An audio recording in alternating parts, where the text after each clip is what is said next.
Here we go, once again, rhyming and stealing like a Trigan. Don't fake the funk, that is true. Hanging with the Get Fresh crew. America's sweetheart and a total mess. Wrong turn, rant and raves, edit that out, Jess. It's weird science, ghost adventures at night. But where's the cellar dweller? I hope he's alright. It's weird science, this is what we do. The only DC comic show that skews and reviews. It's weird science, and away we go. It's the Weird Science DC Comic Show. Let's go! Hello and welcome back to the only show that breaks down, cracks up, skews, and reviews each week's DC Comics. I'm some Freddy Krueger shit, Eric Shea. And I'm the purveyor of positivity, Jim Warner. And this is the Weird Science DC Comics Podcast, episode number 532. 532, I'm back. Purveyor of positivity, Eric. I'm so excited. And we got that song and all the stuff that I got yelled about this week. I had to bring that up, you know. I had to bring up that I got yelled at, and then I'm playing this. I'm like, ooh, that's going to piss some people off. But here we are, and that's just to make you giggle, because I could picture that was Jimmy Durante singing that one for you, Eric. A little hot cha-cha-cha for you.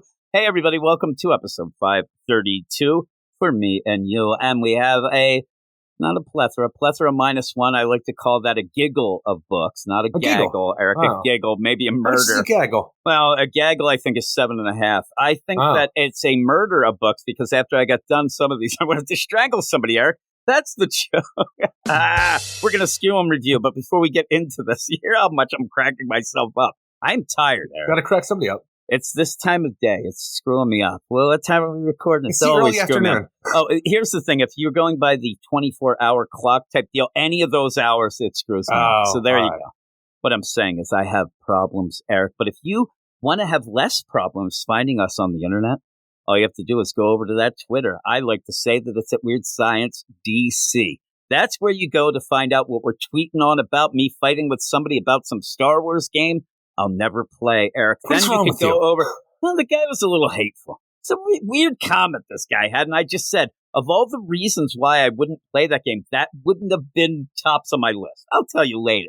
A little hateful. So with that, too, you can go and see our YouTube channel at Weird Science Comics. While we do some DC stuff, we also have indie and Marvel stuff there as well. Then go over to our website, WeirdScienceDCComics.com, and check out some reviews by Suscape, right? There you go, Eric. And then last but not least, go over to our Patreon. Help us out for all of this nonsense, plus get more and more and more podcasts, videos, all that stuff. And this week, for our big to-do, our weekly DC Comics Badass Spotlight show, the badasses of the Get Fresh crew pick two books, as they do, 2 books from the books that week. Speed Force number 6 and Suicide Squad Dream Team number 2. Somebody brought something up. I ended up sharing like a post of that on YouTube. I figured, you know what?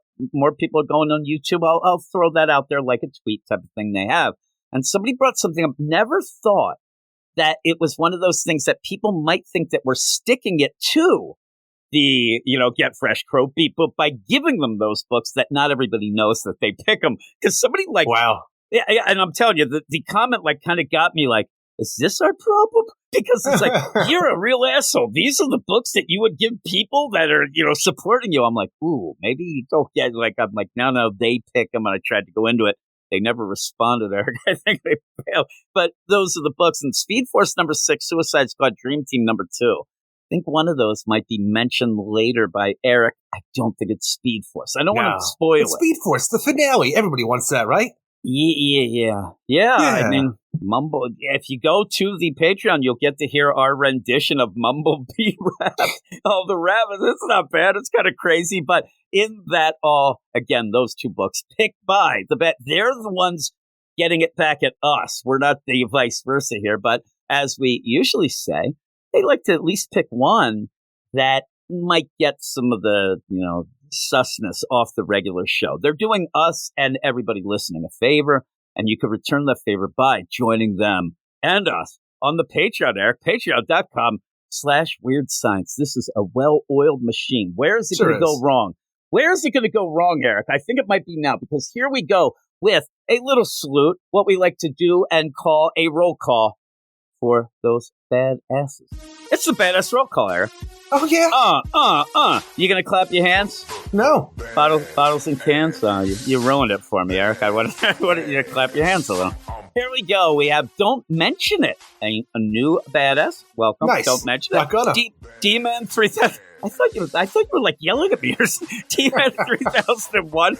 David Fink. Nick Rust, who has joined up on the badasses as well. Awesome. Cool. Brian Trevitt. Just Trevitt, me and you. Brian, right? Well, he's like, why did he say my first name? Wakazashi Gray. Gray. Dad Nation. Yeah. Eric K. JLG. Big Z. The Mark Claire Show. Mark Claire. Cool dude. Annihilator. Ted Probst. I love Punchline. Stork. I'm running out of steam already. Michael S. Cam. Matt Razor. I'm having problems reading now. My glasses fell off, Eric. God. I can't see the screen. Niels T. Ward. Stephen Baum. I can't see without my glasses. Jason Colby. Sue 42 to you and me. I believe Michael G. I believe Ken Halleck. Comic Boom Rocky. Rutgut Broody. Yes, Mark right. Jager. Isn't that like those big like mechas that Mark Jager see? I should have grabbed my glasses real quick before I hit that. Mark Jager. You should see me squinting. Bill 532. Beer, the bat. I knew it would go wrong, and it's because I started laughing and I went to hit. My glasses fell off. Ruben, Carlos, Nolaf Marv. What else? Well, you got. I believe it's Matthew Rapier, Luke Hollywood, Simon, Luis, Manship, Andrew and Belfast, Swanee, Anthony G, Josh Vermillion, Batman Beyond Mark, Randy Murray, B. Mira. Me and him did an episode of the TMNT. It's a city at war in that bitch. I'll tell you. Double A run. Doxing his ass. I believe if I say Minnesota. Minnesota. You believe? It was bound to go wrong eventually. And a shout out to Reginald Drinkwater and Rob Lewis, all-time greats. That's right. And so, yeah, here we are, Eric. I gotta get this section done so I can reach down and get my glasses. But we have 5 books, as I kind of said earlier. Never really said it, but we have 5 books. One being A giggle. A giggle of books. One being the Batman, the Bat/Man first night that I'm doing with my man Tom. So we're gonna have that in the middle as well. Something that me and him both agreed you would maybe like. Maybe. He started talking. Actually, he had a big point in it, and he said, "I don't know, Eric would like this because it's far from the Bat God." And he's like, he loves him. I'm like, you know, Eric. I do love that Bat God, but I love a lot of Batmans in between as well. And we were talking, I'm like, this is like the early Batman. He's got real thin legs and stuff like that. He ain't jumping off the moon. It's like Alfred in cosplay. It does. That's all I thought of in that. But he's like, you can tell it's like old school where he just does the upper body and the legs don't get anything, has a steak, probably smokes like a pack of Luckies and then off to work. That's what he does. But I do like it. It's pretty cool. Pretty cool book, but you'll hear us talk about that later. And we have a bunch of things, including the beginning of the big event that's coming or it's happening House now. of Brainiac? House of Brainiac. I hate to say big event because some people would think absolute power, but the big event going on now. The mini event, as far as I'm concerned, on the road to absolute How about power. lead up to event that leads to another event that might be the big event? That's how I The explain it. Superman event going on right now. The Superman crossover event is what you might call it in certain circles. You know, in certain mixed company. Mixed company, huh? Now, with that, too, we have another option. We have the options of, either I can play the diss song that would not make any sense, or I could play the House of Brainiac song. House of Brainiac, Jim. That's what you... I think House of Brainiac. I just wanted you to be like, It's a bit play prudent. the diss song, and I'd be like, I'd have to get out of that thing because I don't want to play that. It's very hurtful. Very hurtful, but aren't all diss songs? That's why they're diss songs, Eric. Right? The dismissal songs. Right? All right, so here we go. I'm going to get my glasses and we'll be back. And we'll start out with the House of Brainiac. There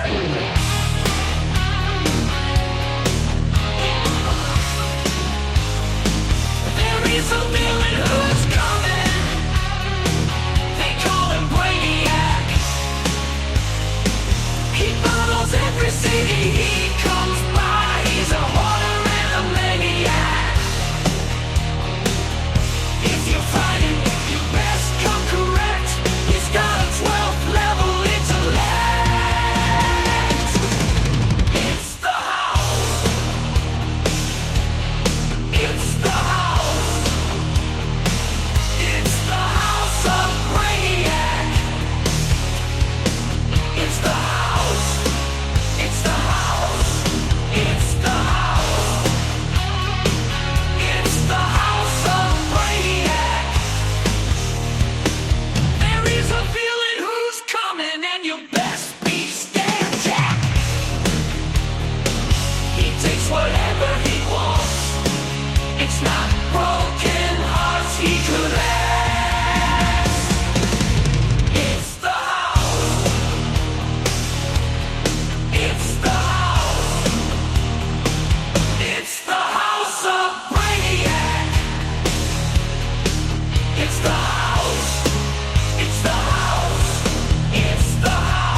It is the House of Brainiac, Eric, and it's the, what did we call it? The big crossover Superman event leading up to the big giant summer event.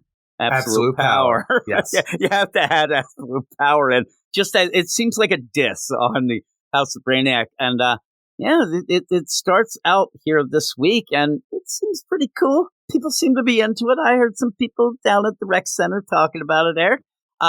When we get into the story, I'll tell you, within 6 pages, I'm looking to strangle somebody at the beginning. But that's fine once it gets in. But what it does really show you is that there's nobody hotter than the main man right now. Like, he's all over the place, right? You love it. As it should be. Yeah, you do love the main man. And again, I will point out, as we sometimes do as we get into these books, most of these have been reviewed on our site, WeirdScienceDCComics.com by Sus Gabe, so you get a different take, maybe a susser take over there on the site. But with all of that, we might as well just get right into it, Eric. I know that some people probably had to fast forward through that stuff, but we are, Eric. Here we are. I'm never going to let that, die. Never going to let it die, Eric. But what are we going to start with, Eric? Action Comics number 1064, written by Joshua Williamson, with art by Rafa Sandoval, Alejandro Sanchez, and Dave Sharp. And it's funny, too, jumping into this, because you had told me before, because you read this earlier in the week, the idea when we start out, it's like, obviously you start out with a Brainiac coming to Earth, the idea that something in the universe with all the knowledge it's missing, he needs to find it. But we start out with what feels like ELO Mr. Blue Sky going with... That's what I have on my notes. And I want to think, even though you told me this earlier, that I would get the same feel, because I'm telling you, right away, it just starts playing in my head with Lois Lane going about her day, trying to get to Centennial Park, and just coming across everybody. You live in Metropolis, one of the biggest cities in the DC universe, and the idea that you can walk from your house down to Centennial Park and you run into everybody you know this early in the morning, I'm like, that's crazy to me. So annoying. I was so angry. And there's one version. I was not angry at all. There's nothing to be angry about. There's one version of this that I actually like a lot better. It was at the first episode of 30 Rock, where you have Tina Fey and she's like going, but she thinks everybody loves her, but they don't. And that's what I expected. I wanted to see as Lois is like, hey there, and cars are crashing. She's getting in people's way. They're pushing her around. But it is to give you the lay of the land. There's a purpose for it. It's Action Comics, which is a Superman book, but Lois Lane, even we're featuring her right away, but the idea is, even though it's pretty much a Superman book, she thinks that she's the main character because she puts on her Pete Ross playlist that Clark's not allowed to listen to, starts walking down a busy city street, puts her hands up, hope you're ready for me, into a busy crowd. And I'm like, you are an insane woman. You are not the main character. Now, she thinks she's the main character in the universe. And yeah, she gets Lois's first day off in years. No, I think she takes a couple breaks. You know what I mean? I don't always see her working hard. She's hardly working sometimes, Eric. But how dare you? When you're in the middle, this reminds me of just you or me. We're in New York City. Hope you're ready for me. Punch right in the face, like right there. There's I'm like, okay. Then she's like, hey guys, make sure to take care of those two rascals. Because you end up having got her get. Now it makes me think of the person who has the Bluetooth deal and they're just yelling their phone conversations while you're just trying to get through your day. Punch right in the face. Then she sees, oh, there's Supergirl. Let's high five in front of traffic. High five, bitches. And I'm like, there's third punch. Like every panel is a punch. Then she just walks by. What is wrong with you? What is going on with John Henry, Natasha, and Lana Lang? Are they in like a cafe? Diner. It seems like in my mind, well, first off, it looks a little fancy. I swear to God, they were drinking. They're day drinking. But also the idea they're not even paying attention, and you just have it. They don't hear her. Hey, congratulations!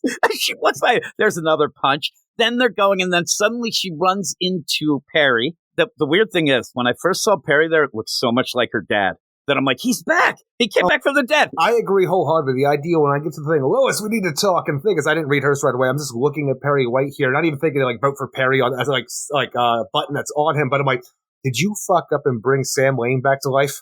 Because in the thing now, again, once you look at it, obviously you see Perry White, right, running for mayor, and you see, but the guy he's with and Perry, they seem like they're like in first initial reaction in military uniform. I'm like, holy, what? Oh, it's Perry. It's Perry and Ron. Like, hey there, like, hey Lois, we need to talk. We sure do, but not today. It's so weird, the idea of Perry White still running for mayor, because I know he was putting that stuff on hold for a while when Superman seemed to be almost dead.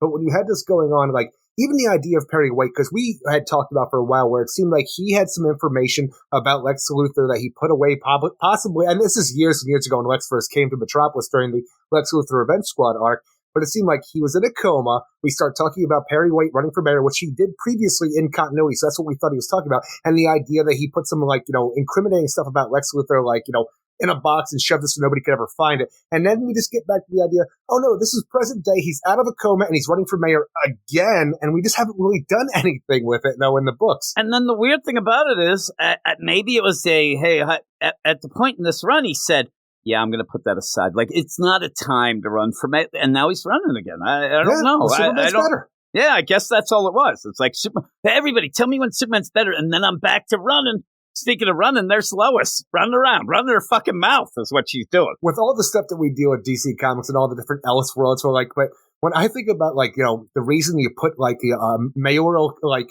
running aside because of the death of, like, it's impossible, like, death of Superman idea going on. For some reason, when I think about it, like what we had before, it always just goes back in my mind from him getting killed by Godzilla. And for some reason, I get that mixed up with what we had previously. Like, oh, that's not right. And that'd be hilarious. That damn Godzilla. So then you end up where all this is going down. I need the panel that we don't see the next thing. Like, hope you're ready for me. And then somebody's like, shut up, bitch. And then it's like, hey, it's Lois. We need to talk. We sure do, Perry. We will, but not today. And he's like, God damn it. Like, he's mad too. And then she's in the middle of the crowd. Today's my day. As she's dancing around, somebody's like, get the fuck out of my way. I got to get to work, dancing Debbie. It's so annoying to me. What is your problem with Lois Lane having a good day? This is her having a good day and annoying everybody else about it. First off, the idea that these are all friends and family. No, she's walking amongst the commoners, Eric. And she's like, the commoners. I mean, this poor guy. One guy has his hat there. It might be backwards, so he's edgy. She's gonna get pissed because she's dancing in a half shirt. Today is my day. Today is my day. And he's like, listen, bitch, this fist is going to be your fist. And I'm going to get the hell out of my way. It annoyed me so much. It was weird to me. And then I'll tell you the thing is, I have no problem with this. The idea that she comes across everybody she has ever known in the city streets this early in the morning. And also the idea that they have an arcade that's open where, Connor and Con Keenan are taking, like, pretty much babysitting the Super Toys at this point. I'm like, what is that doing open so early? It's so funny because they could have just been at home playing games, right? Yeah. It could have just been at the deal. So what this does, though, it serves a purpose besides annoying me. And I mean, I'm telling you, furious, Eric, just furious, wanting to. I think I might have started strangling myself. I was so angry. Like, look at you, and she's got her half shirt on. Look at her flaunting her. What is wrong with you? So you end up where you do find out who's in Metropolis. That's all this is. It's to show who's with who's there, because unfortunately, they're going to be in sports bottles very quickly. So you end up where... Well, even with the idea that you're seeing everybody she's coming across, but even people she's not coming across, like Metallo in the Metallo Steelworks sub-basement and stuff like that. You have Rudy Jones, the Parasite at Supercorp right now. But the one part about it seems weird is that it looks like he still has the experiments that was done to him, where he had like little baby parasites that came off him that he's feeding. I'm like, I thought we took care of all of those, and Rudy Jones was on the mend. Like, he's taking care of it. It seems like he's on the up and up. But, like, why are these things still here? Here are the things. And, again, if you are a Joshua Williamson fan, maybe you like this, or maybe you'll say that this is bullshit, but I think you'll agree.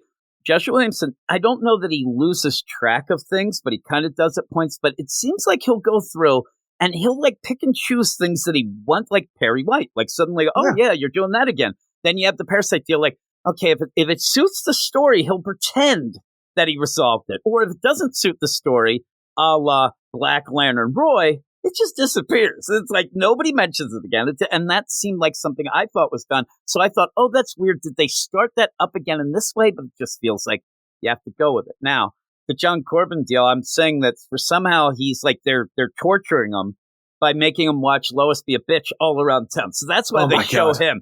But here's the thing. I wasn't as I'm joking, obviously. I'm not joking. Obviously. Eric. When she ends up where, first off, Bibbo. Quote, unquote, look at that bitch in the half shirt flaunting it. Hey, lunch is on me to Miss Lanes. I'll take you up on that later, Bibbo. He's like, you bitch, I already bought it. I think he's pissed. And it goes, then she does. No. She's talking about at the Ace of Clubs. Then she does there's people gathered around, everybody's going, she's like, whoa, one of my favorite songs, and leaps in the air like an asshole. And then you go in those live wires, like, I need somebody to transcribe that. Now, there's some common problems right there.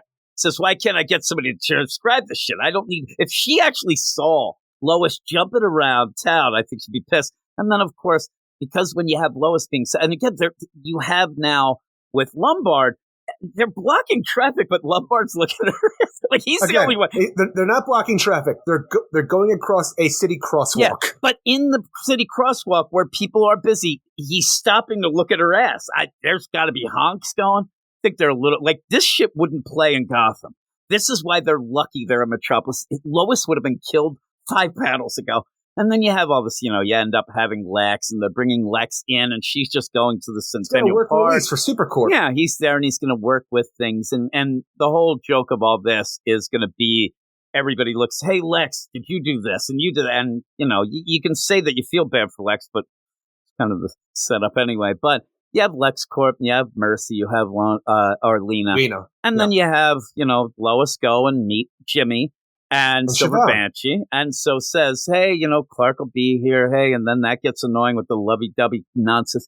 And then she says, I'm like, thank God, we finally got done with Lois, my girl, going through, like, I'm surprised she didn't have a cap, throws it up in the air. And so you end up at the end, we need to get Clark. Now we have to go through it with Clark. I'm like, he's busy surfing. Oh, my God. They are juxtaposing what it is right now, where Metropolis is a time of peace after Lex Luthor Revenge Squad, and how nice everything can be for what is about to happen. I just sit there and I'm like, he's there. And Lois went, what's that, Batman? A robot? Fuck that, I'm surfing. And he's surfing it up. But it's not, that's all it is. It's to give you, like, what would be the perfect day to them the worst. I get it, but it's just, I don't know. I think this was, they have Superman do something we never seen before, and he's fucking surfing. And even the idea that you're like, look at all the lovey-dovey stuff with Jimmy and Silver Banshee. Like, we specifically said we wanted a storyline based on their love, and like, here you see it for one panel. Like, this is too much. Exactly. No, it's they're like, we're morning peoples. Start kissing, and then that makes me think again, like you said, why is that arcade open? I think that's crazy. Though with this is the real reason, and this is me. It's the City Gym. They got them fancy 24-hour arcades. This is me being. They never close. This is me being serious, and so we have this whole House of Brainiac. It's starting. I don't know. There was a song about that a little earlier, and you're gonna go right. There's a big story. There's no backup because it's just gonna go. So to charge $5, we got to see fucking Lois running around and Clark surfing. It was 13 pages of that. I think that was just to give you an extra $1 on the deal, and I think that's kind of bullshit. You could have had this play out in one little 2-page spread, but that's what they want. They want to give you that idea of everything's perfect, though I kind of think we all know House of Brainiac is coming. So Clark is surfing. He's flying over, like, waves and stuff like that, and under a freaking, like, one of those crashing waves that you see surfers do. He's not exactly surfing Batman 66 style. He kind of is, like, foot surfing at one point, and he's also, because he's even grabbing the water like you do when you're doing the hang 10s. And he's hanging 10. And then he sees the dolphins, right? Because, Lobo's coming. Not space dolphins, but they're dolphins. And then you have him be an asshole. Then, like, everybody in this at the beginning, like, now tell me, how does he become an asshole? He flies and he buzzes a actual looks like professional soccer game. The hell's he doing? That's none of his business. Plus, they're playing real early. So he goes and he's like, hey guys, high five. It's ridiculous. It's nothing is what it is. And again, we say it's real early, but you have no idea where in the world Superman currently is. That's true. But as he's coming by, I guess I don't know where he would be at this point with the crowd. I don't know. But again, he's interrupting a professional soccer match. I don't get it. So then he goes and there you get the big thing. We're on now page, 10, 11, 12 or whatever of, all right, he finally gets to where he was going. He's going to meet with Lois. They're doing their Tai Chi yoga nonsense. And then the big play is, hey, like, what? You wanted us to meet you here. What's the big play here? What were you going to tell us? Oh, we'll wait for Clark. And I'm like, geez, crime. And he like, really? It just tells him as he's going to say, oh, today's the day that, my mind went crazy places. I already told you about, like maybe a little sexy talk, but who knows? But at that point, it gets interrupted. Friends to talk about. I said, it's like, today's the day she agreed to go a little other input there. Oh my goodness, it'd be funny. Jimmy's like, I've been begging Silver Banshee, but they get attacked. He ends up hearing it before. and you end up, the sound probably was something like this, Eric.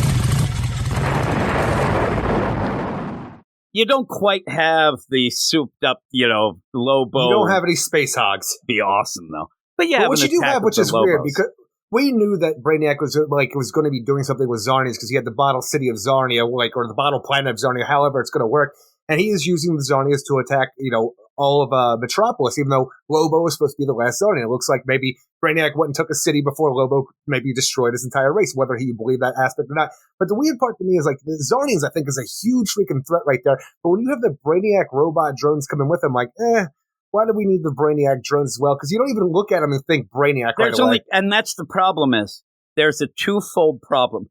They have the drones.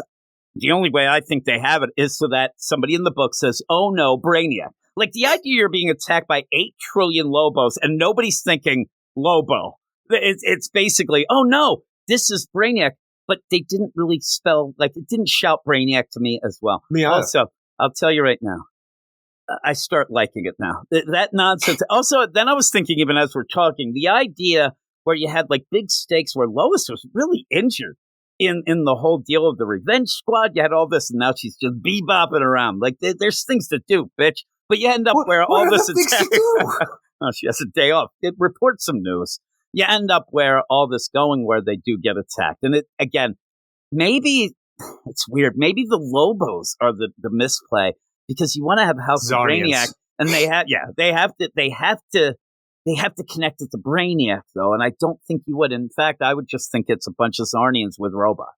Well, that's the thing is, I don't want any of the Brainiac drone robots because I don't think they actually scream Brainiac. The thing is, I would actually like them to look like the 80s Brainiac robot. Yeah, they You'll should. get that later on for the last page. But when I look at these, I don't specifically think, oh my god, Brainiac robots. But when you have the progression of the Zarnians attacking the city and going after everybody who's associated with Superman and who has powers, which Brainiac wants, when they shoot guns that have construct bottles that then wrap around our people and then teleport them away, I think maybe that's the clue, even though I think it's the stupidest goddamn part of this book that you zap somebody and then all of a sudden a construct water bottle goes around them and they're teleported away. I'm like, you could have just teleported them away. You didn't need some goofy shit with like a water bottle. But they want to give you, they want to give you the thing, but a water bottle? Like, it's a sports bottle. And it's one of those where when you think of something, if it was like an old school type of thing and they've upgraded, oh, that's kind of cool. Like, I'll tell you, one of the things would be the Lost Boys in the original deal, and then when they had Hook, that they had actually become skate rat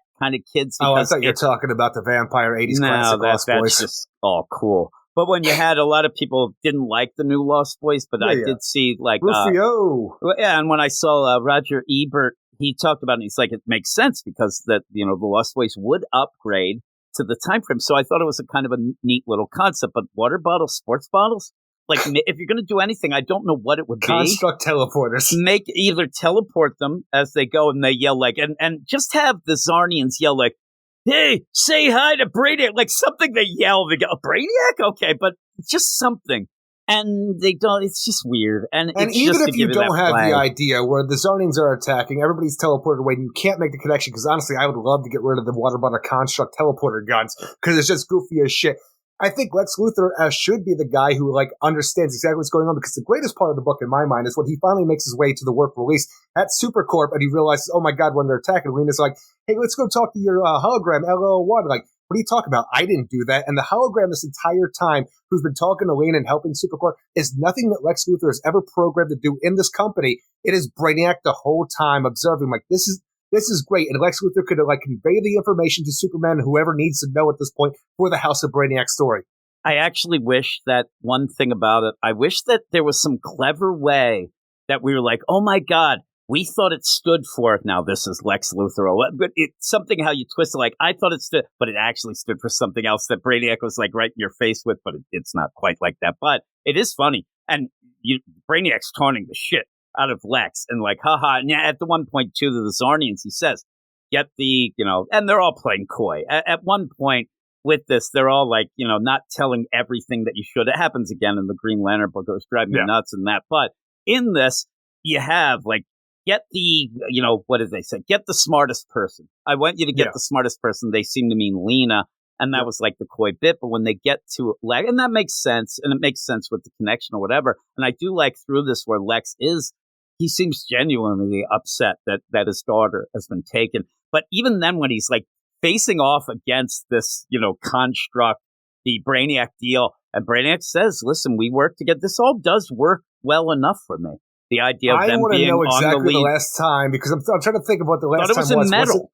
Was it in like the Apex Lex stuff though? Yeah, like, did they do anything with him in that, or was it Metal itself? I thought it was Metal. I thought that was when you had that one and they were blowing people's minds and the crazy. I thought that was it. Because what the Brainiac through the hologram says, like years ago when you and I worked together, you glimpsed something in my mind, didn't you? And you didn't know what it was, but it scared you.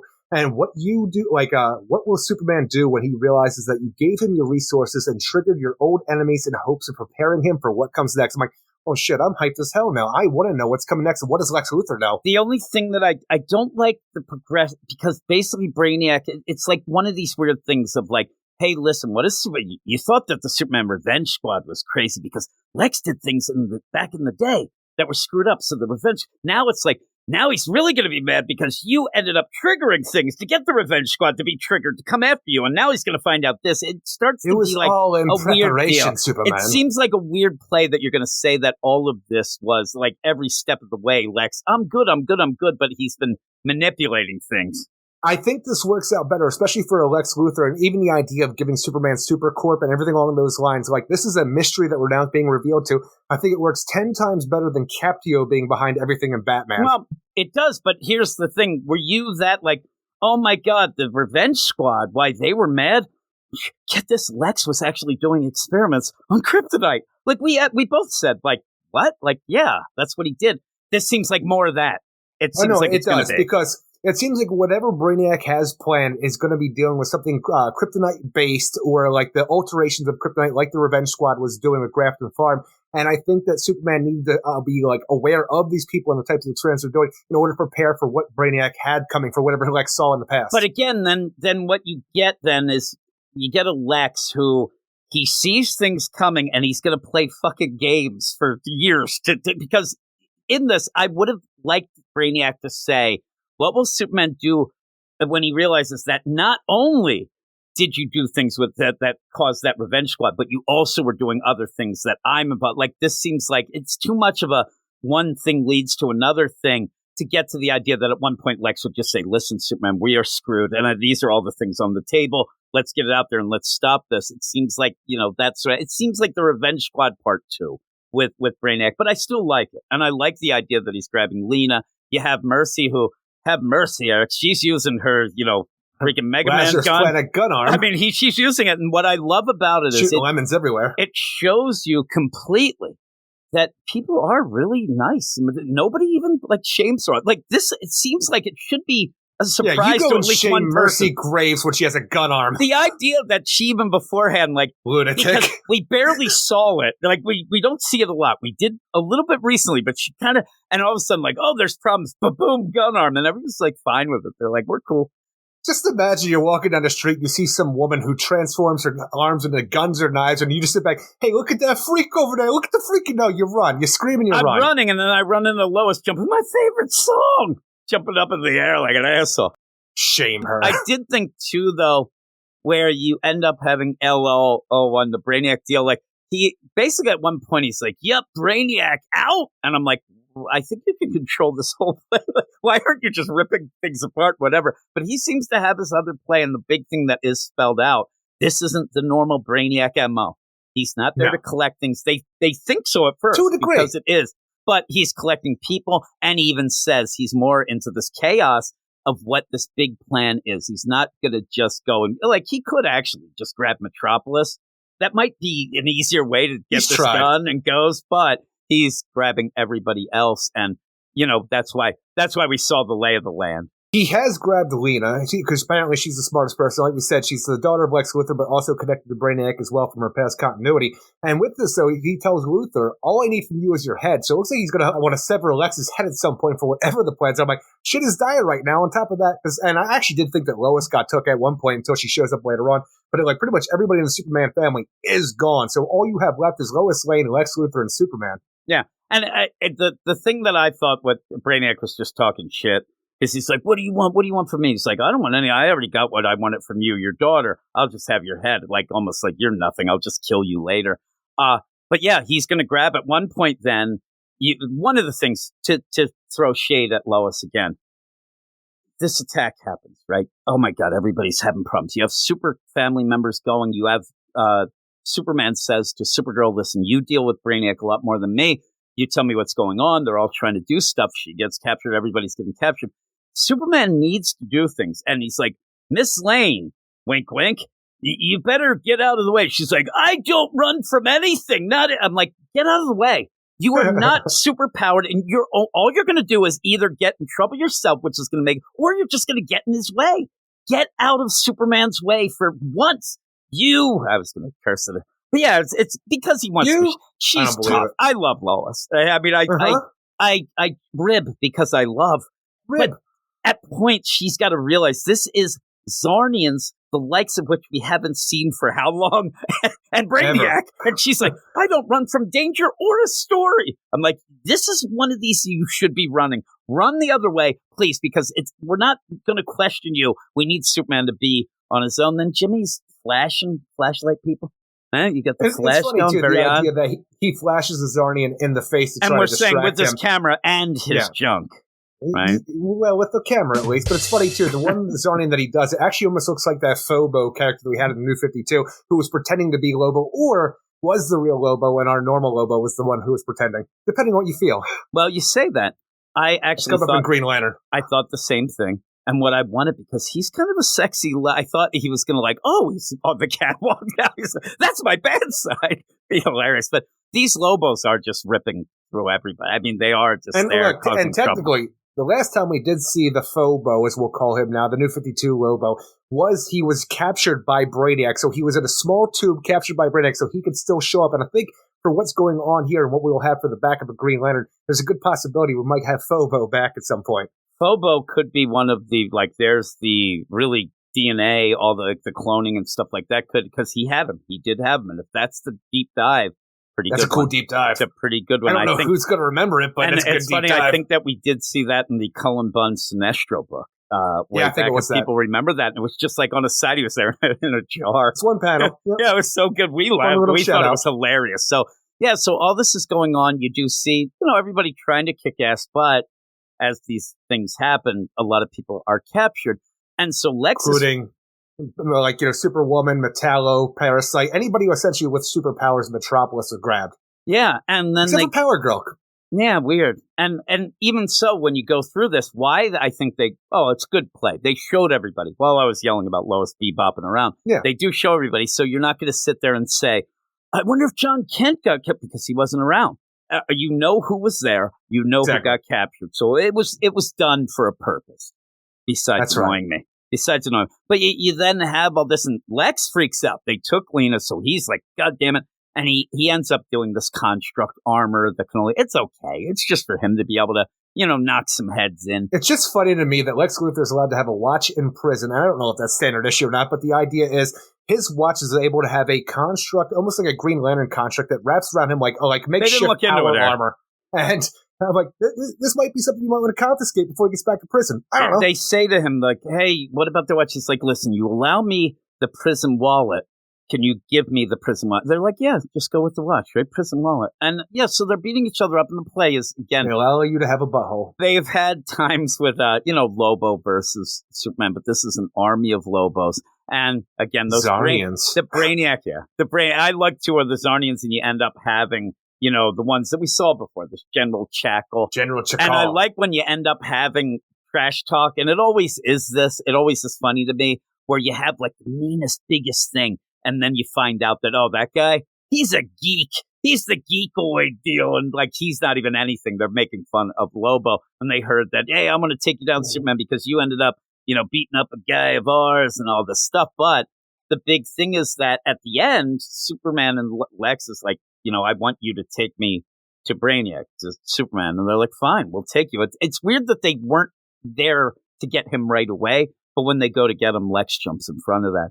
and he gets zapped away. Which again, is that a way for Lex Luthor to kind of redeem himself, that he jumps in the way of the gun, or is it where he just wants to go to Brainiac himself, and this is the best way to do it? Maybe, but he does yell to, and I think he's right. Like, Superman, you're the only one who's going to be able to help us, and please help save my daughter.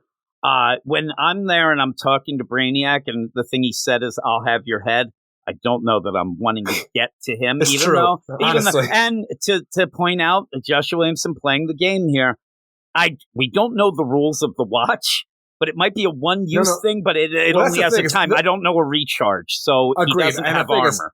I don't know how he recharges this watch, but his little watch construct power suit that he has had a 10-second charge to it, and he's already used it. And did you think at the one point, you're like, why would Lex do anything that's 10 second? Like, he probably would have worked on that, but it's a cool play that he had to use that.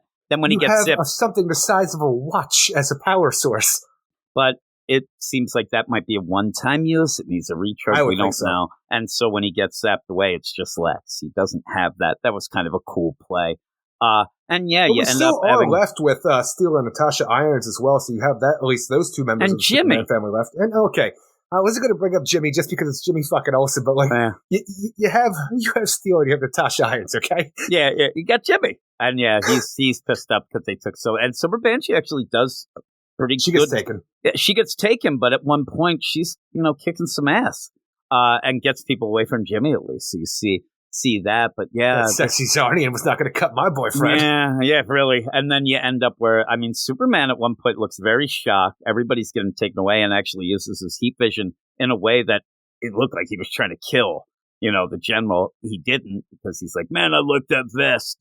And then you go, and everybody's talking trash, but it's left where Brainiac went and got everybody. Good luck trying to kill anybody with the Zarnian healing factor the way it is. Yeah, and all these, it's like they went against some pretty bad stuff. Right? I mean, it was pretty badass. Yes, and like you keep saying, Lobos. Yes, an army of fucking Lobos is pretty bad stuff. And not to mention all those terrible Brainiac drones that I hate that are here. Yeah, and that's the thing. The Brainiac drones didn't even really play into much. They were just there so they could know that it was Brainiac. That was it. Brainiac should have, announced over some big, vision over the city. Like, I've come to get... Just so they can go, oh, shit, Brainiac.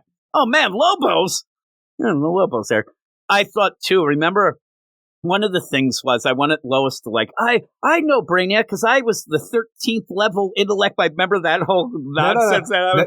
That's in Earth 52, the new 52 universe that exists outside in the multiverse somewhere. Must be Superman Reborn, because I think they want to forget about that shit where they had how many was it? It was like the 20, and Lois was one of them, and their intellect was there, and they were hive mind, and it was a crazy story. It's a crazy story. I did think of it right away where it was going to be like Lois, not him again.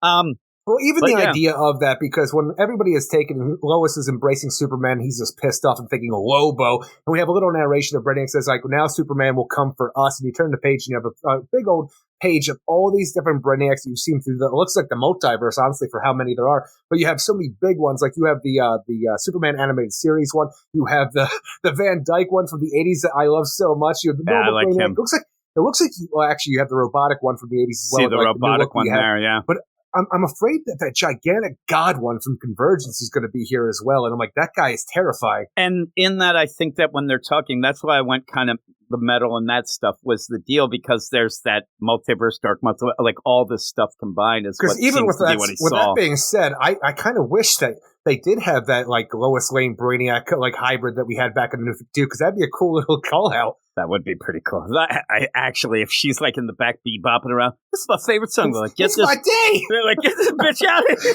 They're so mad. They're like, we don't want that. But one of the other things too to take note is with Brainiac, what he knows, doesn't know, or whatever. But he just seems like a power play that he's grabbing up powered guys. It's not like he's grabbing Metallo because that's going to upset Superman, or he doesn't grab Lois because they're around each other.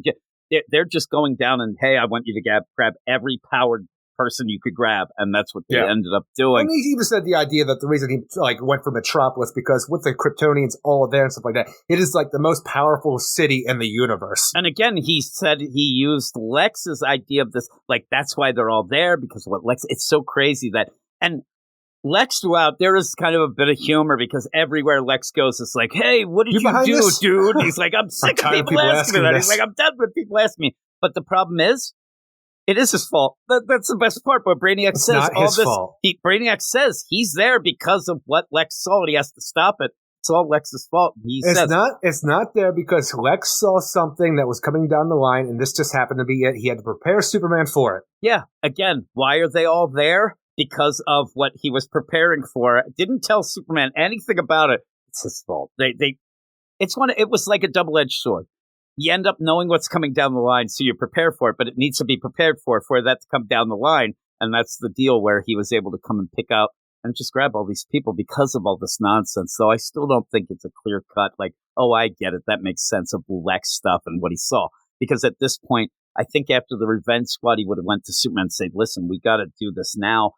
Brainiac's on his way. I know that this is going to happen. These are pieces of the puzzle, but it's what the story is. And he's upset and he gets zipped away, but it's a big thing with Lena. And Superman is, pissed. At one point, he is furious. And that's pretty cool. You don't see that much either. So, yeah, I liked it after the bebopping, but that served It's a cool its purpose. Start. Yeah, it's a cool start. It served its purpose. I think it went on a little too long, like you said. And then the idea, there's things, like I'm telling you, I think this is a fun start to the House of Brainiac story. I can't wait what happens next, and I'm glad that it's like, next like week. It's a weekly thing going on for all the different, Very super books weekly. that are tying into this. But like when you have the idea of like, hey, here's some Brainiac drones to go in here that didn't do much. You got the water bottle construct teleportation, the long opener, which served the purpose, but again, went a little too long. It didn't have all the aspects to make me say, God damn, wow, you did it in that first issue, because you had a lot of filler in this first issue, but like when you were hitting hard, you're still hitting hard. And because of that, and the idea that I like the art a lot too, I'm giving it a 7 out of 10. I'm a 7.5. I like it. I wanted to joke around about because it was driving me nuts, but really it went on too long. But you were just showing the people around. Plus, I don't know, like this issue is like one of those, like, oh my God, you have this fever pitch. Once they start attacking, I mean, it is balls to the wall. You are there. Sure oh my is. God. For some reason, for me, I don't know that I would have ended with the Brainiac deal is cool, but That's a big telling you reveal. that but it's something we kind of saw, and it's like, I don't know that that's the oomph. What I thought would have been cool. Multiversal Brainiacs is not something I expected, I'm honestly. saying that I think I would have started off the next deal where Brainiac's talking to people, and then all of a sudden you see, oh God, it's an army of multiversal deal. I might have just ended where Lex got zipped away and said, save us, Superman, and then he's like, what the fuck is happening? Like that.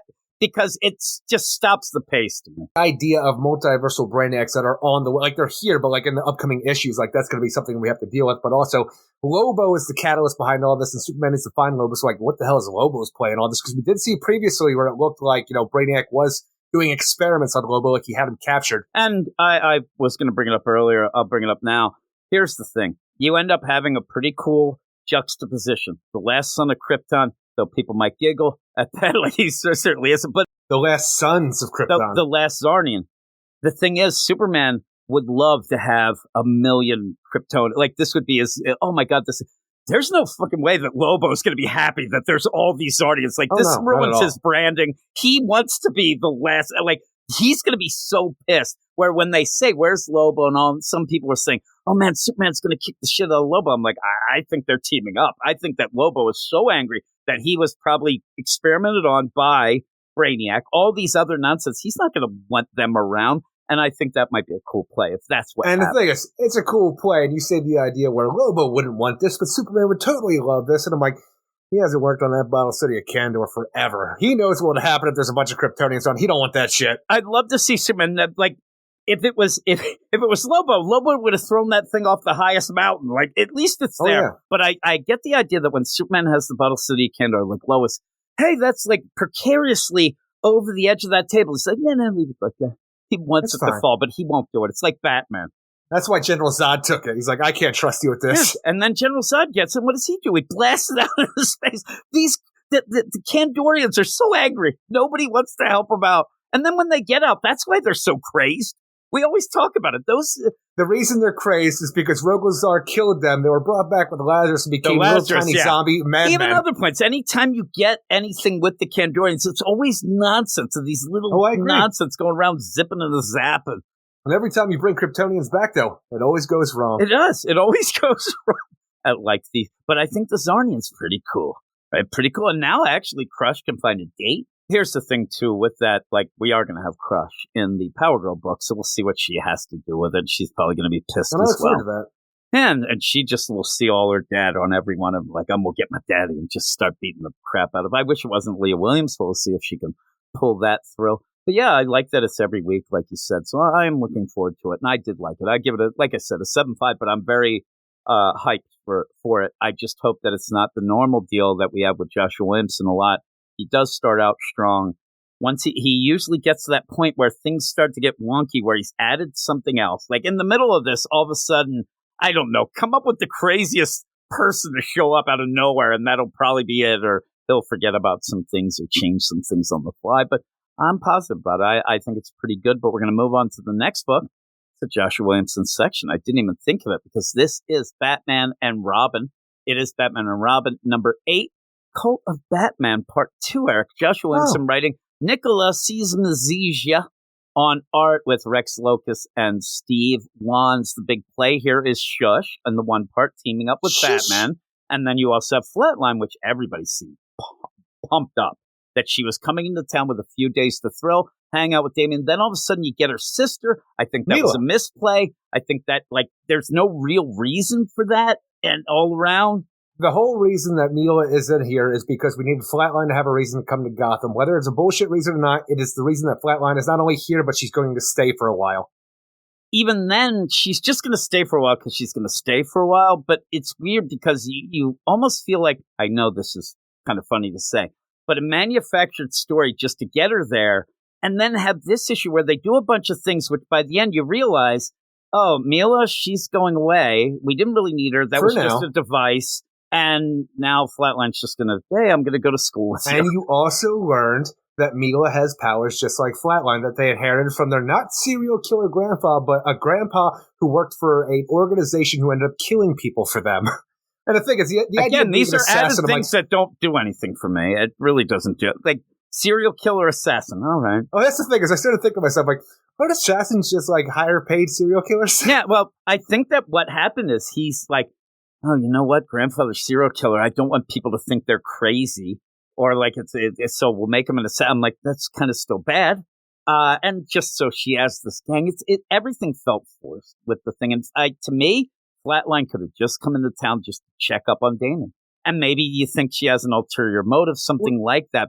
Or maybe she needs help with what her powers and with Lord Deathman, and she had to talk to Batman. You can make up something. This seemed like a bunch of stuff that didn't need to happen. This might be something that, Joshua Williamson or somebody is working on later on, a DEO story where Mila will come back. Or maybe like a opposition to a Suicide Squad where the DO has formed a team and Mila having Flatline powers is going to be a part of it. I'm telling you, you say that is such a, like, one of them, like the idea that anything like that could or would happen with a character that's not even the main character, it's a sister, in a book that's a side Batman and Robin book that then ends up being something where we don't even have a Suicide book proper.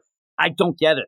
No, I'm not saying like a Suicide Squad. I'm saying something along the lines of something that could go against it. Something along those lines. Unless it's something that will be within Batman or something that will be in a big book. I don't see them making a new book just for, DEO, Flatline sister. It could be something involved in absolute power, because even though we don't have a Suicide Squad proper right now, Amanda Waller seems to be in charge of everything with the sovereign bureau, with she the might Bureau of show up, Sovereignty. but I don't think it's and anything the DEO important. would work for the government and stuff like that. So you might have teams here who are all a part of what Amanda Waller is doing in absolute power. Maybe, but even then, you could have just. I don't think that. And again, it's not a Joshua Williamson story, so who knows? Maybe it is a setup for Mark Waid to do something with, but it just seems such a side thing. And again, this is where you have Flatline come in. She's looking for her sister. Suddenly, her sister reveals, oh my God, I have powers too, because I was jealous of you after Grandpa died. But then I found out that he wasn't a serial killer. He was actually a hired assassin. He had a crew that I then went and got. And then we came into Gotham because we know there's all these tech and crazy weapons so we can sell in Corto Maltese. This is a wacky story to get to where I just want Flatline to hang. I wanted this. It's a very wacky story, especially for the idea that Flatline came in and did not tell Robin during their idea that we got to go find my sister who has powers just like me. I don't know who she's killed to gain expertise from, like Flatline has done, like working under Lord Deathman and such. But she is the leader of this crew that used to be a part with her grandfather, and they're trying to run weapons and guns to different places that are left over from Gotham villains. Kind of makes Batman look like a schmuck too. That he's just like a free she's laying gonna, around. Yeah. But then the idea becomes like, oh no, I was like me being Flatline, was working for the DEO secretly to bring my sister in so we could also take down her crew. Yeah, I did it. Of that convoluted story, I forgot to say that Flatline made a deal with the DEO, working undercover, not telling Robin, so we can take down my sister, but she gets leniency to then work for the DEO while the crew gets taken away. I'm like, Suicide Squad. This poor crew, they really seem to be retired. And this girl comes in and says, let's do this. And like, yeah, we're kind of bored. Next thing, she gets the deal with the DEO. These schmucks, they just get sent up the river. Again, at the end, you get where I wanted to start it, where I thought that if you're going to have Flatline show up in this book, you're already doing school stuff. Because remember, also, when we're talking about this, we have Shush with Batman. We also have Man-Bat. We also ended up having the terrible trio and splicing of DNA. We had all this, like, everything gets pushed aside, then brought back, then pushed aside again, and then add things. This is what I'm talking about, and this is around the thing, and I was thinking, issue 8, after a first trade, shit goes wonky with Joshua Williamson. A lot of times it happened with the Robin I feel book. like the first trade was wonky. Well, I'm saying, and that's the worst, even like, talk about Green Arrow right now. That book's very wonky, and it's like doesn't explain things that go, at least this is just for fun. I think he loses track of things, but all I needed was, I can make up a million reasons why Flatline, like I said, wants to talk to, but finds out that, Damien's having problems and wants to help him, whatever. I need it where Damien just goes into class, sits down, like, oh, by the way, we have a new student with us, and then you see, oh shit, it's Flatline. Instead of all this, like even her crisscross applesauce to get to that, it just seemed weird. It did, and like you said, if it is to set up something, that would make more sense, because boy, it feels forced and unnecessary to get these two back together, but it is something, and I think you have to have something going on. Well, yeah, Batman continues, the world's greatest detective.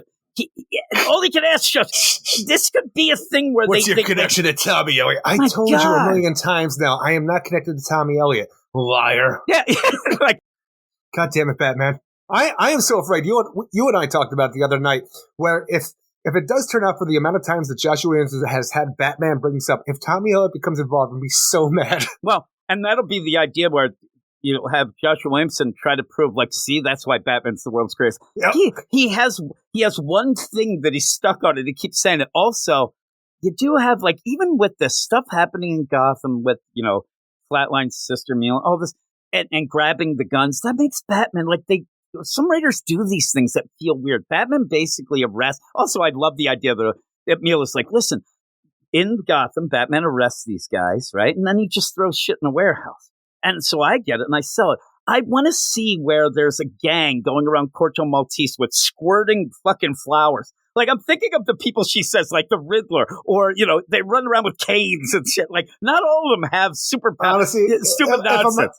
If I'm a Karaki insurgent, I wouldn't mind having these. So, like, if you're going to put a flower that spits acid on my chest, sure, This is the thing. I get the idea that at this point, what they're saying is, you go to Corto Maltese, it's the funniest place to see crime take place. Like, people are running. There's one gang, they're dancing with the squirting flowers. And you say this, it's essentially the same thing we had in New 52 with the Green Team. A bunch of rich kids who buy all the extra stuff, like a Batmobile. And we've had this a lot. We even had a thing in the Nightwing story where they were selling memorabilia and things like that. So you do have this. But when you say that it's Batman who just leaves them in crates in a warehouse and doesn't keep track, but when she says, oh, all these cool toys, between Joker, Freeze, Penguin, Riddler, I'm like, I get the freeze gun. Like, that's pretty cool. Honestly, give me an umbrella weapon, too. I don't care if it's a sword, a gun, give me something umbrella weapon. You say that. I need to see the full-out gang dancing around, because they're dancing with these umbrellas. It's all Batman 66 shit going on. Singing in the rain? Oh, yeah, they're singing in the rain, and then it's like the, ultraviolet. This Corto Maltese has turned into Batman 66. They're just nonsense happening down there. I need them to go. But when they're doing this and you have Shush, this is where Batman, again, it's weird because this is a side book. You have all that stuff in the, Chip Zdarsky and then the Ram V stuff in Detective where Batman's having all the problems. This is the book that we've actually had Batman, kind of watching soccer games. You kind of feel good for him, whatever. But you see here that you can't really tell a story with a real competent Batman in my mind because Shush says, we're going to team up, right? Hey, I want to team up. Yeah. He says, fine, I can play your game, Shush. Let's start with this. What is your interest in my son? She says, yeah, we're not going to talk about that. Like, she actually tells Batman, who seems to say to me, this isn't happening unless you tell me this. And she goes, yeah, that in time. But let's go here. And I'm like, well, even the idea right. that he knows the connection possibly with Mistress Harsh, Damien's old teacher in the League of Assassins, like, maybe bring that up or like do something with that because it feels like we've been sitting on that information for a long time. And it seems like Damien was sitting on that information even longer, keeping it to himself. And yeah, because they seem to think more, but then there's weird things by the end. You had the teacher, like I can't think of her name on time, but you had Principal Stone as well. Principal Stone seemed to be all about Damien. He believes that that's Mistress Harsh as well, or possibly Shush. And he's all about like her and the soccer team, this Principal Stone. When the teacher, by the end, I'm like, that's Shush. The teacher who like wants to speak to Damien, that is Shush the entire time because she has dark hair just like Shush. She does. Then when I start thinking of the full effect of this, and I'm thinking like, okay, yeah, if it's the teacher, but there's one weird thing about it, but the teacher's like, okay, I got to get home real quick because I got to wrap myself up like a mummy. Like the idea that this is the costume where she's wrapping shit around like she has to run home to do it is kind of funny. But there's nice bits with Flatline and Damien. Damien gets to use his Robin-mobile. That Mistress Shush is Principal Stone, but the other teacher of Damien's is Shush. Here's the thing, though, because this whole is we're going to take down Man-Bat. Crazed out, I don't even know what this Man-Bat is. I mean, seriously. And before we had him, was he like grayish albino looking at this? Because I didn't remember him looking like he did in this issue. Because we're jumping back between different art and everybody's doing it different. And this is like, I mean, this is like goth version of like emo vampire nonsense to me. It's like really odd. Version of emo vampire it's nonsense. Weird. It's just weird. It doesn't like usually what happens in these stories is you do end up having Batman's like, Kirk, I know you're in there. He sees this shit and he's like, fuck that. Like, I don't think anybody's in there. This goth emo vampire shit. The ultimate version of Man-Bat ever since he came back to life. There's no Kurt Langstrom left. No, yeah. And so when you have this, he's poisoning people. We saw that the one guy died, so Batman has Which to is stop weird him. because he's poisoning people, but with the promise that the DNA splicing they did before would turn him into a Man-Bat as well. Yeah, and we thought that it would have been like maybe it's Man-Bat serum, and not everybody can take that. But it wasn't. It seemed like he was just like, hey, you're my follower. This will be cool. Take this. It's fentanyl. I don't know why they're doing that. I'm telling you, I need there to be a reasonable explanation for what's going on because before the idea that he kidnaps a DNA scientist, he has all these human-animal hybrid people like Orca, Killer Croc, and the Terrible Trio who are now animal-human hybrids for real this time. You had all of this going on. They're like, okay, we're going to turn everybody into the next evolution, almost like Lizard style from Amazing Spider-Man. But like the idea that we're going to be doing this for real this time, they're like, Man-Bat without Kurt Langstrom, he's getting shit done. But for some reason, and on the slide somehow in the background, also has a cult of Man-Bat that seemed like it showed up out of nowhere, who are given these pills, and they're like, in case of emergency, take this, you become the ultimate formula. And like, why did we go through all of these steps with the DNA splicing to then just be That's murder? What I'm saying. This is where I think things get pushed aside, things get wonky. At one point, you even have this cult of the Bat, and I actually thought it was like Jason Todd at one point when he's up on the building. He's like, hey, they're coming your way. I'm like, what? Oh, that must be a myth because we didn't really see much of them, but then we have that cult. Then you have Shush who says, hey, we're going to go and take down Man-Bat. I'm going to show you where it is. I want revenge because he kind of screwed me too. He promised to end killing people. So they go down, but everything's cleared up. And Batman's like, man, looks like he cleared out. Also says, I think this is a trap like 8 times. Then he looks at this. Then he looks at this map, and I think it's like Joshua Williamson needs Batman to have a little bit of detective work. But he sees this map, and it is mapped out with a bunch of things. And he goes, I don't know what this is. He's like, I think they might like the idea. This must be the route that they do the poisons, but I don't understand what he's doing. I'm like, that's all right. I looked at that map and I said, this isn't real because a section of Gotham, which I've never seen before, Otisburg, a callback to Superman 78.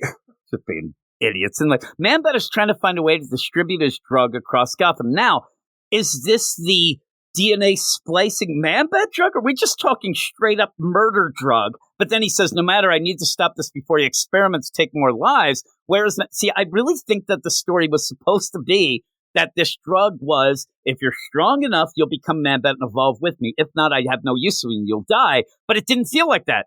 Maybe we just took the scientists away too soon and they weren't able to complete the serum. But like, Man-Bat's like, go for human testing.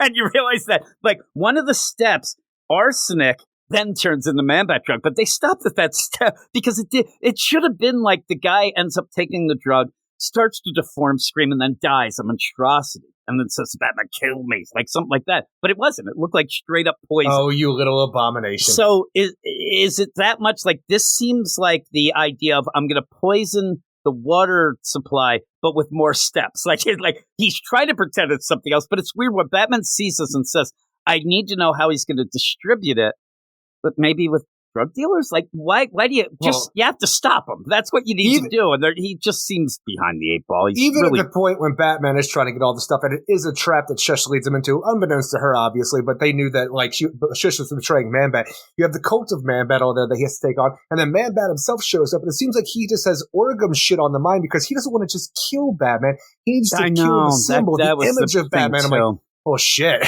I actually, after I read this, I was kind of in my mind thinking of a skit where it would it be like, me and you were the villains and you're like the, Penguin or whatever, whoever it would be. We're just generic Jim and Eric, but you're like, no, we have to. I'm like, and I'm just like, no, let's just shoot him. Let's kill him. No, that's the symbol. I'm like, I don't give a shit. Let's deal with that later. But yeah, he is talking Orgum shit as they go. He tells Shush to get away, but as Shush gets away, she gets slashed.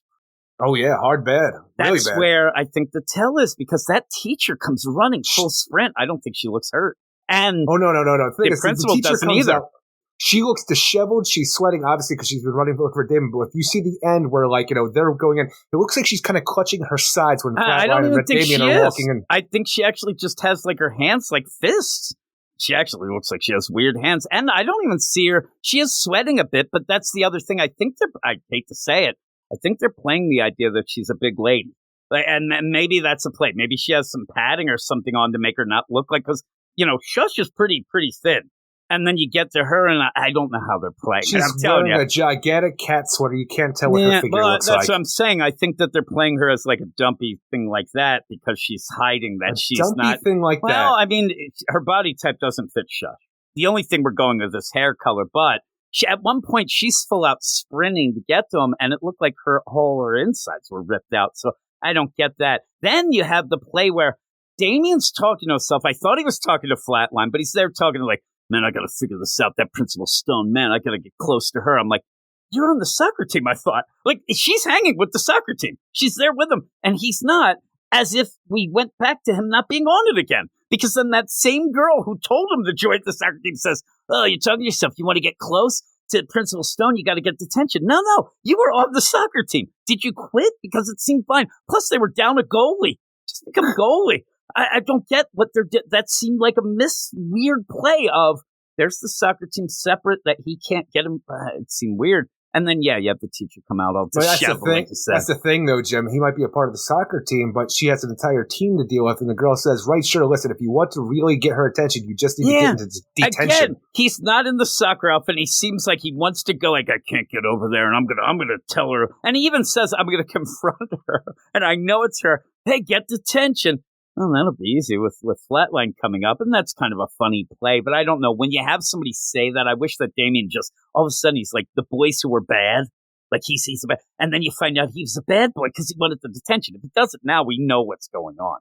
Now, the thing about it is, too, it's weird, is like you have this whole thing where when Flatline shows up to be a new student here at Gotham High, she still kind of looks like Flatline. She's all goth and got like white skin about her, almost like a Harley Quinn. But she totally looks like she's like, oh my gosh, she's going to turn some heads with how goth she looks. But the idea that Miss Hall, his teacher, she comes up, oh, David, I really need to talk to you. Like, is this about my grades, Miss Hall? I was like, oh, what? Grades? No, you're exceptional. It's about, and then the other goes like, whoa, who is that? You see Flatline doing her whole, like walking there, like I said, to be inconspicuous. Because of how outrageous Flatline looks, like just not being in a normal school uniform, I guess. Whatever dire situation Miss Hall needed to talk to Baby about completely slips her mind, and she does not pull him aside to talk about it. I'm telling you, she makes an appearance. It's like, as you're saying, you have that girl and like, whoa, who's that? Oh my goodness! I'm telling you, the guys who are out there at the parking lot are smoking cigarettes by their Trans Am. They're dipping their sunglasses down to get a better look. This is where there's a couple of misplays here. I'm telling you, you have to have the boys who are bad, like you said, they're there smoking there, and all of a sudden the one like hits the other's thing, and they look, and the sunglasses go down. Little elbow to the rib. Somebody's there looking. You see, you don't know who it is, but the hand comes and hits the chin up like that bullshit. Oh, it'd be great. And then all of a sudden you see it's her, and then all of a sudden it's just the end of Grease. And she's like, "What's happening, stud?" And then you start doing dancing. You say that, I'm like, what, they're getting a convertible and flying to heaven? Yeah, they're dead. That's what's going to happen. But the other play I thought would have been like, you have this going on. You're like, oh my God, who's that? And we kind of know it's Flatline, right? So you're like, oh God. And then you see, and it's her version of what a normal student would be. Like, she's trying to be proper to kind of blend in, but having her just straight up Flatline is pretty cool. But you could have doesn't do inconspicuous. You could have played this up so well, like you said. You could have had like a whole bunch of panels where you don't know who it is, but you kind of do it. All the reactions from all the different people or whatnot. It'd be pretty cool. Pretty cool. What was? Oh, it was actually, I believe it was Weird Science, where they're like going down the line and everybody's hitting each other in the stomach to look up, and they're looking up, and at the end it's a girl. As Max and Ian are chasing after Kelly LeBron. Oh, it's so good. And then they're like slapping them down the line. It's like the best. That's what I need. But it is cool. Like, here's the thing at the end. This is what I wanted an issue and a half ago. When Flatline showed up, I wish it would have been just straight up. She's investigating something, but she originally just goes right to the school. Damien's all out of sorts and whatnot, and then they can end up saying, hey, I'll help you if you help me look into this, shush stuff. In the meantime, he's like, where's Daddy? Daddy. Batman's missing. Daddy's with Shush, though it's weird. And if Batman didn't, like, at one point grab, like, a hair for sample or something, it's a misplay. That guy has to grab some hairs there, because then you'll see who it is. But yeah, at the end, I swear, she's just like, she looks like she might be flashing gang signs. The teacher, right? Or something like that. Yeah, it doesn't look like to me she's grabbing her side. I think she has, if you go, it looks like she's got weird, like, claw fists that she has going on. That she's just there, like, weird. Like, I'm telling you, it looks like when we talk about when we get a crazy deal. Is Principal Stone, okay? Shush is Miss Hall. That's all I'm saying. So what would be the deal and why? Because it would seem like either she was going to say, I have to tell you some, Principal Stone is, or I'm Shush. It doesn't seem like that. Man-Bat has Batman. Yeah, or that. And that's true. But yeah, at the end, it's just kind of weird. Outrageous girl. And how she gets there. And again, if it's Batman and she knows all those things, you shouldn't stop with like, holy crap, who's that? And even the idea where, like, she believes that Man-Bat has betrayed her, and he's like, oh, I asked you for patience, and now you just get death instead. I have to imagine, since we've seen Miss Hall every time she has kitty cat sweaters that she wears, I think she wants to be a cat-human hybrid, and he hasn't given it to her yet. Maybe. That would be crazy, but yeah, maybe. If we get back to that, I swear to God that half the DNA splicing shit and whatever I think is just left behind, but we'll see. We'll see what it is, but what would you give this? I would give this a 6.3 out of 10. The art's not all there all the time. It's decent enough for what it is, but like it wasn't extraneous for all the Mila stuff with Flatline Sister to get us where we go. Hopefully it is set up for everything, because if it's not, that was just way too long for this issue. I still hope it is. And it just seems like a weird place. Like we finally get to where the book feels like it should be for the last 2 pages of this. And even the idea of Shush and Batman teaming up, it just still feels like half the ideas that we're dealing with Man-Bat feel out of nowhere and incomplete. It's still a fun issue, though. Yeah, I'm a 6, and we had fun talking about it. But I thought, again, the art, when you had the fights and that, it got wonky. I couldn't, they're fighting, but I wasn't sitting there wowed at the choreography or, oh my God, they're at this set piece. It kind of got a little muddy. I could tell what was happening, though, for the most part. Yeah, I'm telling you, they grab him by a chain and pull it. I didn't get the, oh my God, that's really cool, or Batman did this or that. They fought, Batman went down, voila, off we go. But yeah, 6 out of 10 for me. But we're going to finish this section with what, Eric? Green Lantern number 10, written by Jeremy Adams. So how dare you call this a Joshua Williamson section when we have a Jeremy Adams book in here? It's the J's, right? The J section. You wear your J's. You got the art by Zermanico, Amanke Nahulapan, Ramuel Fajardo Jr., and Dave Sharp for our main story. We'll get to the other creative team when we get to the backup. But we have Hal Jordan back on Oa trying to figure out what the hell is going on with all these weird lanterns and all their emotional shifting powers. And Joe Mullen will hopefully get to the bottom of it and explain everything to Hal Jordan. I just wish that Hal Jordan would tell them, hey, all these lanterns you said that we should be afraid of because they shut our rings down, I don't have to worry about that because I got a special ring. And I should have special rings for all of you, but I'm not going to tell you about it until you realize on your own. Nobody's telling anybody anything. And the thing that I get here is, number one, I realize why the Titans they took the place of the Justice League, because if you go with Hal, these guys are dumb. Hal is there. Everything that has led up to this, including him quitting the Corps because of the United Planets, then getting quarantined, then going and seeing all this thing, he still thinks that they have to go talk to the head. oh, no, I think they're in trouble. And they're like, no, they're bad. And he's like, I don't believe it. Do you have evidence? I'm like, shut up. Hal has moved on from the Green Lantern Corps because it's not his Corps anymore. I don't necessarily believe that he didn't trust the United Federation, but the idea that the Guardians entrusted with them, I think he thinks like, they're on the up and up. The Guardians wouldn't give it to anybody. They also did something on the side if things went wrong. Sinestro was talking bullshit. He ended up seeing bullshit, and he was quarantined on Earth. The minute he goes out, he sees Green Lanterns. They end up changing colors and spectrums. They grab him prisoner to Oa to go see them, and he's like, I don't know. I think everybody's on the up and up. And it's annoying because we know better anyway, and that's one of the problems. We've seen Premier Theros doing bad shit ever since Warworld, so we know that he's been terrible for a while. Annoying, but yeah. But also, I will say that maybe Hal, he might not realize too, because the idea that he was taken captured, was supposed to be brought to Oa. He has a ring, and that's against the law. Yeah. Well, again, though.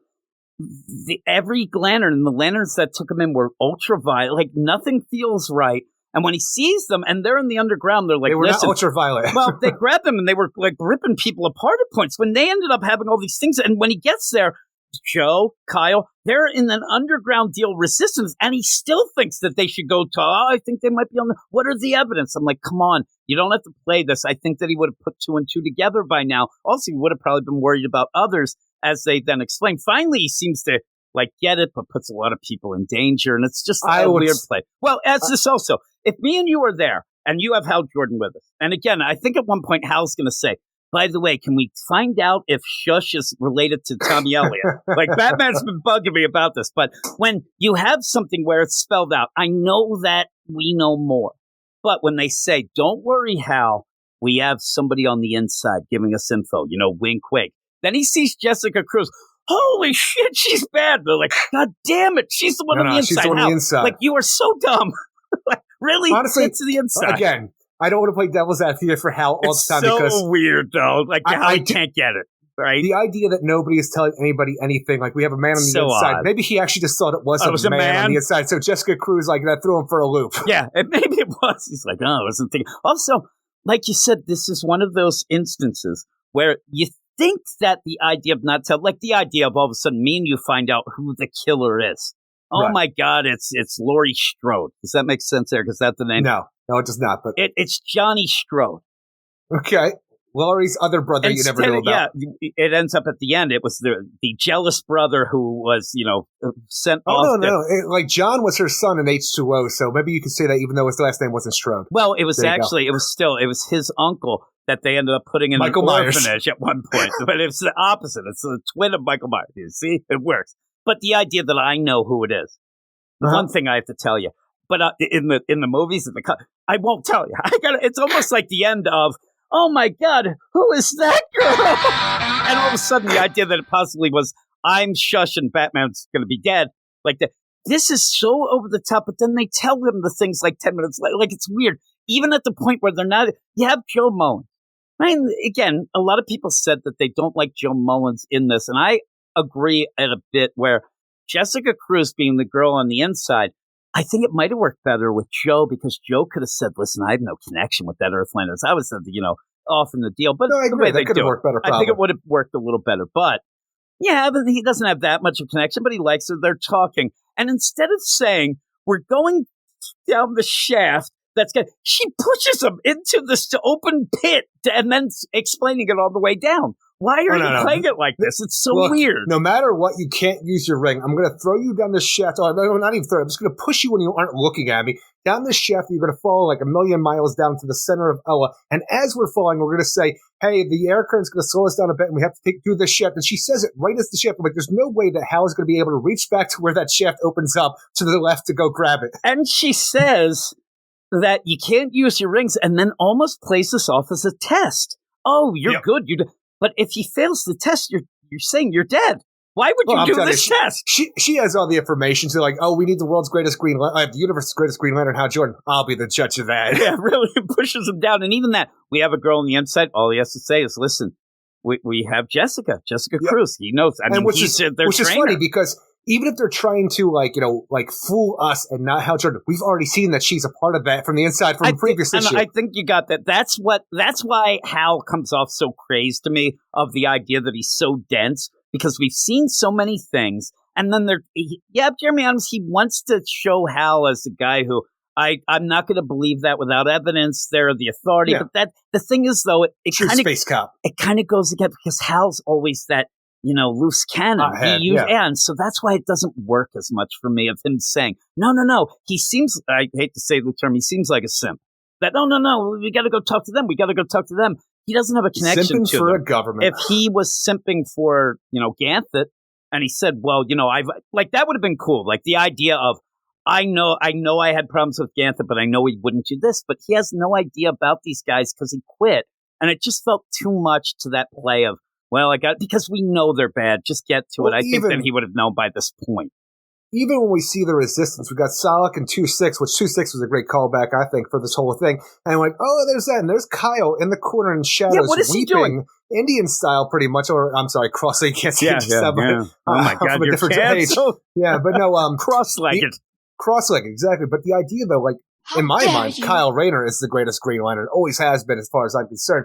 But the idea that he's just whimpering and has to go and hug Hal when he sees him, like, I think Kyle, for the most part, might be kind of useless for the storyline for how he's reacting right now. And then what I like is the Keanu Reeves. I had the tweet. They do the hover hands, right? They're hover hands, and they're not grasping each other.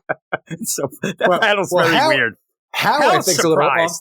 Yeah. Exactly, but Kyle, he's just weird. He's like pretty much just going to like tackle him. It looks like Hal, something's wrong. The emotions, they're wild. They're not contained. Hug me, bitch. And he goes to grab him. But like you said, some of these are cool. Which is an interesting idea for what he's talking about. The idea of the emotions aren't contained. I'm like, does this mean more like you're connected to the white power ring, like you used to be, for how you're feeling the emotions? And here's the thing, too. When we get to the end, I think that might be the play with what they say is coming next and things like that, even though it's not really set up, but we'll get to that. But when in this, again, you have then Simon Baz, who just kind of returns, but Kyle in the shadows, very odd, very weeping. Odd, but weeping. And then he comes in and they're, trying to explain what's going on. And Jo, she did go back to the city enduring, always throws us off. It's not the enduring city, Eric, it's the city enduring. And it's like the event Leviathan.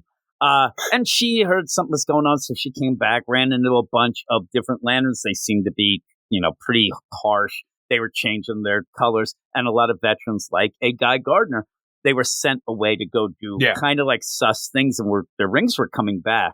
And so they started this pretty resistance. Much it seemed like all the veteran Green Lanterns who might be opposed to what the United Federation do, they're like, let's send them on suicide missions. Exactly. That's what they did. And then they start recruiting just wackadoos. They seem to like that. And nobody's really going through training, and Kilowog's dead. So you have all that stuff going on.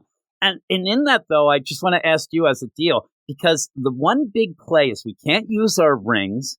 And I know, like, some people, wherever you go with it, but they do have their uniforms on, and a lot of times those are ring-based. But the idea of they have these it seems like Jeremy Adams is doing too much to explain that they can track their rings.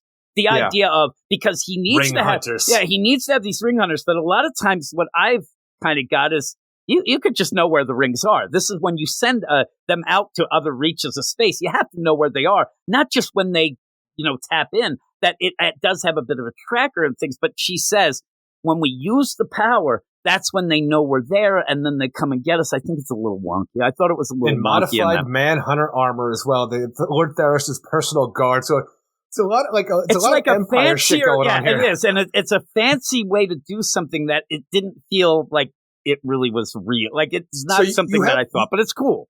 You have the ring hunters who can sense, when the rings are being activated. I can see the idea of not being able to actually see where the rings are if you want to, because Salak is the main computer man on OND is with the resistance, so I can see him trying to hide shit if he's still playing nice. They should say that, and it's weird then, When you then have the personal guard of Lord Theros who has, source staffs that can turn off the rings, and they look like manhunters, I'm like, you might be doing a little bit too much for this, right? Because, I understand that you want to be big and be cool, but I don't think, especially with what we have on Oa, is the source power battery at this point. Like, you have all of this, which a lot of people didn't read Jeffrey Thorne's, Lanterns, or even consider it canon anymore. Yeah. But you have this going on here, which at the end of Jeffrey Thorne's, it looks like it changed a bunch of Green Lanterns to be different emotional spectrums as well. That's what they're dealing with, you gotta explain more of this in my mind than weird Manhunter personal guards, pretty much the Imperial Guard, as far as I'm concerned. And how, the best way I can explain it, I think it's kind of cool I kind of, but it feels like a try-hard version of this. The idea where, especially when you bring magic into and it. it starts to feel a lot like you always bring it up. This feels like me and you in the backyard as kids, and I'm like, well, I got ring hunters, and I say, oh, that, and you're like, yeah, well, I have magic guys who end up being able to do this and sense that. It kind of seems all thrown at you. Then also the spectrum, like you said, something that isn't just made up here. It was from the Jeffrey Thorne deal. And even the idea, I like the one guy where he's like, hey, do we have our volunteer? And he's like, oh, what the fuck's going on? And then you end up having them, like, he gets turned into a Red Lantern, gets fired up, and just runs into the wall as they seem to be trying to unlock things that way, and it just seems very odd. Well, that's the thing. It's the idea that you have this Source Lantern going on. You're looking for volunteers to pretty much just go in there and become one with the Source. I imagine they're trying to unlock the White Ring at this point. Probably, and that's probably why, as this goes on, you're probably going to see Kyle lose it even more. Like, he is, like, because the idea also with that, like, this is where the things are kind of cool, but maybe have Hal ask Kyle a little more, because Kyle is not right. Kyle comes out and is like, oh my God, the emotions. And he needs to, like, what did they do to him? What's going on? And we don't know. It must be something connected to the Source. Something like really, like, explain something, because I do think that as they unlock more and more, he's tapping in. And I do think at one point here, though it's a Hal Jordan book, and you claim that Kyle Rayner is the greatest Lantern of all time, I do think we're going to get a page where he's going to, boom, there's going to be explosion, White Lantern, bitch, and take care of shit. And I think it'll be awesome. But in the meantime, you have Theros, who's desperately trying to unlock the Source. But it's funny, it's like the idea of a guy just running in, and he can survive. And then it seems like that's to deal with Kelly. Because the thing is, Kelly is there experimenting on to try to unlock something because of her, like, whatever Chrono Gauntlet experiment they had with her, like, Bendis gauntlet that they gave her for being a Teen Lantern, which was destroyed during Jeffrey Thorne's run. The one cool thing, though, with the idea of these volunteers and stuff, because Theros seems to have a little bit of power with the Source Lantern as well. I don't know how he's actually using it at this point in time. Other Lanterns are able to change their spectrum, so I'm guessing he has something to do with that. And he puts his hand on the guy, right? Oh yeah, he puts his hand on the guy and makes, because it looks like he's a little like wary about this guy doesn't want to do it. I'm telling you, when you do that, you have the idea, like, you have been chosen to lead. I know you want to serve more than anything. And he activates the orange, like, Abras to him, so he just sees it's like, mine, and he has to run towards him. Like, that is actually a really cool aspect. I thought the colors could have been better. I actually thought he turned into a Red Lantern the way I looked, in that he was fired up. But you're right, it's the orange. It's mine. And what I like about it is he knows how to do it, where he does give, it's almost like a trigger. As that talk beforehand, to then hit it at the right point for him to yell, and you're right. You are greedy for the cause.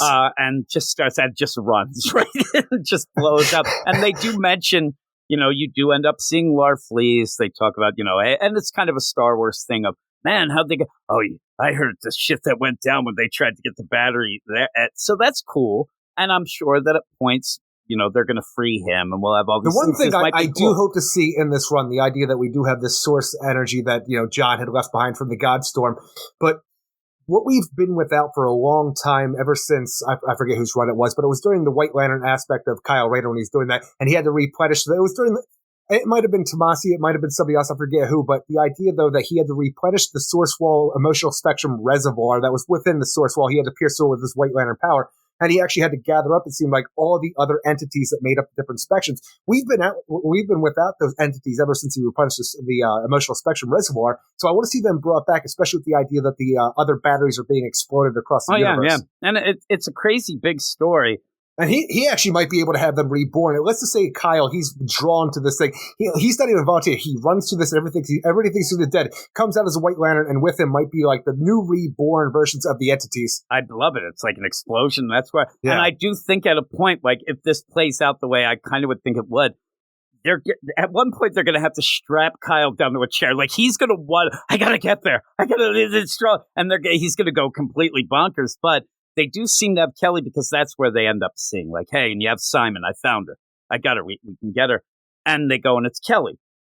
Crazy. A lot of people didn't seem to like it. I don't mind. I actually think it's kind of cool. We like Kelly. We didn't think they did anything with her, but we did like her. It's a shame. Especially the idea that they had before, because I really thought, like, Bendis did nothing for her backstory. Like, hey, I'm in a landfill. There was an alien that came down, gave me this thing. And it was this experimental. Yeah, I say experimental, but Yeah, exactly. But the idea, though, it was so closely looked like Krona's gauntlet that Hal used during his Renegade era that I wanted to see the idea. Like, she thought she was a part of something big, like the Green Lantern Corps picked her, like she was for something better. I wanted this to be something that a villain of the universe had taken and tried to do it, and it was actually this like Quard, awful thing. Are you talking? No, that's the antimatter universe. Exactly, that's a different universe. Eric, exactly. But the idea, though, that she thought she was picked for something and it was just actually like a criminal intent, something bad. I wanted that to be something, but we ended up just destroying the gauntlet when Joe needed to use it during Jeffrey Thorne's deal. And the gal even point out, and because we did like her, people were like, oh my God. And it is true. She's like Riri Ironheart with Krona's gauntlet, but that's fine. I thought she could have been pretty cool. The thing, though, is, and I was talking to somebody. Though. It wasn't Krona's gauntlet, though. It was something very similar. It was alien. He never got around to really doing a lot with it, and that was the problem. But I talked to a guy because Jeffrey Thorne, it was just announced he's going to be doing an X book. I think it is X-Force, where he's going to be doing that. And I had a video, and I was talking like, man, I didn't like the Green Lantern run. I was confused for the most part. Not everybody, ended up reading it, but we're still dealing with a lot of stuff. Almost seeming like we're trying to fix some of the stuff, trying to meld it in. This guy actually, and he was being very nice. This is a guy who said that Jeffrey Thorne run got him back in the comics. I'm like, that's awesome. But I don't see it. But he's like, I don't know what you're talking about. They're not even dealing with stuff with Jeffrey Thorne now in the Word Journal or this. I'm like, that seems like that's all they're doing in Word Journal. And then this as well. Jeffrey Thorne and this, it's all of the stuff leading out of like Jeffrey Thorne's book in my mind. And so again, though, if you're using it in a way that elevates things, fixes some stuff, because even having, this source and then tying it into Kelly, because it'd be cool to have Kelly. And if you don't, it'd be cool to just have her do something and then end it. Just the idea of having Kelly Quintella here is that we never saw her like outside of in a coma from what happened to her previously. Like you need to give her an ending at least to her story. And that's what I'm saying. If this is the last we see, I actually appreciate that. And the idea that you can kind of think that, read between the lines of the idea when she had that gauntlet, she also was able to hack shit. She was doing some, because Bendis, and the idea of it is funny. I think Bendis just fudged shit to just get it going. And I think Jeremy Adams at this point is trying to make some of that maybe make sense as we go forward with her, and why they want her, why they're doing experiments on her might be pretty cool. And that's something that I was not upset about. I actually thought that was neat. And Simon's a guy who should, he's big with Kelly and with the Jeffrey Thorne deal, especially. And Hal sees it. Hal didn't have much of an interaction, but he doesn't like seeing a little kid experimented on. But it is, again, the idea of, if you activate your ring, whether or not Hal has put together, because he doesn't seem to be able to put anything together, he reacts of, I have to save this kid. We always have a choice. Yeah, I get it. But they've said to you that all this work they've done, you are going to ruin everything, Hal, everything. Because you're going to go balls to the wall, jump in like this, and you have no regard for what they've been working on. I thought it was a dick move. And I'm telling you, everybody gets their powers taken away when these other ones come in, it seems like, because they have to try to help Hal. Hal's the only one with a working ring.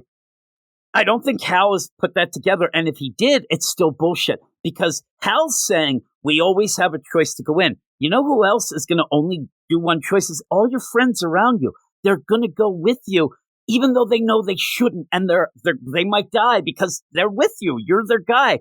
And he was a complete dick.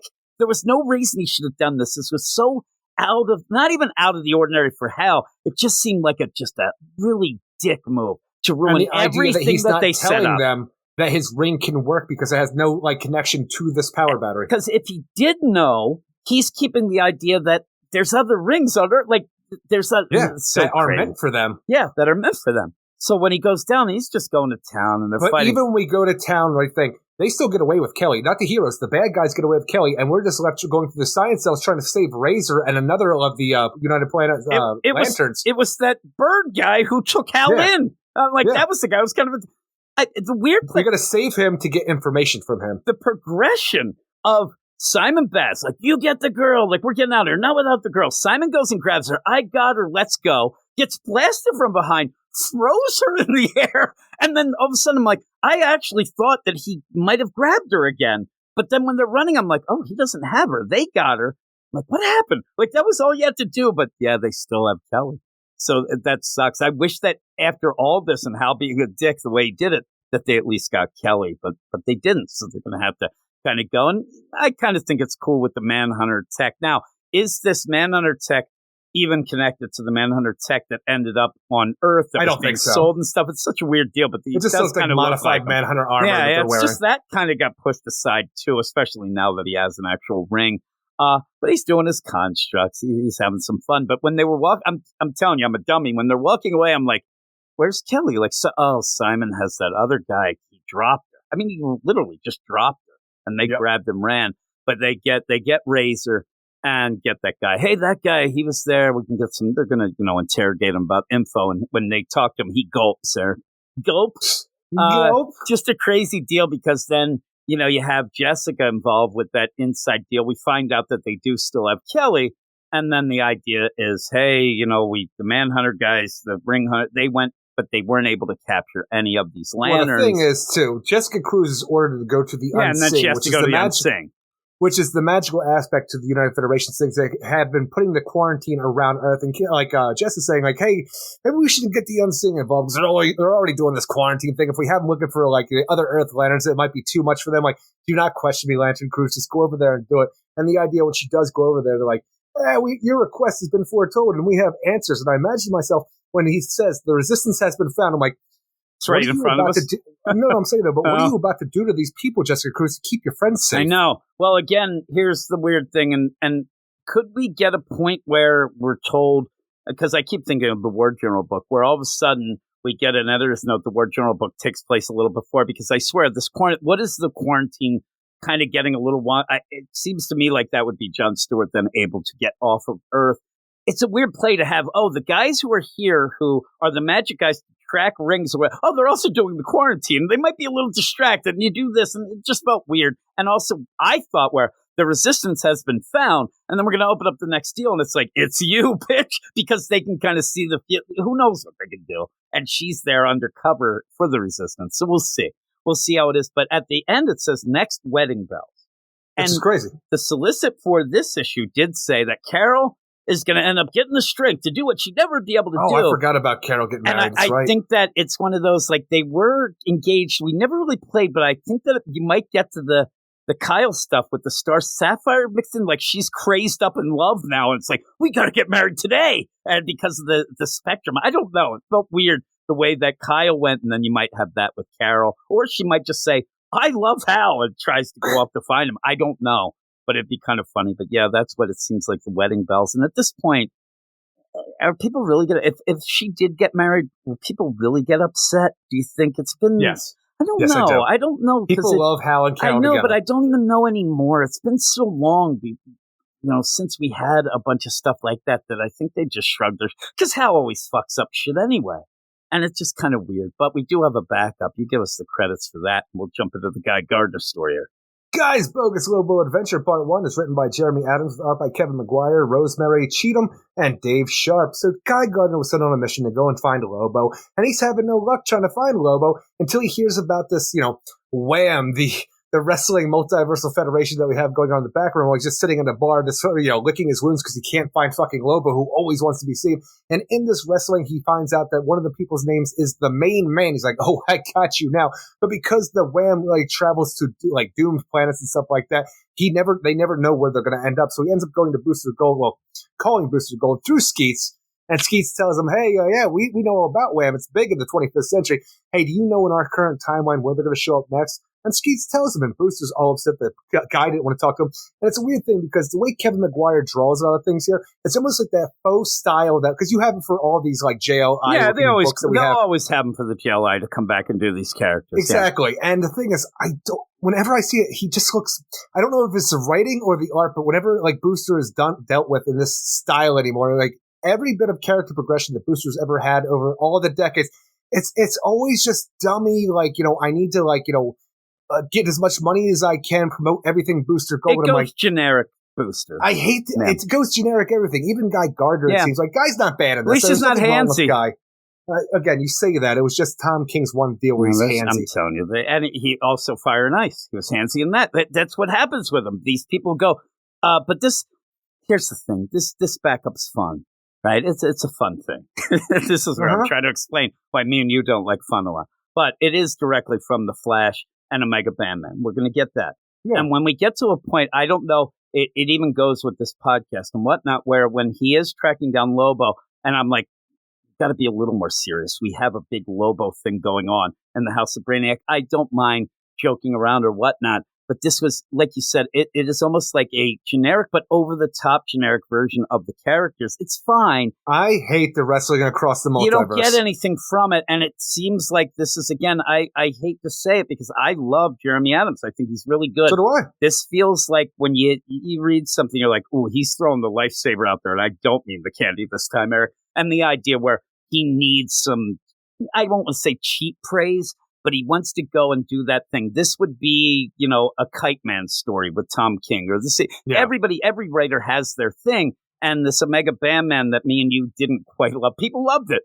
We didn't quite love where you're just playing that up here, and it just makes it a goof. And I kind of wanted a little more with that, especially when the shit that's going on in the front up is balls to the wall like crazy shit. And Guy, in the way they're playing it, would have been sent away to be murdered.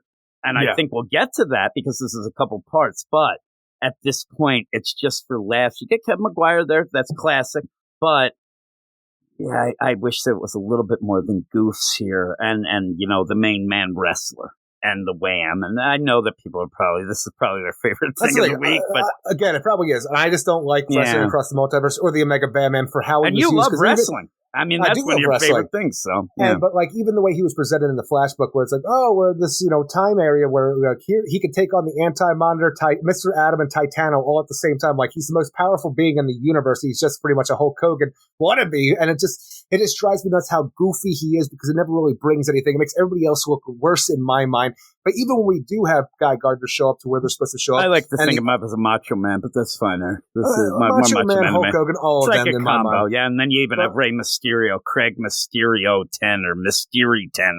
Craig Meister 10. Meister 10. I'm telling you, I just see Mysterio there. Well, even the idea Lobo in this is wearing a luchador mask for the main man character. But even when Guy shows up and says, "Hey, this is illegal," and the Wham teleports everybody away, but Guy puts the main man in a bubble to make sure that he can't teleport away as well. He's all pissed off because obviously like, hey, I'm never going to be able to find them again, you son of a bitch. I'm not even this Lobo you're looking for. And I'm thinking to myself, who are you then? Because I really hope that if you aren't the Lobo that he's looking for, because obviously Lobo's been taken by Brainiac, are you the Phobo that I've been looking for? Could be, but and again, you get the claim, you get the, hey, you kiss wannabe, it kind of throws you out a little. We get it. It's just a joke, but I could see Guy doing that though, just because I don't know. It's just kind of, there's just two in the current deal when you can't play the game. But even the idea that you have Guy Gardner, a space cop, somebody who protects the galaxy, like, whatever sector you're in, but he's out supposed to do something. He's on a planet right now that's on a direct course with an asteroid that's going to destroy it, and that's why Wham's here to, do their big old wrestling right before a world and he's dies. Not helping anybody. He's just doing his thing and getting out. That's the thing. He takes Lobo away, and we see in the background he flies away. The planet being destroyed, he says, "Wow, I'm good at my job." I'm like, it makes him a dummy. That's just goofy. It's a goofy dummy deal. Like he's like, oh man, it's like that sitcom deal. Everything worked out great. And the planet's blowing up. It is. Look, it's there for what it is. I know what you're doing. You have many parts of the story. I don't know how many you have or what your time restrictions are. But show Guy Gardner saving this damn planet, please. Yeah. And then, we said, you get Booster. Oh man, I'm not getting all the headlines because of the bitches, Eric, he says. And then Skeets, Skeets is the smart one. He ends up talking to Guy. Guy is over the top guy. You have that. And then because we're doing this game, we get Space Dolphins at the end. And then I'm like, yep, you're just Space Dolphins are coming to Lobo's rescue, which makes me think that maybe it actually is Lobo. But still, whenever you have these characters, even if it's a clone, it still would have the deal. I don't know how they're playing it. Lobo loves the Space Dolphins. I don't know why the Space Dolphins would come to a Phobo's rescue or anything like that. But it's just weird because whenever you have these characters, you have a goofy aspect to Lobo with the idea of Space Dolphins. Everybody wants to use it. And even when you had Crush and Lobo have the solo one, you had to give Crush space lizards that were all about it. Which we'll see. What are the over-under chances? The percentage lizards. We're going to get space lizards in the Crush crossover with Pet. We're getting them. We're going to get them immediately. You don't think that Leah Williams, all the nonsense that she's done, she's not going to hitch her ride onto those stupid space lizards. That's probably her favorite thing of the entire Crush and Lobo mini. Everybody loved that for some reason. I love Mariko Tamaki. She's probably already, can I use them space lizards because I love them? You use them, bitch. Just go for it. I don't know why I keep using that term today. I know why. Yeah, I do too, Eric. But yeah, Space Dolphins. When I did this, when the Space Dolphin, like, at this point, I'm like, all right, you already did like 99% over the top generic deal. Now you did 210%. I mean, it's the rating went through the roof there, but it's for fun in a deal that I don't know that we need fun right now, especially with Lobo, involved, whether it's not his story or not, but Lobo involved in the House of Brainiac. Tie-in. Yeah, and that's the only, it's just, you have that play, so, and then also you're acting goofy in your own book because of all this shit going down, and while guys doing wham, bam, thank you, ma'am wrestling, you have Kelly who's being expected, you gotta get going. It's a weird tone change. Yeah, I agree. Yeah, it's odd. It's odd. This could have been fine, 3 months ago. Could have been a fun little, a little hoot. But right now, I think, I'm just saying, guys, stop. Get back to Owen and help your friends and who's coming to fight. Because when you have this, who knows with this goofy shit, who is going to be coming to maybe try to kill him? Because there's the setup. They're sending veterans away who might be a problem, and then they're killing them. We'll have to see the deal. But what would you give this? The thing is, I am not a fan of this backup. I'm glad we got Lobo, because whatever that's going to be. And the main story, it was just the idea of the way the story was told, where everybody's not telling anybody anything until it's convenient. It's very clunky the way it's told, and I really felt distracted. But the ideas behind it, with what's going on with Kyle even being a weepy bitch for whatever reason, the idea that we're experimenting on Kelly, these are cool things that be callbacks to what these characters dealt with before to give them a new status quo going forward, which I really look forward to. It's just I wasn't a huge fan of this overall, but there's still a lot of cool stuff to it. So a 6 out of 10. I'm a 6.5. I'm a 6.5. And Guy's my favorite. And in this, I didn't really get that feel. Not this guy. I didn't. No, I'm not that guy either. I didn't get that oh man, it's awesome, Guy. And I really thought when it was announced and I saw in the solicits that, okay, Guy does kind of get generic up every time he shows up. We say it a lot with Damien. Somebody who doesn't know Damien, they just go with the bratty kid who's going to be a pain in the ass and whatever. I thought Jeremy Adams would do a little better with this, but he's so concerned to get this wham wrestling that it kind of was about that. So it kind of, but if you it's just more of a goofy guy than I even the idea of going basic bitch guy. You got to go with a hothead who can't handle things, and this is not really a hothead guy. It's more of a goofy guy that feels like it's from a Fire and Ice book. Well, and that's the thing. When you have Kevin McGuire on, you're really going JLI. You want people to think, and this to me is people's idea whispered down the lane of what JLI was about. Because if you're at JLI, there's a lot of not just goofy shit. It is a funny book at points. It's very funny the way that it's come, but it's played seriously in the funny book. And there's a lot of personal things, and Guy himself had a lot of progression and things like that. But when they think back to get that vibe, it's just goofiness and Booster over the top. Just the worst. Yeah, and you get hey Eric, you get caricatures, not characters. I got to use it. I got to use it again. I got to trademark that one. I need a shirt, right? I'm a character, not a caricature. Would that work? The opposite way? Yeah, Little sure. You can wear whatever you want, man. And then on the back of yours says, "I'm not a dancing monkey," because you say that to me a lot. When I'm like, "Baby, you should do this. How about your dancing monkey?" You yell at me. I'm like, "Geez, I just wanted you to buy flowers for Jess." But that's fine. That's fine. Mind your business. I thought maybe it'd be nice and get Jess some flowers. It'd be pretty cool. But that is the end of the first section. We're going to go off right now to some mail. Mail, check out what you got now. Get your postcards, birthday cards, eBay or stock cards. I get it while it's hot now. If a letter makes you wetter, then a better, ready, better, it's mail.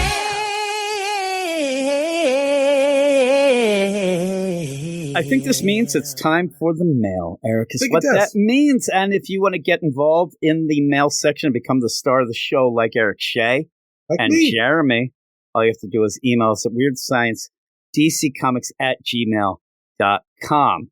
As I said, just like Jeremy. And Jeremy, if you're not aware, is a longtime member of the Get Fresh crew. And he took a little bit of a time off. I know how that is. A lot of times, my friends, what they call time off is they'll never talk to me again. But, I usually come in hot, Eric, and then, people get sick of me. It's what I do, right? But that didn't have anything I hope to do with this. I just wanted to make it about me. But obviously, the deal also, I do have to pause one little second, Eric, because I didn't realize what time it was. I do have to take my medicine, and then things will start to pick up after that, as you know. So I'm taking my medicine. All right. Put it under my tongue. Put it under my tongue. I'm going to do this. Yeah, the mail section. I forgot to take it and realized that I didn't realize it's the timing of recording is throwing me off, as I told you. I got to swallow it, too. You could have waited till after the mail, but whatever. I don't know how long this is going to be, and if I don't take it at this time, I'm never going to get to sleep. So you know how it is. Right? Yeah. It's going to be like an hour mail, right? Wait. I don't know why you're dissing Jeremy like this. I don't know. It's nothing about Jeremy. You actually haven't seen the mail. But again, to be serious, Jeremy, long time, first time, all that, and a great guy. And somebody that we both consider a friend, and did one of the greatest readings that I've ever heard in my life. I will bring it up all the time. It's, quote the Raven, but it was to Wrong Turn and his wife. And it was just the greatest ever. The bitch can't get through the door is what we heard at one point. So, and a lot of new listeners don't even know Wrong Turn, much to the chagrin of some people. Like, things, kind of come and go. We don't like to really keep doing the same thing. So maybe someday Wrong Turn will make a big play back. But in that, I do have the Wolfman. The Wolfman. So he ends up coming back, and boy, he is fired up. Did you see all the things he's reading? Like, he stepped away from comics for a while, and then started re-listening to the show and all the comics. And boy, he is going through. He's like lightning in a bottle through those comics. It's like every day. It reminds me of when I would talk to you at work, because I'd go home and you're like, I'm going to read this, and this. I'm like, I am too. And then I'd read like half a chapter or something, or half an issue. And I come in and like, what'd you read? You're like, where should I start? Like, I went through all Infinite Crisis and in all of the tie-ins. I also did this, and I read Mosaic, and I'm like, how does this work? But the idea, too, like, I know that I've seen you 12 hours before, but yet you tell me that you watched 18 hours of movies or TV. It's the vortex there, but he is going through. That's how time works here. And he is it doesn't work for me. I said the other day, to Tanya, I want to, like, have a video where you thought, just to see the horror of me being distracted is. And it does get me sad. And what happens is I end up at the beginning of the day, and I'm like, I'm going to get this, and this done. This, and this done, right? And then I start doing, and maybe I do other things, but if I don't get all this done, I get really depressed that I was lazy, and I'm like, I didn't do what I wanted to. And I say the night before, like, I'm going to do it this time. I'm going to wow myself and everybody, and I get so sad. I get sad, Eric. I'm like Kyle Rayner. Here, Jeremy starts. Hi, Jim, Eric, and everyone in the Get Fresh crew. What's up, Jeremy? It was great to talk to you, Jim, on Slack the other day, and lovely to hear the shout out on this week's podcast, which was last week. He realized that he had ended up sending, obviously, he's referencing the show. So he wanted to email from last week, but it was a little late. I can only apologize for how long it's been since I wrote or messaged you.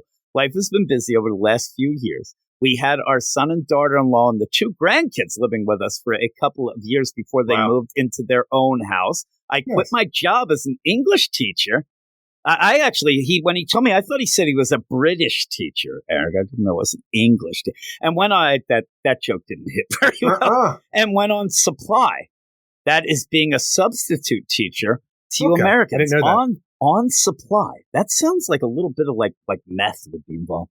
I don't think he would do that, though. Life just got very full. He said, plus, if I'm honest, I was feeling a bit burnt out by Eric.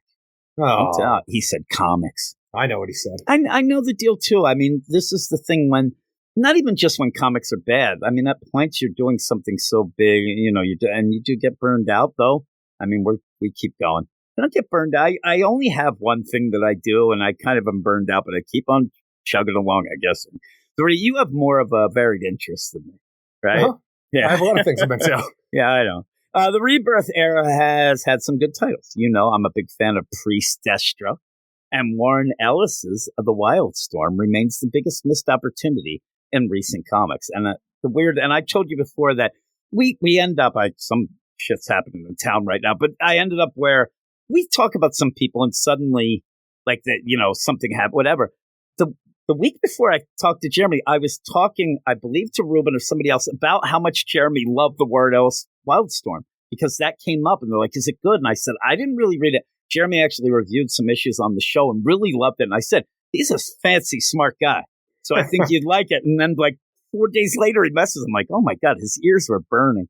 But it remains the biggest missed opportunity. Really like that. But there was an awful lot of mediocre stuff too. Nothing really to fire your imagination. That doesn't mean, and he's come back now, that doesn't mean I've not been reading comics. I've just been reading older stuff and a bit of manga, which actually I have to talk to him a bit more about that. I've been largely unaware of what's been going on in DC titles, but you get curious, and who better to guide a curious man Curious, Eric. Through the world of current comics, then, the Weird Science DC Comics podcast. That's right. Yep, he's this actually, I hope that Jeremy realizes how excited I was when I got the mail and read it, and then I ran right to Eric, like, wait till you hear what Jeremy said. It's complimentary. He said, because damn it, you guys still got us. He said, we still have it. Oh, my goodness. Because here's the thing, too.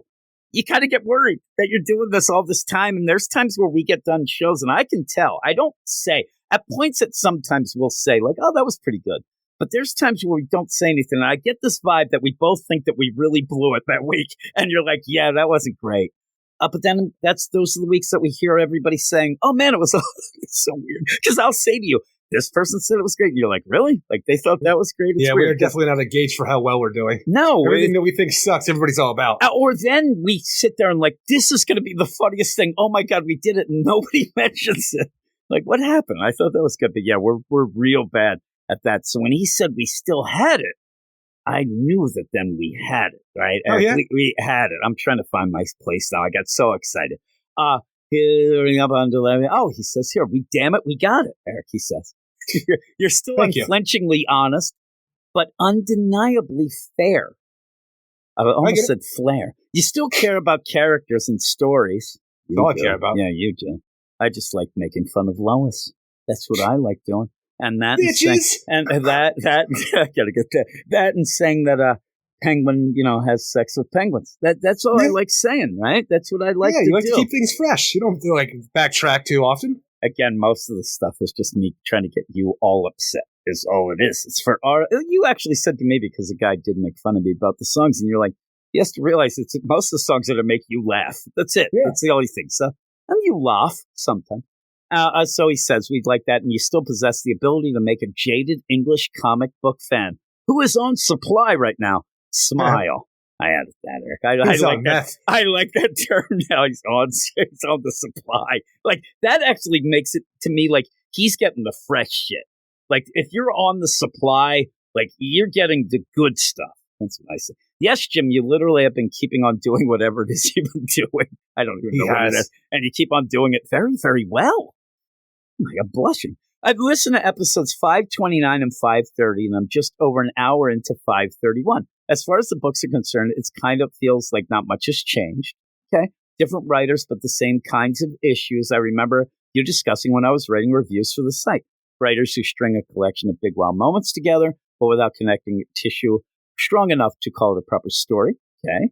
I actually, at this point, when he says that, I kind of want more wow moments. Like that's kind of, I just find that a lot of the stories just aren't. You'll get a lot of wow moments and you complain about it because there's not enough meat to this fucking that's what he said. That's true. But at least I'd rather have wow moments and not a story than not wow moments and not a story. I mean, something has to be, but without doing that, and says writers or possibly editors, and I think that's the problem, who don't respect the work of previous writers or the readers who came or care about those stories. That's where you jump in there. Enough to present characters consistently, the ever-diminishing returns of reboots and events, same old, same old. I think he might be saying, like, I can imagine Jeremy's like, oh, what's this Dark Crisis? Why did they just change it to Dark Crisis on Infinite Earths? You know, the real sequel to Crisis on Infinite Earths, the Dark Crisis on Infinite Earths. That was so weird. It's still weird. I actually, when I joke about it, and I have recently in a video, I always say that those two events, Dark Crisis and then that other event, Dark Crisis on Infinite Earth, he did both of those. One thing you guys talked about on, I think, episode 530 was Ram V's rather pompous declaration that he writes for himself. Here's where Jeremy seems to be digging in a little. He says, well, I kind of know what that means, why it means that. You've got to like what you write at the end of the day. It's weird. I didn't get that that's what he meant. And Jeremy continues, though, and says, but in my view, he's fundamentally wrong, and his attitude might go some way to explaining why Big Two Comics are in such a funk creatively at the moment. Published works work for their publishing houses invariably under the direction of an editor. Those publishing houses are not charities. They want to make money, and they will hire writers with a view to do that. The best writers are the ones that you might even think they're not that fancy, but you realize they are. Like a Jeff Johns. I don't think anybody says that he's like fancy, but some of the things he does are fancy. You just don't realize it because he writes it for, everyone, it seems. That's what I think. And you enjoy it. You have fun with stuff like that. But yeah, one of the big things, though, in it, with the Ram V, I think one of the problems with that whole concept of writing for himself, I only write for me. that also goes with, it seems, and I'm talking even Marvel, where you can tell, like, you could go through every book. We could have a podcast where I say, what do the fans of Batman want? Yeah, you're not going to, but you'll get a generalized Not gonna please idea. everybody. You're not going to, but there's things that, or Spider-Man. You know, if you say most people want Mary Jane and Peter to at least be dating, let alone maybe married kids, whatever. Married. And so, and that's, you have a lot of books like, what would they want from this book? What do you, one of the things I would like from a Green Lantern book is the assholes to use their rings. Like, that's so simple. Like, I'm talking that base level. It seems like they don't ever want to give you. Well, that's the whole thing. The whole idea of handicapping a hero is the only story they want to tell. Even the idea of Ram V's Detective Comics right now, he doesn't want to write a Batman book. So Batman's incompetent throughout the whole thing or barely even there. Yeah, and that's what I mean by, you know, what would people want? I'm not saying that, you know, some people want bad guys, some people, but they want Batman to win sometimes. You can't have him be competent. Yeah, you want to have, I mean, you could just throw out all these Superman, you want him to be a good guy and whatever, and they kind of get that right. But a lot of these books where you like a Daredevil or say a Punisher, you know what you want? You actually want Frank Castle Punisher, like, and they won't do it. They won't give you what people seem to, and it seems like But he's coming back, isn't he? Yeah. Beck, the singer? Yes, he is. That's writers writing for themselves is an idea that only became popular in the mid-20th century and only really applies to high-end literature. And I was going to say, and I'm glad he said that, I think that this is Ramvy's version of trying to be fancy. That he thinks he's writing, you know, the next great American or world novel, but he's writing a comic book. It's an easy thing.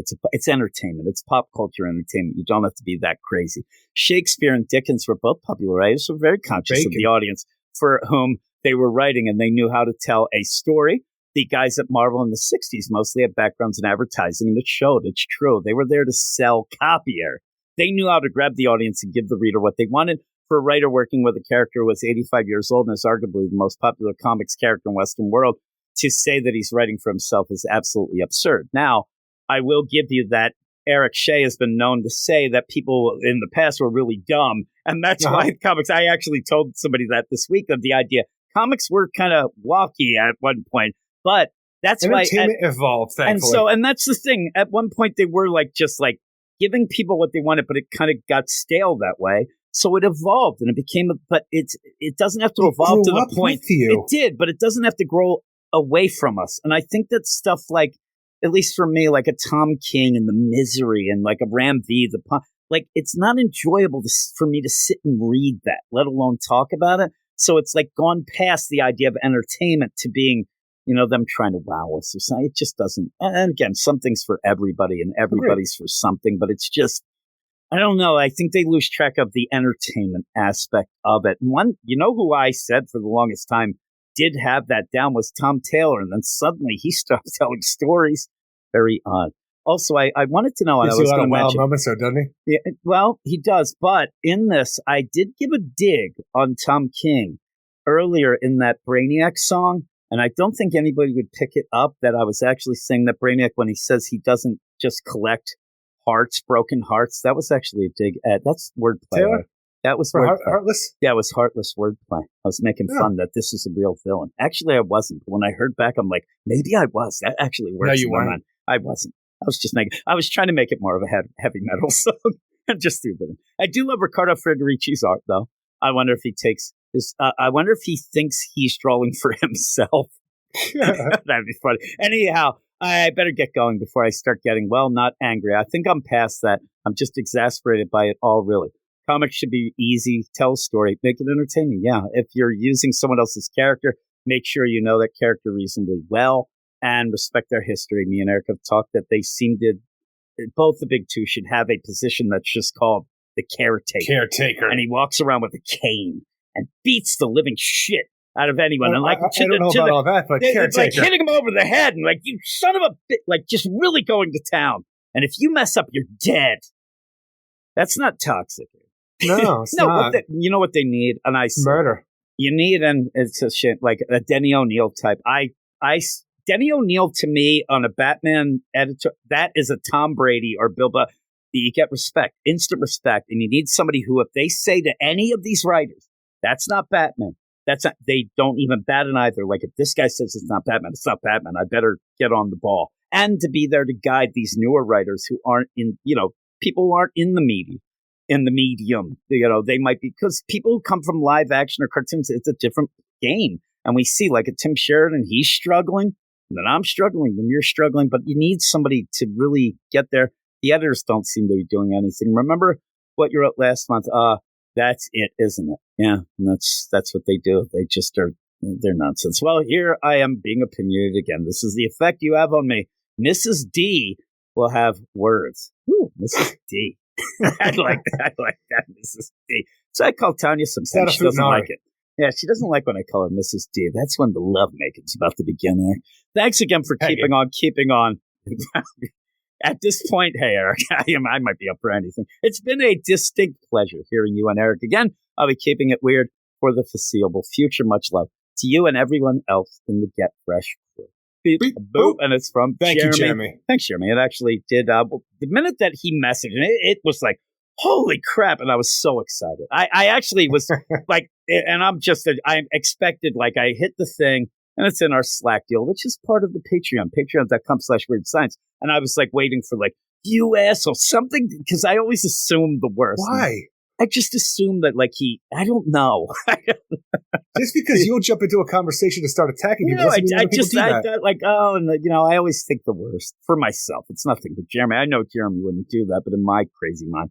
But no, it was great. And I loved hearing from him. And it's one of those things that people don't realize, like when we do talk to people, especially we haven't heard from, it does kind of energize everything. It's pretty cool because sometimes we're stuck in a bubble there with the boys who are bad in a bubble. That's what they call us. But that's it. We only had Jeremy's email, but thanks so much, Jeremy. And welcome back. You were always in the Get Fresh crew, but now you're reading so many comics. I'm telling you that I laugh.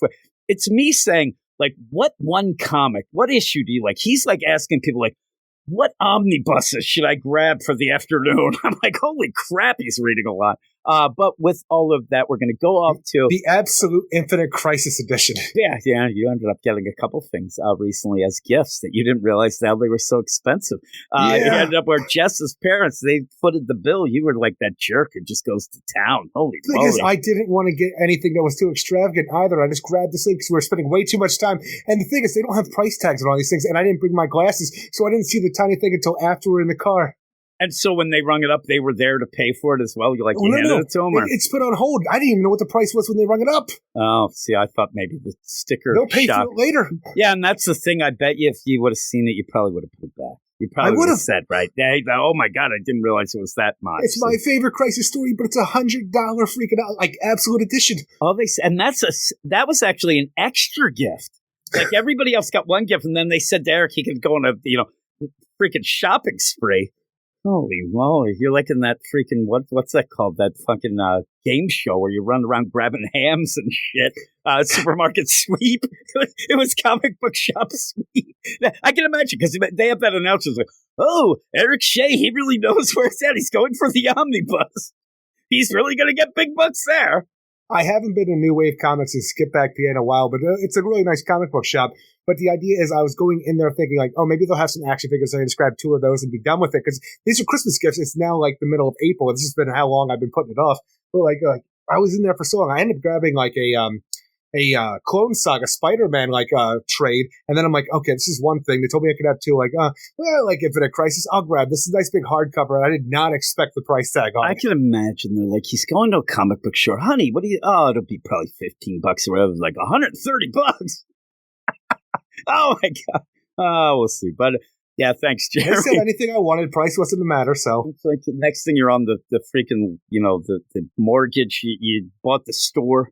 But here we go. We're going to go off to me and Tom talking about the Bat/Man first night, something that me and Eric weren't going to talk about. And then I said, if anybody was involved, go. And the last episode that we did, the last issue, it was Patreon only because we did it after we had already put up the podcast. But this time we did it early. So we're going to have it on. And if you have, Eric, I think you would like it. It's very long and very wordy. You know how that goes with me. But it's Dan Jurgens. It's really good. I think you should check it out eventually. But we'll see what me and Tom think about it right about now. And the Batman First Night #2, written by Dan Jurgens, art and cover by Mike Perkins, colors by Mike Spicer, letters by Simon Boland. And I am here with my man Tom. What up, Tom? I'm good, Jim. How are you? I am lovely. Actually, a lot better because me and you were talking a while before we did this, and it's because we like this book. Yeah, it's really good. Yeah, it is really good. And I've seen a couple people, even first issue, but even this issue, kind of like fighting back at things. I think that there's some people who just, they're so jaded with things, they want to find something bad. And so they're really looking into it hard. Here, I think it's really good.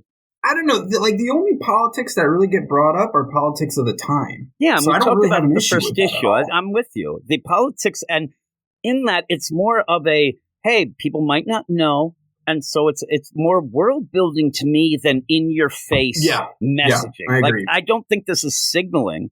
I think this is more of, this is the times, and we want you to know these things. And because of that, yes, you might say if you know the stuff, or maybe if you don't, it might be pushed a little bit more, but only because it's big and people might not know, and you want to get. If you're there in 1939, all this stuff is second nature. I mean, you know what's going on. You're not going to have an idea of, I don't get that or this. It's very much in the zeitgeist, but unfortunately, or fortunately, actually, we're way past that. So it does go, but it starts out, and the last issue ended with Batman being electrocuted, which is the craziest thing. It was such a good cliffhanger. He's being electrocuted here. And in that, you do have everybody watching. And, you know, the warden. You have police. Witnesses, I guess, because there's a bunch of people in that room. Yeah, the one actually seems to be maybe the mother or wife of the guy who was supposed to be. I didn't realize that. Right? Because I thought they were going to be the victims. Right. Usually you have the victims. Yeah. You know, and that isn't my Myron. I'm like, would you be aghast at that or would you be happy? Like the idea, she's like, oh my God, because this guy is Myron Dale. He's getting electrocuted. Batman came in and switcherooed it. Yeah. And Batman's getting electrocuted. Didn't save him, though. Didn't, as we'll find out. Yeah, really. He comes back in a weird way. But Batman's getting electrocuted.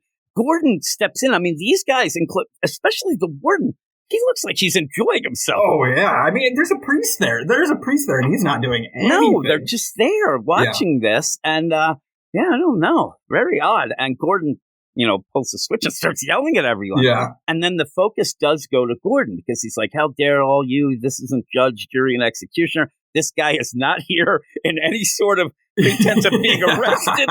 And the thing is, there's Gordon who, doesn't trust that this Batman is new, but he shouldn't be on the electric chair. Yeah. And it shows you, I think, a level of there is corrupt cops and people, and there are sadistically awful people, including, like you said, the priest is just sitting there. He's just watching. And while they're focusing on Gordon, Batman gets away. And we see as he gets away, and it's not the getaway. And we were talking, this is definitely not Batman. Yeah. This is early. This is of the time. So when he's going, it's not like he just disappears and the next thing he's like eating breakfast at the mansion. No, he's sprinting through the halls, yeah. He punches one guy out, and he's just like, oh my God, I got to get out of here. Jumps off of the second floor. Oh, and then he goes right into the car too. It just... and it's Gordon's car. That's a running thing. I actually thought that was hilarious. It was good. Yeah, Gordon's poor Gordon. He even says, I'm the commissioner. My car got stolen. We can't find it. So he vrooms off. And, they're like, oh, my God, he disappeared. What's going on? Gordon starts to argue with Warden Shelby.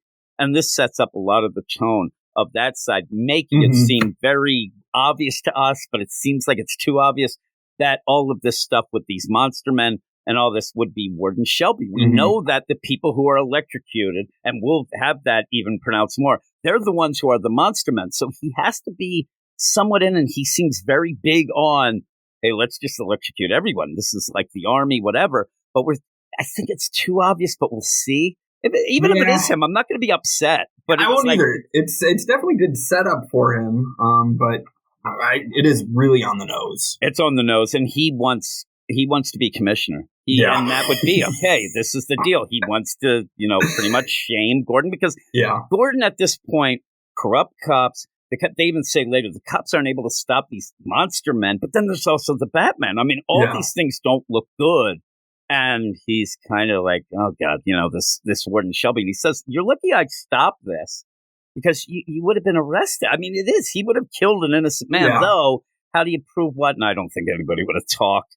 They were so into it. But we then go to see the voice, the, mystery real bad guy. Again, we still think it might be the warden, whatever. And he's talking to Johnny the Whip, who was mentioned last issue by the prostitute, Tilly, who said this guy, Johnny the Whip, this guy runs his mouth a lot. Yeah. He likes to run his mouth. He likes to be like Mr. Big Guy, but we see he's just, some hood, a gangster. And you said to me that, and it is true, we like the gangster stuff. Oh, yeah, I love it. And Johnny is there to be the gangster guy. Oh, he's got the nickname and everything. Yeah, I love it. He has a Tommy gun. I mean, he has everything. So the scar across the face, too. Yeah. And so the voice says, you go and I want you to do, there's two things you need to do. We need to get rid of the commissioner. We need to get rid of that freak Batman. So that's his big deal. But really, again, to set that from Shelby yelling about, you shouldn't even be the commissioner, I should be, to go to the voice saying we got to get rid of Gordon because he's a good guy, it really is on the nose there. Well, especially, too, because the voice seems really pissed off in this. I mean, we talked about the language. Exactly. And we talked, it is a Black Label book. Yeah. Last issue, there was some curse. This cursing in the context of it and the actual subject matter is so much more. In the idea that I know it's a Black Label, I know I'm an adult, but I actually was shocked at the one thing he says. I don't mind it. I actually kind of liked it, but it was just like, whoa. But what he ends up saying that he doesn't mind if some sort of appendage is in a mouth when they end up getting the dead body. I'm like, I don't know what you're into, dude, but fine.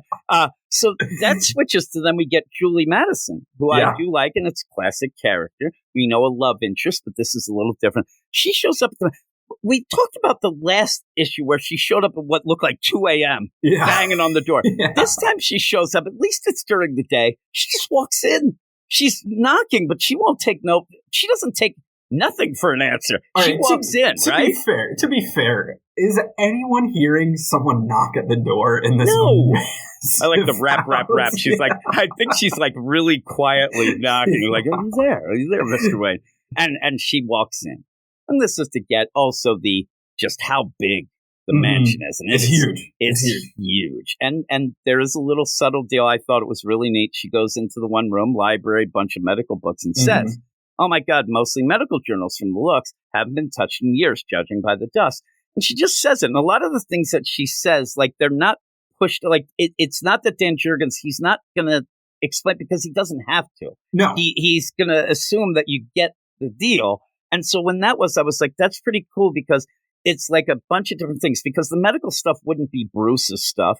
That's his dad's stuff. And after they got killed, it seems like he's kept a lot of rooms untouched, or you could say he's just busy being the Batman, training to be the Batman. There's so many different ways of that, but it is that idea that the mansion, and me and you talked about it, it seems like he has been living in the mansion. This isn't it doesn't seem like, he might have traveled, but it's more of a, I'm here in the mansion. I don't think he's just come back home or anything like that. He's been here. Yeah, and he's been training in the mansion and doing things. And most of the thing, too, we saw in the last issue, he seems to like this huge mansion. He only deals with a little section of it. He's only, and these things kind of are there, but nobody's there to clean up. It also shows you, again, of Alfred Ditch. They said he skedaddled before. But she's there yelling, Mr. Wayne, Mr. Wayne, hello. And I swear, he's from the other room. He's from his bedroom. Get out of here. Go away. He's yelling. And it's it felt to me like a classic, 50s movie deal of that mogul who's in his, almost like a Citizen Kane type deal. Yeah, just like a recluse, You're expecting bottles of tea or something. Yeah. He's got the spruce goose in the back. But you end up where you have all that, and he's like, hey, thanks a lot. Because she says, I just came to thank you for getting the movie going again. We knew he would. Mm-hmm. He's like, whatever, get out of here. And she's pretty tough. She just walks in the bed. This is Batman, right? And Bruce Wayne Batman in his mansion, but the front door was open. He didn't even lock the bedroom door. She just busted in. And you do have that crazy. It's so cool. You have a shadow that makes it look like she's going to walk in and he's dressed as Batman. Yeah, right. You have that. And I'm like, oh, God. And again, I think that if that did happen, I don't think that it would be that bad. I think that she would just be like, oh, you're him. She seems pretty tough. Yeah. And on the nose. And I think she'll figure it out anyway. Well, I think maybe next issue we'll see her interacting with the Batman. I would guess. This is only 3 issues, right? You mean interact as in under the sheets because I definitely, I definitely think that. I mean, yeah. Oh, she is really lingering on his back. Yeah. And she ends up like, I mean, and you look at him and any sort of, we talked about all the different movie stars he looks like, and it's again, I love like his eyes when he's like, I hire an electrician? Well, live and learn, because he's burned and she sees it. He's sitting there. Last issue, he said he was boxing and he's all beat up, and now he's like, and you get that thing. And I think that is kind of a funny play too. Remember, she told him last issue to start, knowing your place. You're a rich guy. Start acting like it. Now he's saying that he messed with some live wires because of the thing, and the thing set up. She's like, how does an electrical box, how does it burn your back? Oh, tool belt. Immediately. Yeah. He's like, and he says, tool belt and and she's like, all right, that, but he has to solve, also end up where, again, pointing out that he's rich.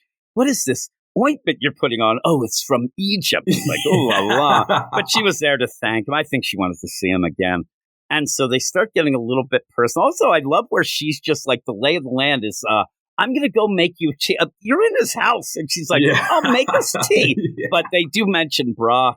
And this is a situation, old Hollywood, the idea that Brock seems to be a homosexual and she is there as that, maybe from the being friends, but also that's something where back in the day, if you didn't know, they sign up to studios. Like a studio pretty much owned the actors. You had to do it. And that might be the deal. Okay, we're going to have you guys pretend you're a couple. It works for everyone. And I think that Julie, kind of with that, she's more of a tough gal than what you would normally think in the deal. And I think she's fine with this. I think that she doesn't want to, marry or anything anyway. So she's, her career. So she's fine with just being there with Brock. But they're good friends, too. She said that, Brock and then Bruce just says, okay, that's Hollywood can be unforgiving. I get it. But it sets up that they can, maybe go under the sheets, like you said. Next year. And I said, at one point, she says, because he's like, maybe we should have a regular date.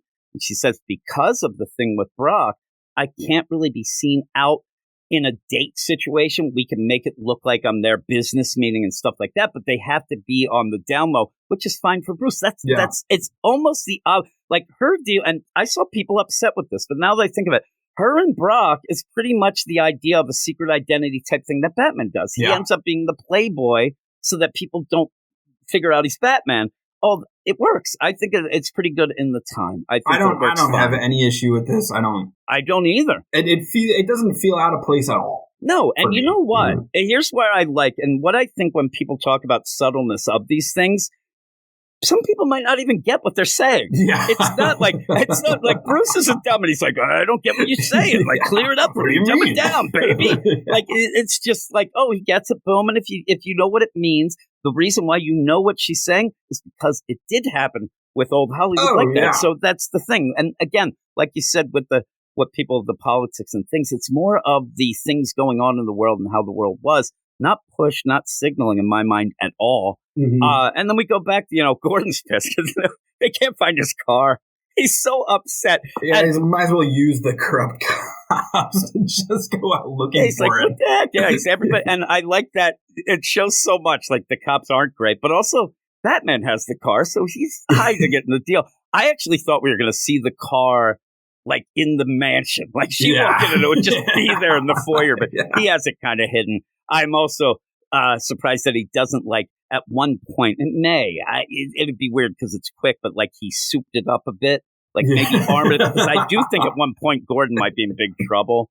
And maybe like, oh, I didn't know it was armored car now, but we'll see. It'd be kind of goofy. But there's, Bruce is going around. He's trying to figure out all these things. And the mayor, that they have the mayor protected because of the attempts on his life. And they go at it again with a biplane that I never expected. Oh, this action scene is so great.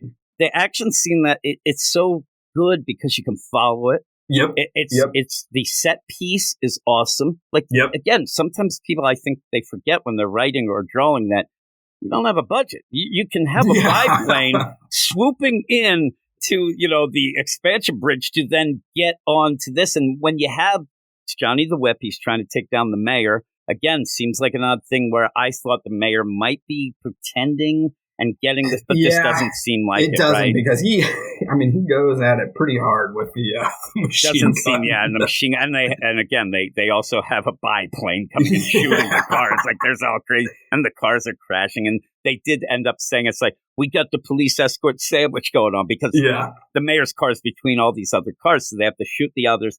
They kind of get out, and then Johnny the Whip with these monster men come in. Again, the monster men who do talk, but like just were like Frankenstein.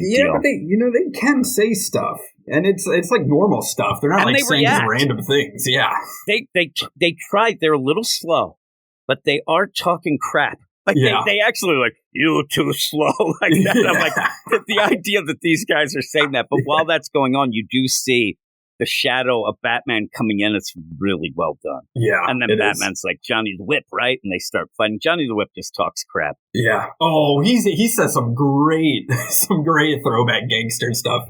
Time to ventilate the room, and then he just Batman's kills like, all these what are you guys. talking about? Like, I'm going to see sunshine through you, buddy. And he just starts shooting at him. And he is that classic like gangster that he's a lower level guy. You can tell he wants to like raise up. He's going to do what he's told, but he really thinks that he's the bee's knees to use and so when he gets kind of, he still kind of gets beat up a lot, but he's, it's all just wreckage. And you do see Batman with the one deal use on him, the batarang. Yeah. You end up where he's going to end up like shooting him. And this ends up being a big thing by the end, where it is, Batman isn't using guns. And he's in a world here where everybody seems to have Tommy guns out the wazoo.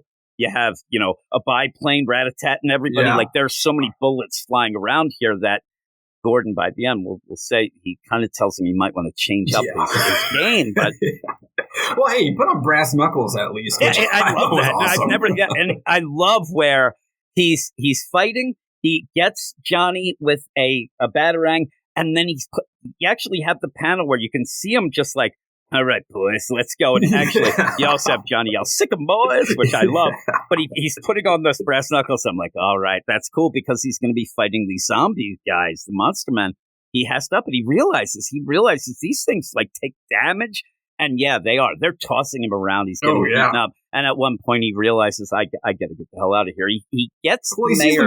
He sees the mayor gets out, and then he's like, all right, I mean, and this is good. This is what I want from Batman. He realizes he can't win a fight against, two giant goons, and then a guy with a submachine gun. Like, he's not getting out of that. No. And so he sticks around, though, until he sees and says to the mayor, you get out of here. Get out of here. Run. And you have the mayor, because the mayor has a gun, but he's like, you again. He's like, just come on, go. Yeah. That's where you get, I'm going to ventilate the room here with Johnny the Whip. Oh, great. Oh, it's so good. And, so Batman gets the mayor out of there, a bunch of people, and then that's it. He says, I got to get out, because he is getting beat up. He's getting shot at. He jumps off the bridge, and it's a really cool page again, where you see the bridge, you see all the destruction, and then underneath you see him hit the water. Again, this is him jumping off a bridge after being beat up, so he's in trouble. And he swims up to the shore because of the times they do have, these Hooverville deals, little shanties, and there's a girl and her dad on the shore, and the girl's just like, Daddy, are there monsters? He's like, what? And he thinks that he's going to get attacked, and he ends up, Batman just wants to dry off. He says, he's like, I'm hyperthermal. I gotta get there. And he has a fire, and the guy's gonna kill him. So he ends up running. And he's not gonna hurt this guy or the daughter. So he has to run. And then you go and you switch, and we get the rabbi again that we had. And the rabbi is going through pretty much their Hooverville there and giving people who need it food, things like that. And then we get these gangsters who show up. Probably this is just these two guys, whoever they work for.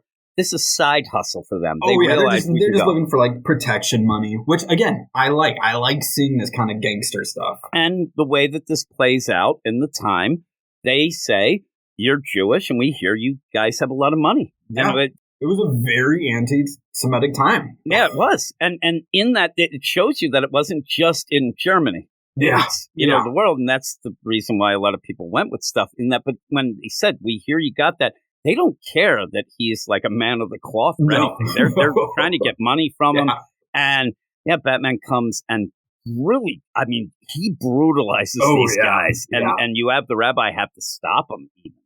And he's like, hey, and Batman says to the rabbi, why are you protecting them?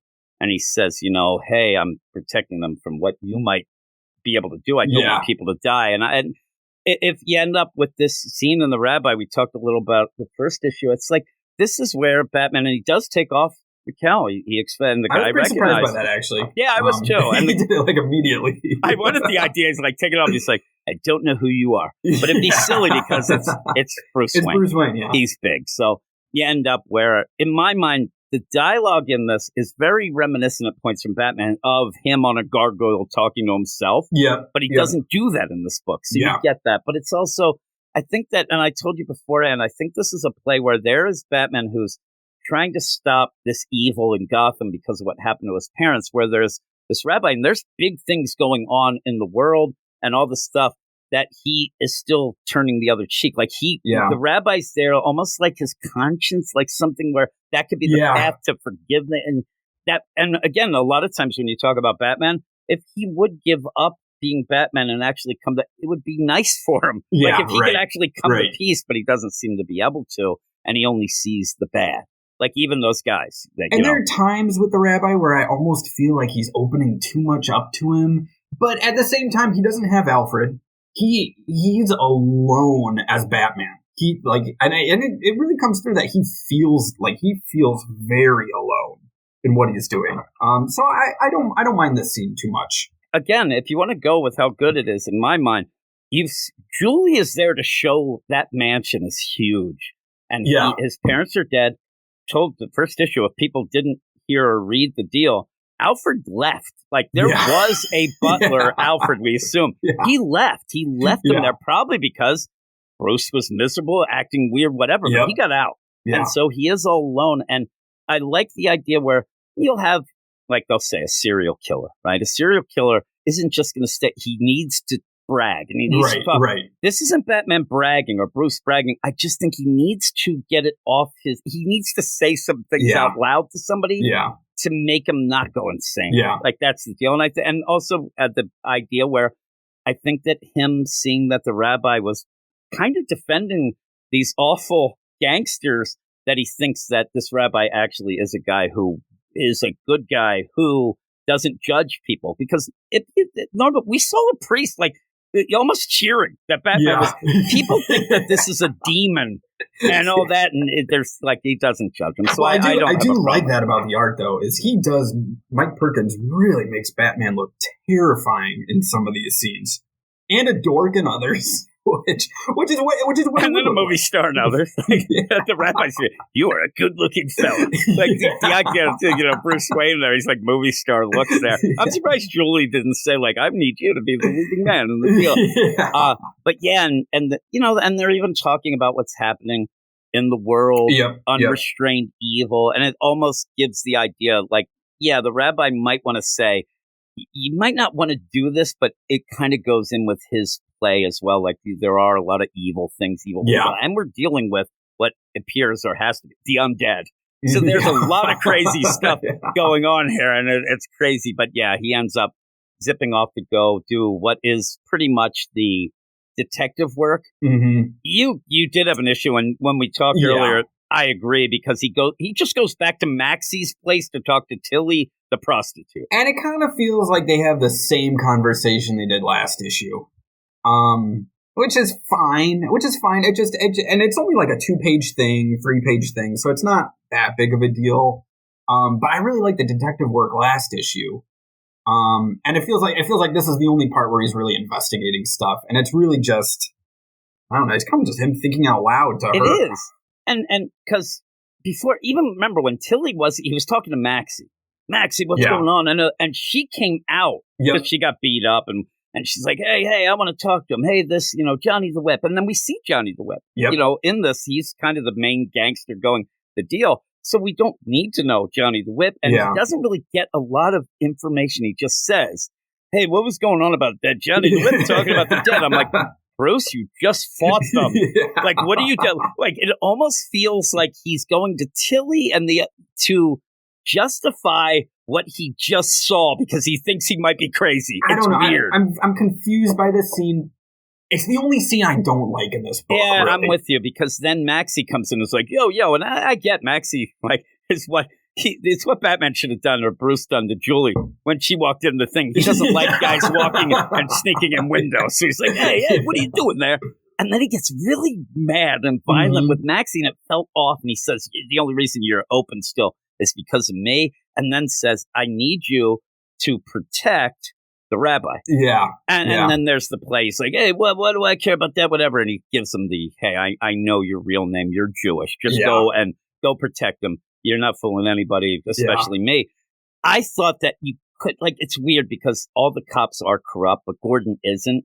And I think this would be something that Gordon really would be like, you can't have this happen. And you could have Batman just, hey, Gordon, here's your car. You need to protect this rabbi. And I thought it would have been funny. Like a note in there, like, you protect the rabbi or take your car again or something. Gordon's still looking for his car. He's still and he is so mad. He's like, this makes me look like a chump. Like, this is the worst. But then he goes out and we know that, Johnny the Whip. And Johnny the Whip plays it good here where it looks like he's going to turn. And he's like, hey, Commissioner, I got some information. Here it is, hot lead. And he starts going. And Gordon, though, what I really like is the panel where Gordon's firing that gun. Oh, where he just whips around with it. Yeah. He looks like Dirty Harry. Yeah. He looks so cool. Blows this one guy's head off because, it's trouble. You end up at this part where there's the Monster Men. You have Johnny the Whip, and they're trying to take out Gordon. You're expecting Batman to show. It's just like, is he going to be there? And he does get there. Just at the one point, this one Monster Man, as it's like talking and laughing, is choking out Gordon. He's going to die. Yeah. And then you get what the classic where this other cop comes out, O'Gara, and he has the classic, though he's a cop, he has the Tommy gun, just frat-a-tat-tat. He goes, move aside. He goes, I got this, McGilla. And he starts going, and then... Oh, that's a great page, though. And it's really good. And it's raining. It's all that. The guns are steaming because of the rain hitting. It's really well done. And you end up where it's just back and forth with lingo. It's like, hey, you flat foot. And then Johnny the Whip's going, hey, you earned yourself a coffin. Yeah. When I'm looking at it now, I swear to God, when I first read through it, and even the second, I thought he got shot. He gets shot in the shoulder. Yeah. I thought he got shot in the chest twice reading it. I thought, they take their time getting to him, though. Yeah, and I thought the idea was like, there's no way this guy lived. Yeah. He does. We see that Batman. Yeah. Batman, though, I love the idea that he's like, just out of the blue, like, glances over and it's like, yeah, he'll live. Yeah. Walks away. Like, I don't know how you got that. But then you have these, again, a Monster Man is pretty much choking out Batman. He's going to die. And he recognizes that it's the guy that they pull from the electric chair. It's Myron Dale, the guy who he actually grabbed off. So he says, it's you. And again, it's like, kill you. Like these are like, they're zombies, but they do talk. He takes out pretty much like a barber's razor. This is the second time that Batman has picked up a knife from a fight earlier in the issue. Hey, maybe you should just carry a knife on his belt. Maybe. Like, again, and it's like a surgical slash, like a razor that you'd from see. The gangsters, I think. Yeah, so he ends up being able to slash back. And the way that it's played, he knows, Myron, he is dead. They announced, too, by the way, Myron Dale didn't get away. He got thrown off the chair. Yeah. Batman, and then afterwards they announced that at dawn he was electrocuted. Yeah. He is dead. So that's a cool thing. We kind of know that they're undead. Batman's still in this. Dan Jurgens is playing the idea that you wouldn't think that these are because that's so fantastical. Right. You wouldn't think. Right. It's the idea where they say Superman taking off his glasses, putting them on. You don't know because you wouldn't expect Superman to actually be there. So in this, he's getting the idea. When he sees a guy that he legitimately knows died and this guy's attacking him and he's slicing and dicing him, but it allows him to do that. But then at the point, Batman ends up being distracted because of this. Johnny the Whip just comes up behind him and has a gun to the back of his head. Yeah. And he's gonna kill him. And that's where Gordon steps in and actually takes down Johnny and ends up where Batman survives and then says, hey, I think you better get a gun. Like, I see you doing these things. I see you with razors and stuff, but you might need a gun. That's something these guys have. You might need it. And he says, I'll think about it. Yeah. He ends up saying, no, not all, like, O'Gara, and ended up like, look, all these people dead. And he's like, O'Gara's alive. In the meantime, I'll think about the gun thing. And then you do get, because Julie, when she was in that big room, she said, oh man, he's got a lot of the guns. And you did see that deal, thinking that these were the hunting things. You have a lot of like bearskin rugs and heads. Yeah. Thomas was a big game hunter, it seems, again, back in the day. And yeah, he ends up grabbing a gun and looking at it, and then that's to be continued, and that's a big thing. It is. I do think he will use a gun. I think he'll either alter it to do something. And we were talking before, the idea where at points people say, well, Batman used a gun. He didn't use it a lot. One of the things he did end up killing were vampires, right, with the deal. And this is Monster Men, so I think that is something that he's going to try to figure out. And I could see him shooting. Even that, though, it'll be weird. I think that you could go with the idea that this is an early Batman, and he may have to shoot at these zombies and then really say, that's it. I'm never doing this again, and just throw it down, like that idea, because it is so easy to do. But you're fighting things that, brass knuckles at points. They're not working. Yeah. And so electrocuting them at the end of the first issue. This actually is a really good cliffhanger because it does make you discuss, well, like one of those. It's not the idea of, oh my God, is he going to live or die? That is, but the electrocution thing is crazy. Yeah. But this is more of the, boy, is he going to do it? Are we going to have it like, is he going to go like full out Scarface? I don't think so, but it's kind of a cool play. These are good cliffhangers. I usually feel like cliffhangers are either cheesy or predictable, but these are, or forced. Like this feels like you're not wowing people to say like, hey, the rest of the issues suck, but I need you to come back. This is like, okay, I see. And it's more of a discussion cliffhanger than last issue. So I thought it was this is a good issue. It's really good. I like it a lot. Yeah, I do too. What would you give it? I'm going higher than we discussed earlier, by the way. I definitely am. I think I'm a 9. I'm a 9 as well. I could even do a 9.5 because it's really good. I'm telling you, I almost said 9.3. But I'm going to say 9 because I don't want to go too high because I want to wait for next issue. But in, the lay of the land of DC, there's a lot of bad books. This is not a bad book. It's really good. It is expensive, $7, but, and the whole play of buying it and whatnot, but you get a lot for that stuff. If you look at some of the books that they charge $5-6 for, this to me, entertainment-wise, art, story, it's like 10 times what you're getting of those. So I actually think, in a way, it's a bargain. It really is. It's really good. All the Black Labels are pretty expensive. Yeah, they are. I think this is the best Black Label I've read so far. I'm trying to think of the Black Label stuff because usually I'll read the first issues and I'll say like, I get it, you're being wacky, you can't have it in continuity. Like this could be in continuity in a way of back in the day deal. Well, this could be like an Elseworlds. I know they're reviving that a little bit. Like this would work in that. Oh, it would. And again, I don't know. Well, actually, I do know. I actually would like to continue after these issues. I was going to say, I don't know that people would want to continue, but it's that separate thing. This is what I think when we talked before as well. I think this is what we would have gotten in the Generations deal. You would have had, hey, you want that old school crazy? Like, here he is. Like, and again, it feels like this is more of a Batman combo of the comics and then the pulp serials. It seems like a combo of it. I think it's really good. I think people should check it out. We talked about it last time that this, they wrote this in Generation Shattered and Forged. So I wouldn't be surprised if this has been in the works. It would have been so cool. That's the thing.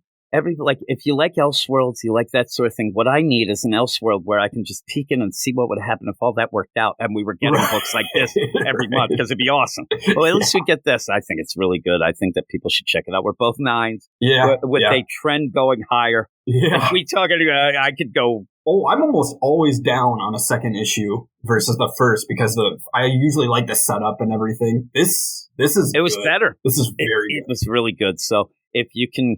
Yeah, again, if it's something that you read it and you see, politics or something pushing, I kind of feel bad for you that you're going to miss out on something that is really, really good. And it's gritty, but also with the supernatural involved, it really feels like Batman. Really good. And I would love if they made like an animated deal of this. Would be so cool. That'd be so That is that. We were talking about maybe try to get this quick.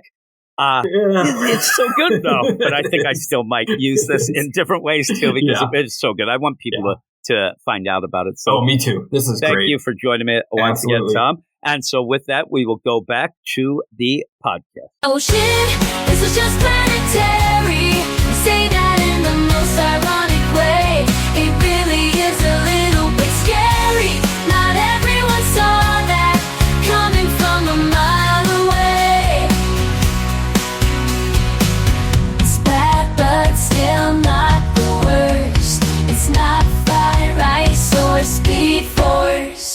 Oh shit, this is just planetary. Say that in the most ironic way. It really is a little bit scary. You know everyone saw it coming from a mile away. Didn't everyone see it coming from a mile away?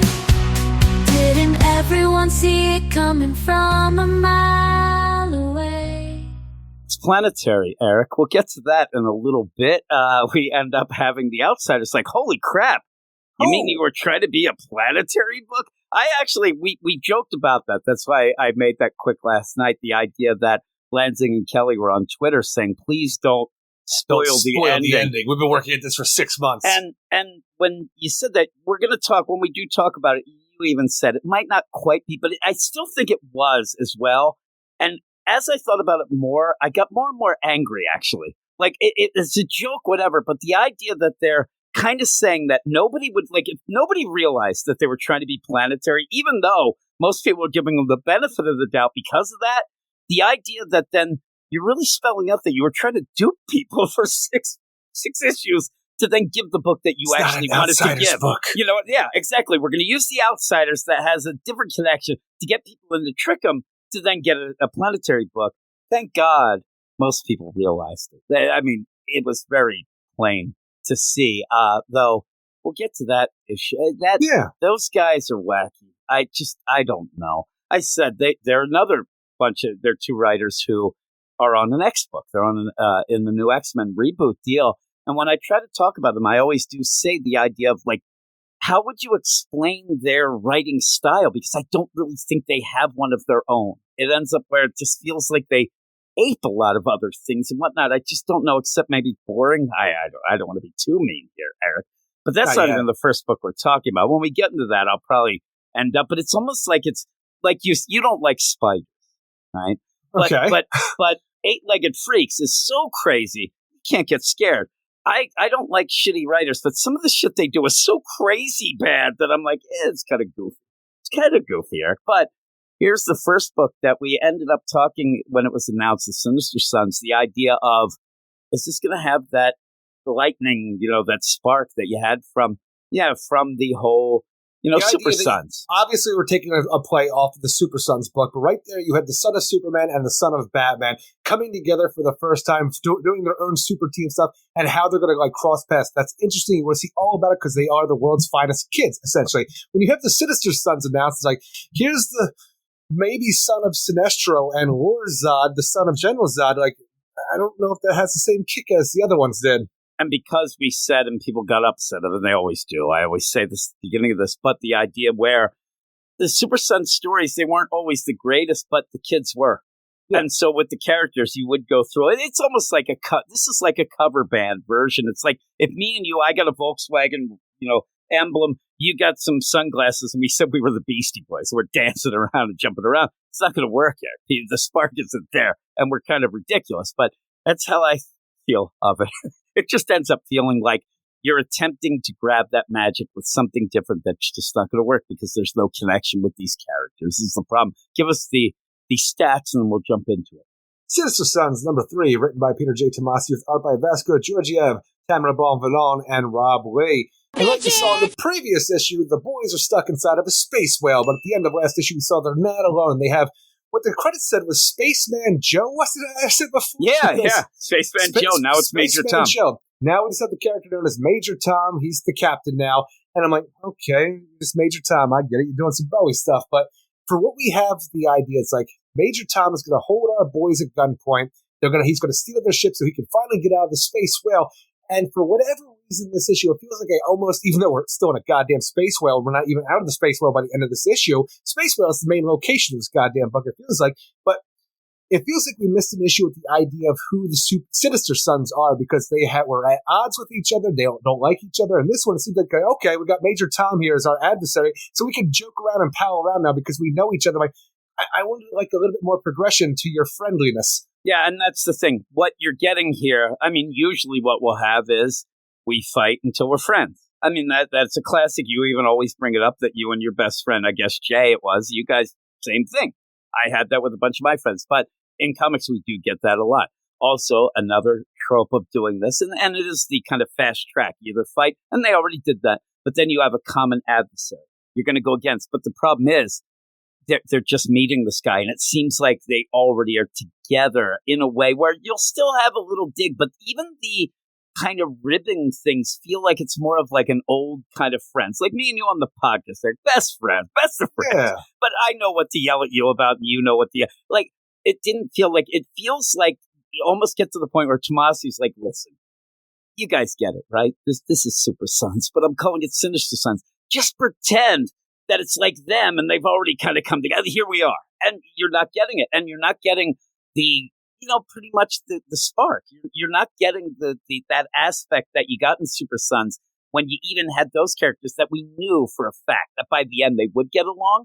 But when they did, it was great. And it took a while. We complained. This is like, yeah, I think that this is only going to last a little. So we have to kind of push it forward because it seems, like you said, it feels like a big section of the book is missing where they did decide, I need to help you. Where not even a big section of the book. Like, I feel like an entire issue is missing, but maybe even a story arc, because the idea that they're not like we have to move things forward because you're not going to stick around long.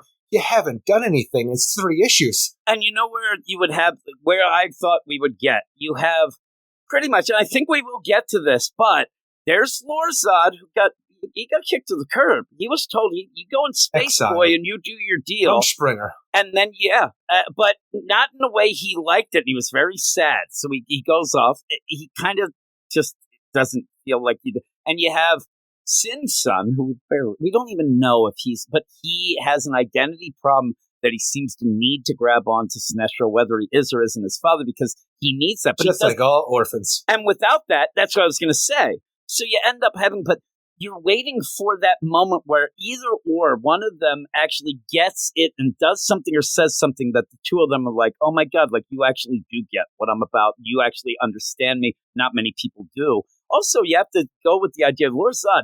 You tell me how many things of this Lorzad that he's hanging out with kids his age, he never is. He's always there doing whatever his mom and dad, Phantom Zone, this, that. And so, you never got that progression of him trying to learn or they talk about things. It's really odd. It's all the same lines of a Damian Wayne when he decided to not be a little prick anymore. Exactly. And but we had that learning curve where, and then you just on top of that, it's Superman's son who's like, oh my God, the golden guy. Sweetest boy ever. Yeah, and the sweetest boy ever. And you have that. You don't get the deal. At points you can sit there and say, well, Lorzad does feel a lot more like Damian, but Sin's son ain't no John. Like he's almost like almost Damian. He seems like he's the one with the more of the heart because he likes to help people and he will trust it, but it's not quite that. And so when you get into he's not going on a quest for conquest like, Lorzad is. He's trying to find his dad. Yeah, he's trying to find his dad. And that's where I think where you can have and maybe get the feels later is the idea of Rumspringa versus I need to have a father. I need to find, and you might get some feels there, but at this point, you're there 3 issues in and you're still dealing with I'm Lorzad and I'm my powers. And then I have my notes. One of my big things, don't ever tell somebody what your weakness is. How can he trust them? He doesn't even trust them. Hey, Major Tom. We don't like each other. You're trying to steal my ship. We're going to fight. But the thing is, I can't fight as hard because I've been away from Earth's not Earth, but like a yellow sun too long, which powers me up. And like, okay, you've been away from the sun. No, Major Tom. That was a bit. I'm glad you said that. Sun. Yeah, it's like Major Tom messes it up. Says, a sun. Oh, no. You didn't get it. Shut your mouth, Lorzad. What is he doing? But again, I'll tell you the idea where when Damian in the Super Sons, and I hate to keep bringing, but that's the thing you have to go with. We know Damian is smart as hell, right? Yeah, I don't really know a ton. I know Lorzad enough.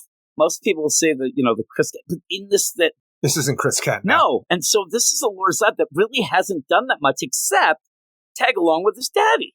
I mean, At one point, the reason why Zod had the city of Kandor, where he grabbed that, is because he wanted to teach Lorzad about Krypton and show real things. It was going to be kind of a show and tell thing. So he's a homeschooled kid with his dad and mom, all this going on, and then just shoved into space. He's got a chip on his shoulder, but I couldn't say to you oh man, that's not Lorzad. He's smarter than that because I really don't know. I really don't This is know. a new And Warzone. and I want to know. That's kind of what I was hoping at least we get. And not only a new Warzone, but a Warzone who's been de-aged. The last time we even saw Warzone in this continuity, he died during the War for Earth 3. So we're putting that out of our minds. We're de-aging him and setting him on his way. When you go into this, my big concern was people aren't going to grab onto these characters right away like they did a built-in deal with Damien and John. Oh, yeah. But you could sell it. Money. You can sell it, but they're not. Tomasi's just kind of meandering through a story that's not going anywhere. We're stuck in a whale, and you have Major Tom, Spaceman. The thing is, you did look Spaceman it up. Joe. You I looked did. it up, right? The idea that it's Major Tom, but you said before, it almost feels like you messed it up. Because Spaceman Joe sounds so... That sounds like if you said, what would you call this guy? And I don't know, Spaceman Joe, you would rip me apart. That's the stupidest name, but that's you did look it up. I swear it was in 2 solicits. Yeah, you looked it up. Or you looked at the wiki. I forget what it was. No, it was solicits. Well, look, all of a sudden it's like some crazy thing in your mind. It's the Mandela effect. Even then, when you're going, to get a kind of a generic feel, I get a lot of Star-Lord from Spaceman Joe with the references. And you kind of hey, you guys don't know Melville. And hey, call me Major Tom. And I don't know what that... But it's not played out. He doesn't have any. His name's Major Tom, and that just happens to be the motherfucker's name. Melville, the idea he's talking about the space whale and stuff, but these references aren't big pop culture references or anything along those lines. They're not doing enough. They're just there. And so even Major Tom, at points he's like, I'm going to leave these kids in this whale, get out of here. But then he kind of feels bad at one point that he saves them, and everything's kind of tug of war. The thing is, she doesn't even feel bad because we're going to trust this guy, but he's going to, with Sin's son not being able to shoot him because he has a print ID on his gun. So you can't use Spaceman Joe's fucking gun against him. And Lorzad has no powers at this point. But the idea is he's going to take the crystal ship, and he's like, oh, wait, Sin's son went and reprogrammed, so only answers him. So I guess I got to take you kids with me. And he does save them, though. I guess he had. Actually, then he has to. No, because the ship's destroyed gone. then. Yeah. So he doesn't have to, but he does, because I think you're supposed to get that he's not as bad. But then he starts talking about, oh, man, if you ran into the people who I work for, there's so many, hey, you might do this, or hey, if you did that, but I'm not that into it. They try to give you adventure and action in this book, but it's all featured inside of a space whale, where all of a sudden a bunch of water comes in from the space whale eating in an ocean, which pushes them back to go into the digestive juices of his tum-tum. But the idea is, I would actually prefer all you motherfuckers to sit down cross-legged and just give me exposition instead of trying to force adventure and action in the belly of a space whale. Yeah, because it's not working. It doesn't do anything. It's just so goddamn boring. With it, you're supposed to think. Well, first off, with that whole, if you press the trigger, there's a print. You get electric shock. I actually thought that the idea of I'd have it that if anybody just grabbed it, because they could just run off with the shit, and then you need your gun. But if that's go deeper in the space whale. Well, I'm saying in general, that's just there. Now, the space whale again reminds me a bit of a Hitchhiker's Guide to the Galaxy, but very Doctor Who-esque. Especially when they start saying it's going to jump through time and space and things like that. I'm like, okay, you're not giving me anything that feels like it's fresh or new. You're in my mind throwing a lot of stuff together, but not giving us anything out of it. And it's not very much adventure to me. I didn't sit there and have a wow idea of oh my God, this has so much imagination, so much fun. And I would you want to read this and almost feel like a little kid reading it the way that it's set up. And you have oh man, we're going to go out the mouth. Oh no, we're gonna. Oh, he means the butt. I didn't even laugh at that. I was thinking blowhole, but all right. Yeah, I was thinking the butts. And even at one point, it's I'm not gonna be whale poo, and you're like, okay, yeah. But all in all, of this, it is just them standing around, trying to get one up on each other as they make fun of each other, as they try to prove they're smarter than each other, and then at the end of the day, kind of throwing up their hands and well, we don't really have much else to do but hang, and it just it's a thud. It didn't work out, and I think even the idea, it's well, what are we going to do to get out of your space whale Melville here? Is there anything he's afraid of? Yeah, of course. The one thing that whales on every planet fear: being hunted. Then outside of the space whale, where the space whale is feeding on some water planet, you see the pirate sites, the parasite space pirates that are coming to come kill the space whale. the pirate sites. And I think they're also vampires there because they are bleeding time.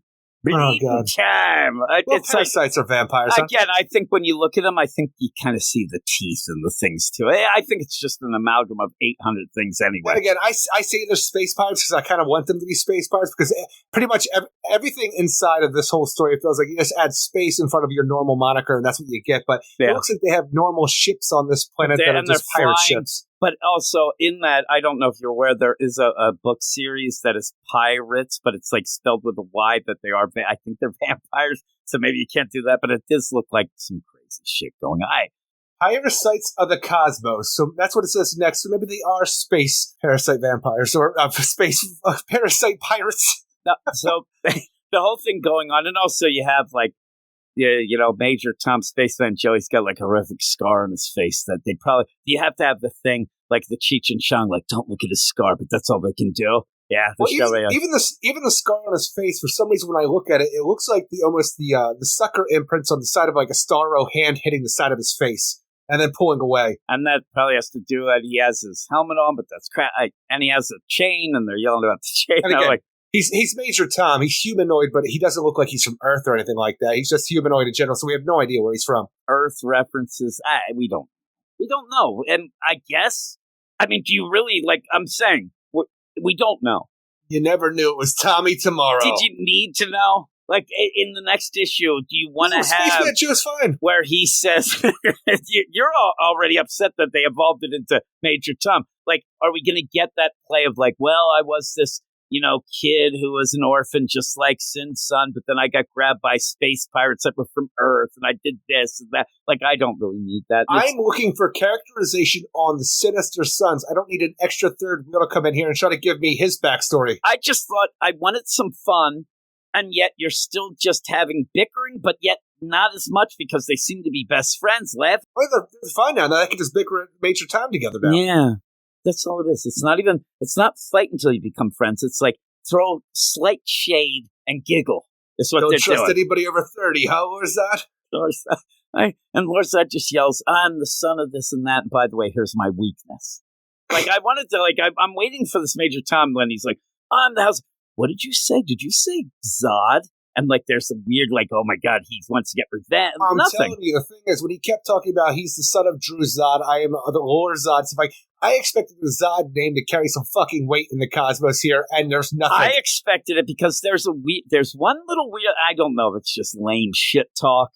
I've heard some good shit talk, I've heard some bad, but when he says, you won't laugh at me until when I get my powers, and then Major Tom Spaceman Joe goes, no, I'll laugh at you more when you get your powers. I'm like, what do you mean by that? Like, is it one of those where he already has a plan? Like he knows there might be like the Zods have a bounty on them. Is like, I don't know. Here's what the problem with this book is. Anything that I think of is not anything to do with the book. I start making up shit in my head because nothing is going on that's interesting, and I want to make it interesting. So I'm like, okay, well, maybe he's this from Earth. Everything I said is just complete bullshit. Well, that's why when I'm reading the book, I started thinking, hey, is that a Starro sucker that was imprinted on your face right there? Is that what happens?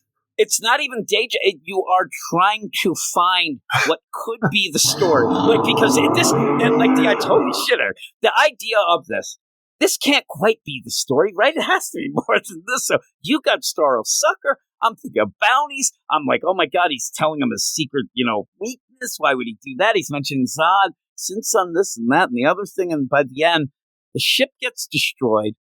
Okay, like at the end, why can't, like, this isn't good. So why can't you just go to Korrigar? That's what Sin's son wants to do. We're extending that, and the ship's done then. So with that, they say, oh my God, we're screwed. And you get these whales, which you get more information about these damn whales than anything, that when they go to feeding time, they can go through space and time, whatever, and they kind of jump around the omniverse. Was it space and time, or was it just hyperspace? It just seemed like time as well, they said. So it was like weird, the idea. I'm like, are they going to like go and like weird? We have to find it. I swear to God, it was like too much because I thought that's going to fuck up shit. But we'll see. We'll see. I'll look at it as we go. But the idea at the end, it says next, like, and we even had a editor's note that we didn't talk about in Green Lantern that said they will be seemingly on Korrigar next issue. Boy, that's going to be a quinky dink. Or agreed. Or they're going to grab onto one of these space boats Maybe that's it. Maybe they're space pirates now, but those just seem to be That's all regular I need boats. to be. Ooh-wee. Yeah, so that's it. But yeah, not great. And the people, No. a lot of people love Tomasi. Very boring. I like Tomasi. I didn't like Super Sons as much as most, but I love the characters. I give the characterization. It's like the idea if you sit there and say you like the Robin book. I don't know that I love the story, but boy, Flatline, talked about earlier, Robin. Oh, Batman and Robin. Oh no, you actually mean the Robin book. The where Flatline Robin first book showed up. where I you got had you, that because nobody can sit there and tell me that the Lazarus tournament worked out at all. I mean, no, but the characters were fun, weren't the they? characters were so great, and this is why And what Williamson did with Damien evolving, and best part of the that's book. the thing. In the reverse way, this is why I say that there's something missing in some people's books. Like, say, a Tom King, he's more about getting his story that seems to be not even. Instead of giving character work that it shows, you fall in love with those characters, you're going to stick with the book because the characters will always be there. This doesn't have it. This doesn't that's have the thing. that. If I was buying this at the local comic book shop, I'd be dropping this because usually I like to give a book a 3-issue thing, and at 3 issues, I haven't gotten anything. Nothing at all. That's the problem, and it's a shame. But we'll have to see. But I even said, I forget it was a Marvel book, and I'm ranting and raving on the thing. I'm like, that's it. I'm dropping this book, whatever, knowing that that's kind of like that's of the mind, Eric. I know that I'm still going to be reviewing it, but I want to make the stand of if I was in this, like you said, you just said it. You would have dropped it. We'll still be talking about it. And there's always a chance it might pull around. But I think that me and you were talking Speed Force, Outsiders, and even this, like how long do we think we're last? And this is a book that was announced as an ongoing little semantics involved because of the thing with Tomasi. Because when Tomasi's done with this, he's done. He's exclusive to Ghost Machine. So saying this is an ongoing allows that if it is a hit, you can keep going. Yeah. I think this ends at 6. I think it's going to end at 6. You're even starting to, I don't know. You're doing less, but you're pushing. It's going to be a weird number than 6. Like, I think maybe 8. I think that the one person who asked me, I did say 7 or 8. I said that it's going to be one where we weren't planning on ending this, so we need 1 or 2 issues to really fit in, and then it'll just end. Nobody will remember this. But what would you give this? I would give this a 4.5 out of 10. The art's not bad in this book. It's a style that it's been going with the whole time that I don't mind, but just the storytelling and characterization is just kind of lame. It almost feels like we're just wasting time for something to happen, and I don't know what that thing is going to be. Yeah, and even just like, I don't know. There was no reason to add Spaceman Joe. Spaceman Joe is just nonsense, but we'll see. Not Space Cabby. Yeah, I'm still looking. I'll find it after we're done about what he says about the jumping around and stuff. It seemed like he was like really like going too far with it, but yeah, I think you said 4.5. Yep, I think that's an accurate deal. The art fits it, but it's not my favorite kind of art, and it just ends up they de-age. Yeah, 4.5. But we'll go to the last book here. That's a doozy, Eric. What is it? It is Outsiders, number 6, written by Jackson Lansing and Colin Kelly, with art by Robert Carey, Valentina Tadeo, and Tom Napolitano. This is it, folks. This is where we get all the answers to everything the Outsiders have been doing this entire time. We have a carrier, Jim, but what happens when the carrier becomes sentient? Doesn't really think that things are going on the way it's supposed to be, creates a self-destruct thing and sends all of our heroes to the places beyond between the panels. Between the panels. It's like the idea of the Grant Morrising of everything and try to make it a planetary bug. It is just so like, it's like the idea of that, because they even reference the idea of the Batman subconscious of the mind, where all of the Batmen of the multiverse go when they're dreaming to freaking hang out and swap justice stories. I'm like, it's exactly this. So like, hey, do you ever wonder what happens to all the characters that get canceled in books and like don't have an ongoing? Well, this is the places between the panels that we get to go to, and all of our Outsiders team get to go there because the carrier freaks out, creates itself in a human form, and then decides, you know what, maybe I shouldn't self-destruct. I'll bring you all back. Yeah, you guys are pretty cool. And especially that Kate Kane. At a point, I kind of wish and hope that, I don't want to be mean, Lansing and Kelly, they're both very nice.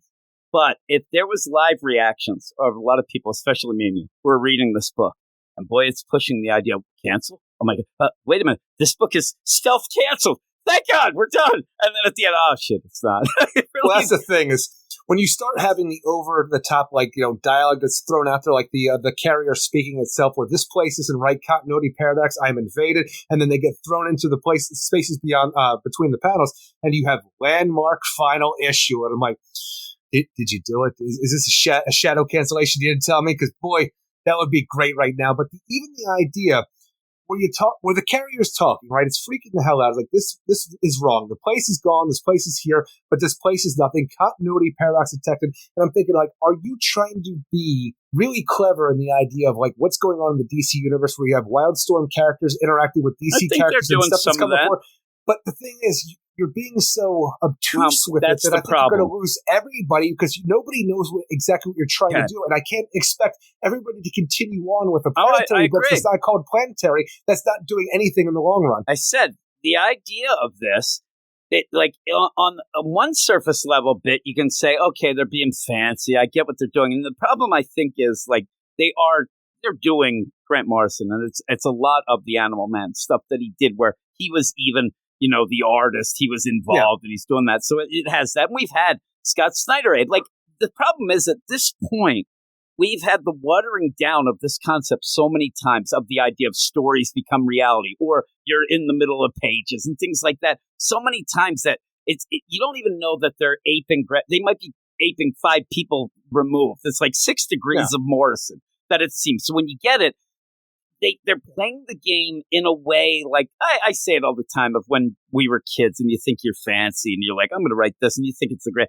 They seem to be like, they can talk the talk, but they don't know how to walk the walk. Plus, the idea of things that they're showing, I think that in their mind, they think that they're clear cut and they're wowing people when they're really not explaining it enough at points to really give the oomph of the message that they're doing. And then it just gets confusing. And a lot of people probably tuned it out really quickly because it does end up feeling like a bunch of really pretentious bullshit is what it ends up in my mind. But then when you sit there, and I read it a couple times, think, I deserve a medal or whatever. But when I read it, like, there are things that if they had the chops could have worked out, but they're still doing a very generic version of what other people have done. That's my biggest problem. The spaces between the pages here, and you see characters like what the fan wiki says is Earth 2 Clark Kent, who's just delivering mail now because he's gone. That doesn't ring true to me that it would be an Earth 2 Clark Kent because he should be dead and he should not be in the places between the pages like this. So I don't guess know. That's where you go. That you're like, but they've all explained the things. Yeah, I know, but then I don't know. But it's like, well, things like that, and all the characters that have like, hey, here's Cave Carson. Yeah, I'm like, well, it's weird that he's here because, a couple of years ago, he did have a series in the Young Animal imprint, Cave Carson as a cybernetic isolate. But then, here's Gotham City Garage characters, and I just without really spelling it out. Spelling out anything, it feels so weird. They spelled out Richard Dragonmore, which is a weird. Here's where I think there's a problem because the concept, I'll give them credit. The concept does not need to having editor's notes. That would feel weird. They're in a place that's supposed to be so meta that maybe what you have instead is a character. Like we had, Johnny DC show up recently, but maybe it's like one of those things, and not in this book, in the Blue Beetle, but Blue Beetle, maybe there's a guy like, who's that? Oh, that's Mr. Editor. And he's there to come in and I can imagine him like a carnival barker or something. They're like, hey, who are these guys? And he's like, oh, you don't know them? They're from the Gotham City Garage. And he goes, maybe play it, but do they think that everybody knows Gotham City Garage? Even pulling out Zariel at this point feels weird for how far removed he's been. And so, the Richard Dragon stuff, it's funny because you say, oh, hey, Rich, and then you see okay, they're being really but at least I knew what happens then is by the end, I'll ask you right now, the idea of this between pages, it seems like and I see reviewers saying, I've never seen this. This is so cool. It doesn't do anything. It's there to just be there to feel fancy. There's no real, I wanted more of that message.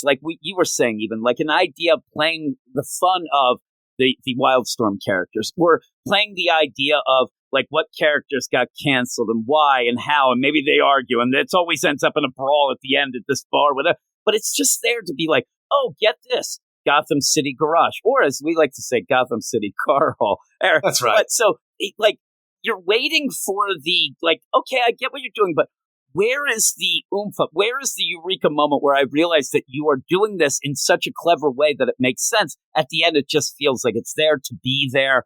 Hey, planetary, off we go. Well, that's the thing. When we have our characters like Luke Fox, Lucius Fox, the drummer, and Kate Kane, and the human embodiment of the carrier just walking around a 1950s America, and he just has the idea of like, hey, what happened to you? Crisis or cancellation? You talk about why you'd end up here. It's usually a crisis, Cave Carson likes to say. But the drummer, she runs off because she wants to find somebody, and it seems to be Elijah Snow from the original Planetary team. And I haven't read all of Planetary, but I don't know if like there was something that he got erased from time, but it just seems that the idea from what we're having here is that Planetary ended, and that's where you go. But I just don't know why the big reveal by the end is that this drummer we have now was the original leader of Planetary, Chiquita Wagner. Why she would be out and about, why Elijah Snow would be in the places between the pages, and she's trying to find him desperately. Yeah, it's weird. I'm telling you, where I got some of the things were like she went, and a bunch of the people that she's looking for were, these Century deals, and even some of like this is the evolution of her into this to be. I don't know. I'm telling you, at the end, I tried to kind of go with the idea that it's like, oh, because even at one point you think you know who I am, but I'm not, and that's the drummer. I'm not the first one. I'm all this and all that stuff going down. I think it was like they thought they were doing something with that, like that. And it was like imagine something. Even when Richard Dragon's out, like, mowing his lawn, who used to be the neighbor of Elijah Snow, and she's looking for, ain't nobody lived there for a long damn time at least. And, like, is the idea, like, were you here at once, Chiquita, and, like, became the drummer, but the idea that he was here after Planetary ended, did he come back as well as you once, like, stuff with the idea of Planetary was out and about, or the merger of, like, the Wildstorm universe with DC universe along with the Vertigo? And the other thing of this is the idea that we're not real, and this is one of the reasons why the Wildstorm books we usually don't do.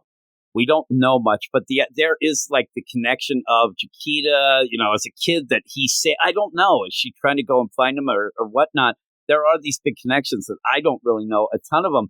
The problem is I don't think I'm alone. So when I'm watching this where she is trying to find, Elijah, I got to find him. Like, this might mean something big to people who are Planetary Wildstorm fans. It's not working for me, and they're not explaining things. And I said, I think that you get some writers who they think because they know what they're writing that everything they're going through as well, and that it's like, oh my God, like this might be the greatest story ever told, but if you don't know what they're thinking or what they know or the background, it's going to fall flat. And I don't know that they could sit there and say that everybody would know these characters, and even the idea of Chiquita coming at the end. Like you say, Chiquita, I think you're talking bananas. I don't know the character really. So when you get this wow moment, I'm like where you had Lex, where the identity of Wally West in the cartoon. He's like, right. I don't know who this is. Like, I know I heard the name, but it doesn't give me any oomph of it. It really doesn't. It's like I said when I'm doing some of the Energon stuff. I like reading it. I'm having a lot of fun, but I don't know all the Transformers. I don't know all the G.I. Joe characters. So sometimes there's been things like, oh my God, it's him. And I'm like, I don't know who the fuck that is. Like, but I see it's big. At the end, I'm like, okay, but the idea of like, oh, get this. It's been a secret all along. This is Planetary. People are giving you the benefit of the doubt because they know that. And then you just throw that out as the big end of the first trade. The new drummer is Chiquita Wagner. And I have to wonder, too, because she's going to show everybody this after the carrier's like, you know what? I can still feel your universe. So, like, my problems are done now. I can plug this back in because you know what? Your story's not over. I'm like, fuck you, carrier. How dare you? But when we get back from this point, because we're only here because the carrier freaked out and thought there was a paradox. We had to go here because the book didn't make sense. And it's funny to me because the book doesn't make sense for what it's trying to do. It is really forcing Planetary here like it should have from the get-go. I don't know why it's called Outsiders. Well, because they thought that people were going to get a combination. I mean, even people went to the jump to saying, oh, Batman. But it's different out, and it's not even that. It's so weird, this book. It's But the one thing it doesn't explain to me is when we're in the places between the pages, you're not allowed to have powers, or they don't work. That's one of the things. Like, nobody there has powers, but Chiquita being there, the drummer, she freaks out when Elijah's not there anymore. Her powers still work. She's throwing cars everywhere. Like, people are like, what's this about? You never get an explanation. It's like, oh, we can go back home now. I'm like, why did that happen? Not knowing the character, and I'm saying they even do have editor's notes, by the way, but they're not like those like big things of like, oh, this is that and this is that. You have the one thing where it's the narrative singularity, issue number 3. More of them now. Don't try to make me do that. But when you're going through the things and you like the wow moments, so super like it even gets to like a Pleasantville type deal, the way they're playing with Superman. They don't have powers, but the other thing that gets me, and again, I said, I'm reading the Transformers and the G.I. Joe stuff, right? I don't know all the characters. I get confused at times. You know what? I love both of those books. I think they're great. that's where this misses out. Like, I may not know everything, but you're still not telling a good story. And when you're doing that, I guess Kate curses a lot. Like, these are so tropey deals of, like, Kate at the double ass, double butt cheeks. And then when you get, like... It's funny, I started going Star Trek for, like, double dumbass. Yeah, that's... And then you have, like, out of nowhere, everybody's talking, they're trying to figure stuff out, and we're, I guess, tapping into somebody you wouldn't want to do, a Cy Spurrier, where you need to tell something. You have Lucius say, all of it, rotations upon rotations, an unfolding fractal containment of infinite numbers of multiverses. I'm like, the Omniverse is the structure of a snowflake, and this is where all the multiverses exist, just like the idea of the snowflake from Planetary and stuff like that. But they are throwing things at you, concepts that have been done in the past, but just when they have to talk about what they're doing here, it's like the like smoke and mirrors of it trying to feel big without ever having to talk about how big it is, because you'll get the impression that it's supposed to be big, but you're like, man, I can't wait to happen next because look how big this is, but you never know if it's going to do anything. It's the asshole at a party who sits there and like talks like they talk a lot, but they're saying shit. Like they're, oh, really, indubitably, I believe that back in the, the Bronze Age of and you're like, what the fuck are you talking about? And then when you press them, they don't know. They're just saying shit. And you even have like, we want some information. The defense system for those that poke at the perihelion of the cosmos. All right, that was a wasted word bubble. And then out of nowhere, you end up where Luke says to his dad, Lucius, man, you seem down. What's up, Dad? I had a stroke 14 months ago. I'm like, where the fuck did that come from? I'm like, oh, shit. But that even felt weird. And everything, and like, what does that mean? Because they're trying to play so like crazy meta intellectual that you don't even know what's what or what's real or if it's meta or if it's that, especially in this issue, that really does nothing. They're told, hey, look at these people. It's a concept, not a story. And it never gets past that. And then at the end, okay, because Kate, the stuff with the carrier and being nice, it kind of works, but it doesn't because you don't really do much. It feels like people are going through the motions. It feels like they are reading the script and they're acting it out. Even coming here, we have the idea, it's like, oh, the carrier freaked out, but like we went to the place, but this is where you go when you don't exist anymore, and the thing doesn't, like, the continuity doesn't make sense. And like, no, I can feel our universe again. It's okay. We can just... There was no reason to come here. We had no real resolution why the carrier was feeling this way. No. And even by the end, when the big reveal, like, oh, the drummer's actually Chiquita Wagner, the former, like, lead of the Planetary Bug, you got to understand, you think I've just showed up in your story recently, but the truth is, you've always been in mine. I'm like, so you're just saying that the DC characters are now secondary to the Wildstorm characters for the Planetary because they've always been a part of Chiquita's story, while Chiquita here, the drummer, hasn't been a part of DC Comics. It's such a weird idea for me. It's almost taking the characters that we have with Luke Fox and KK and saying, maybe I'm overreacting to the idea that you're less than because you're not, the drummer's not a part of their story. You've always been a part of my story. You're what comes next in my story. I'm like, I don't know if Chiquita Wagner's strong enough to put that, like, all that weight on top of for the go forward with this. And does anybody care? I'm telling you, the idea of this book meandering about the idea, okay, I get it. It's aping Planetary. Planetary. And then the big reveal after the first trade, get it? Planetary. I'm like, all right. Even the idea, like, there are people out there with, like, the Gotham City car hole. Right? They're there. I thought it was cool, but you end up where do something with, like, you're not doing anything with it. You end up where the camera almost just pans over to show them there and like, this place is a prison. All right, thank you. You said your line. Let's get moving.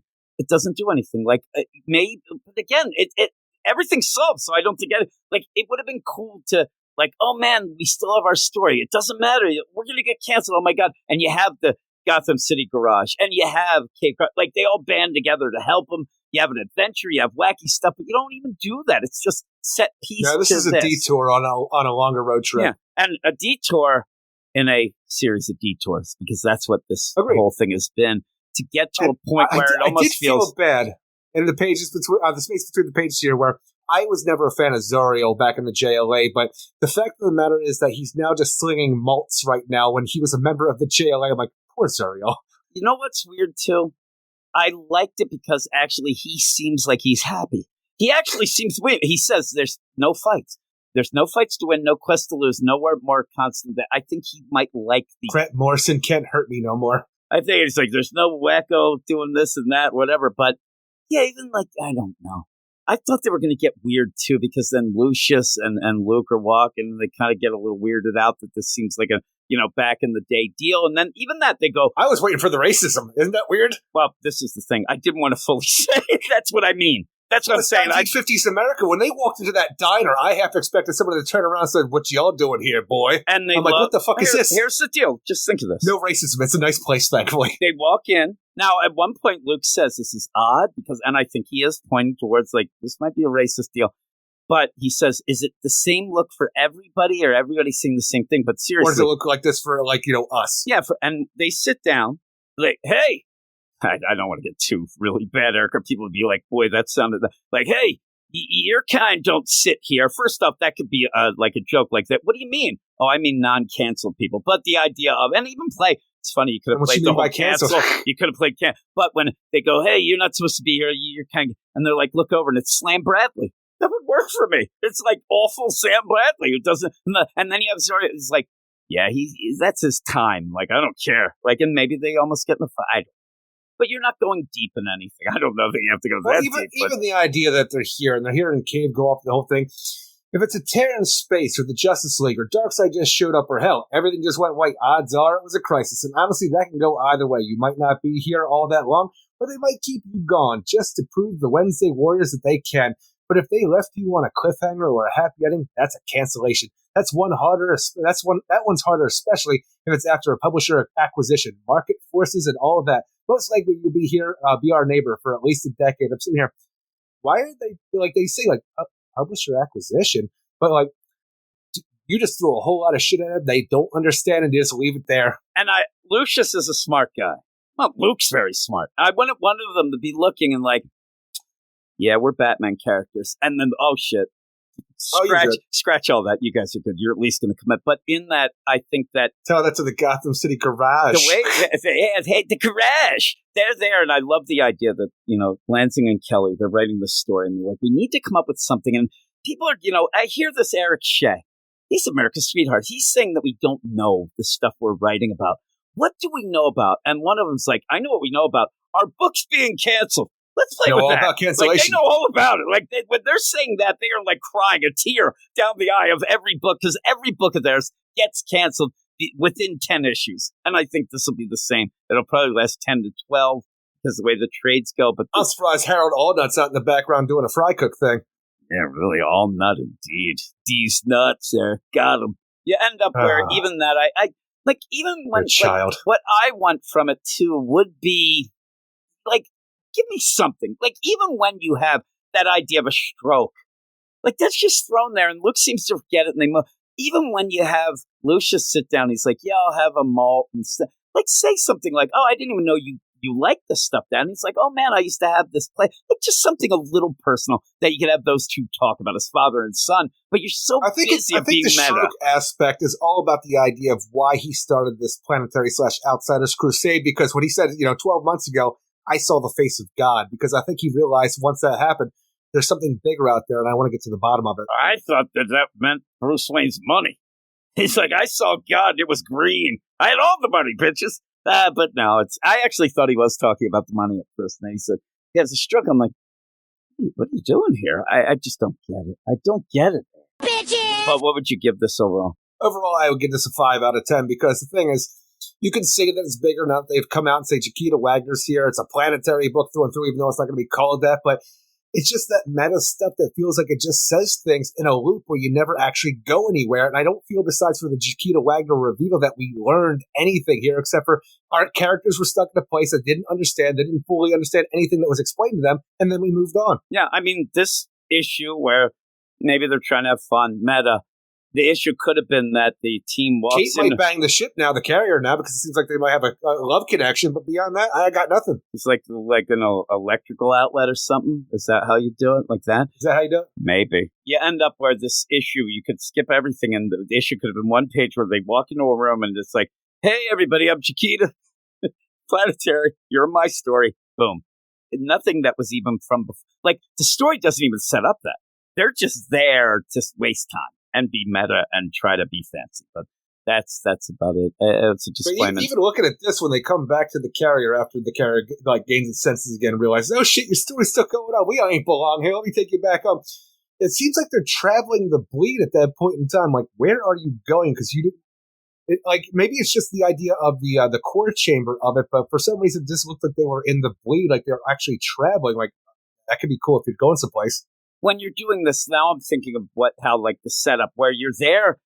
They're explaining things to them. Oh man, if you saw the light and if you end up on a cliff, like that would be the idea where you could end up playing the meta deal of, oh my God, well, how do we keep from getting, and they actually have to do something in the book to not be canceled.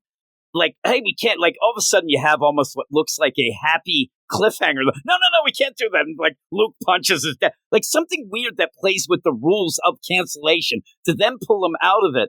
But I guess they mean the planetary thing, but that, I would have to think that. But, play it, for where it landed off. But, like, the thing, and you and I were talking about before we even started the show tonight, how crazy would it be if they walk into that diner and their, like, son and / brother, Jace Fox, was there because the next Batman's gone, yeah. The new Batman costume, the next Batman, he's like, it didn't work, guys.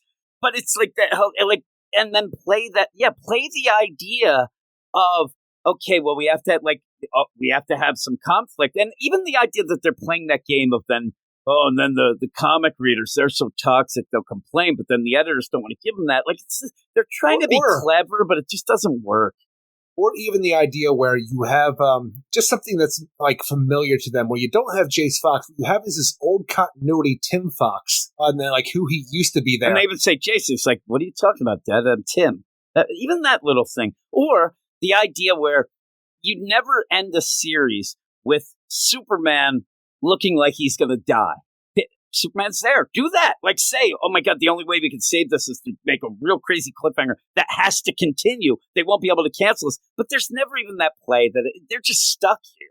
And it just seems like they're there on a walking tour, and then they're not. But it should have been the bang of, oh my God, and even the idea of, oh no, it's worse now. Like they're coming up with these cliffhangers of how we can change this, or maybe there's a change. Oh my God, you know what? Legacy characters are ruining things. We can't do that. You have Luke say, but each issue is a standalone issue, that you can't really continue on and actually tell a story. But you could have had a fun play of the meta thing of being canceled and how to avoid it.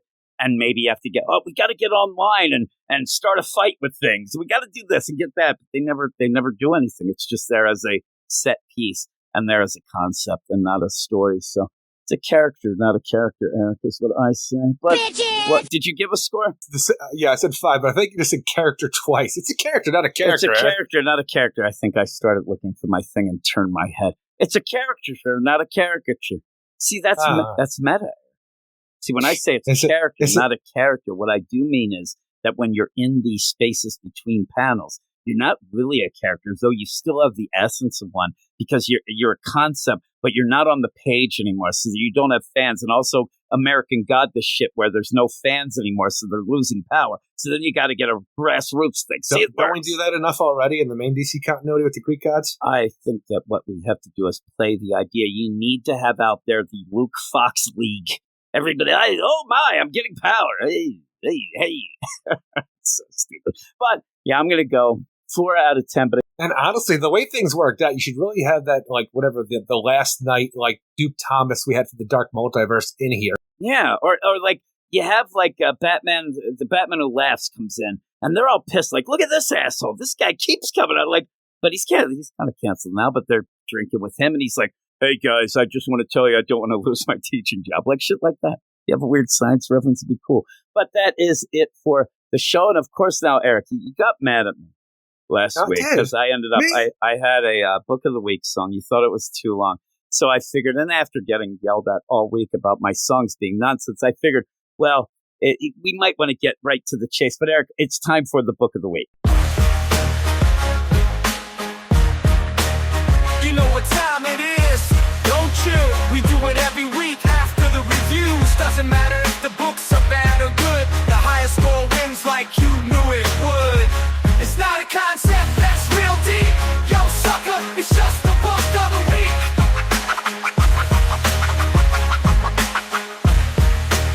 It's the book of the week. The book of the week. Hey, jerk, it's the book of the week. It's the book of the week. the book of the week. Hey jerk, it's the book of the week. Bottles and cans, clap your hands. Let the brothers speak.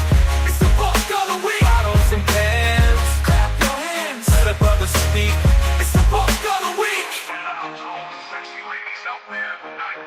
Get fresh crew, big boom. Shout out to all the sexy fellas out there.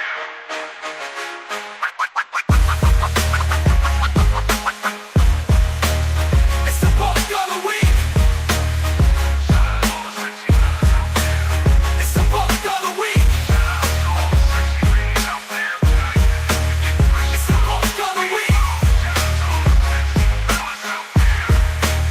It's the book of the week. Shout out to all the sexy ladies. Shout out to all the sexy ladies, Eric. I figured that I'd do a not a long song.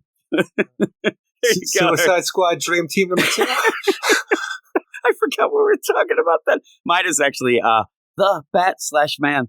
First night. I All the sexy ladies and fellas out there? all the sexy ladies and fellas out there, and clap your hands, bottles and cans. Eric, I give that a 9 out of 10. Imagine that. Imagine that, Eric. That song took a lot of the oof out of me. I promise we won't do that all the time. I thought it'd be funny. That was a bit of a shout out to the sexy ladies is what I wanted. But Obviously. with fellas. all of that, and the fellas, but not the fellas that Get Fresh Crew people, but it was weird. Things went a little wonky, but I did like that song, so there you go. You get to hear it one time, and it's been put in the vault. It's got a breakdown and everything. It has a full breakdown. It's like the other one that you yelled at. It's just the same thing over and over. At least you got that, but this full song, full breakdown, has it's so fun. That has a fade out. Not at all, Eric. I thought, but hey, if you like that, you might have to convince Eric to take it out of the vault. Like the Song of the South, Eric. It's in the vault. You don't need that. I don't know why I'm, putting Why it are you along comparing with the something Songs of so the South? awful, but hey, that's the deal. Hey, everybody. These are the books that we're going to talk about next week. By the way, I have a song. But it's just this, and it's just, these are the books for next week. Like, I end up it's the same exact thing. It's just that shape. Wouldn't Honestly, that I be have cool? respect it. I'm not doing it. Here it is. No, I'm not. Here's the male intro and outro song. Yeah. Now we're doing. But I try not to annoy. I thought we were amusing people and kind of having fun. I thought they were involved in the joke and things like that, and doing things, making. Book of the week. I like to try to annoy you. It makes me giggle, but some of the things I have to tell people that I can't because you'll start talking about something, and as a joke, I want to hear what you're saying, but I'll start putting on a sound effect that might kind of assume that I'm like getting like bored or something, and then you just stop. You'll stop. You'll never go back to tell me. I get so upset because I just want to. I want Stork to laugh because he thinks that's funny, and then I hit it, and you're like, okay, fuck it, and then we're like, and it's like the most important thing for the podcast. Like it really seems like you're gonna, Wasn't that important? You're gonna crack the code, and the next thing I know, it's like it's done. So there's sound effects I've had to retire. Because if I use them, it's over. It's no longer a joke. You get so angry at me.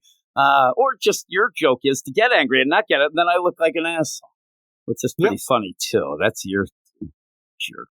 See, I heard the other day where I did see, and it was some other podcast, and somebody said something like the idea of, man, this podcast is crazy. Like, the hosts, they, like, make fun of each other. And I'm like, let me see. And it's like, I'm telling you, the one guy, it's like, huh, you're like a poopy pants. That was like the extent of it. I'm like, oh, bad butt. Yeah, I'm like, that's not like that.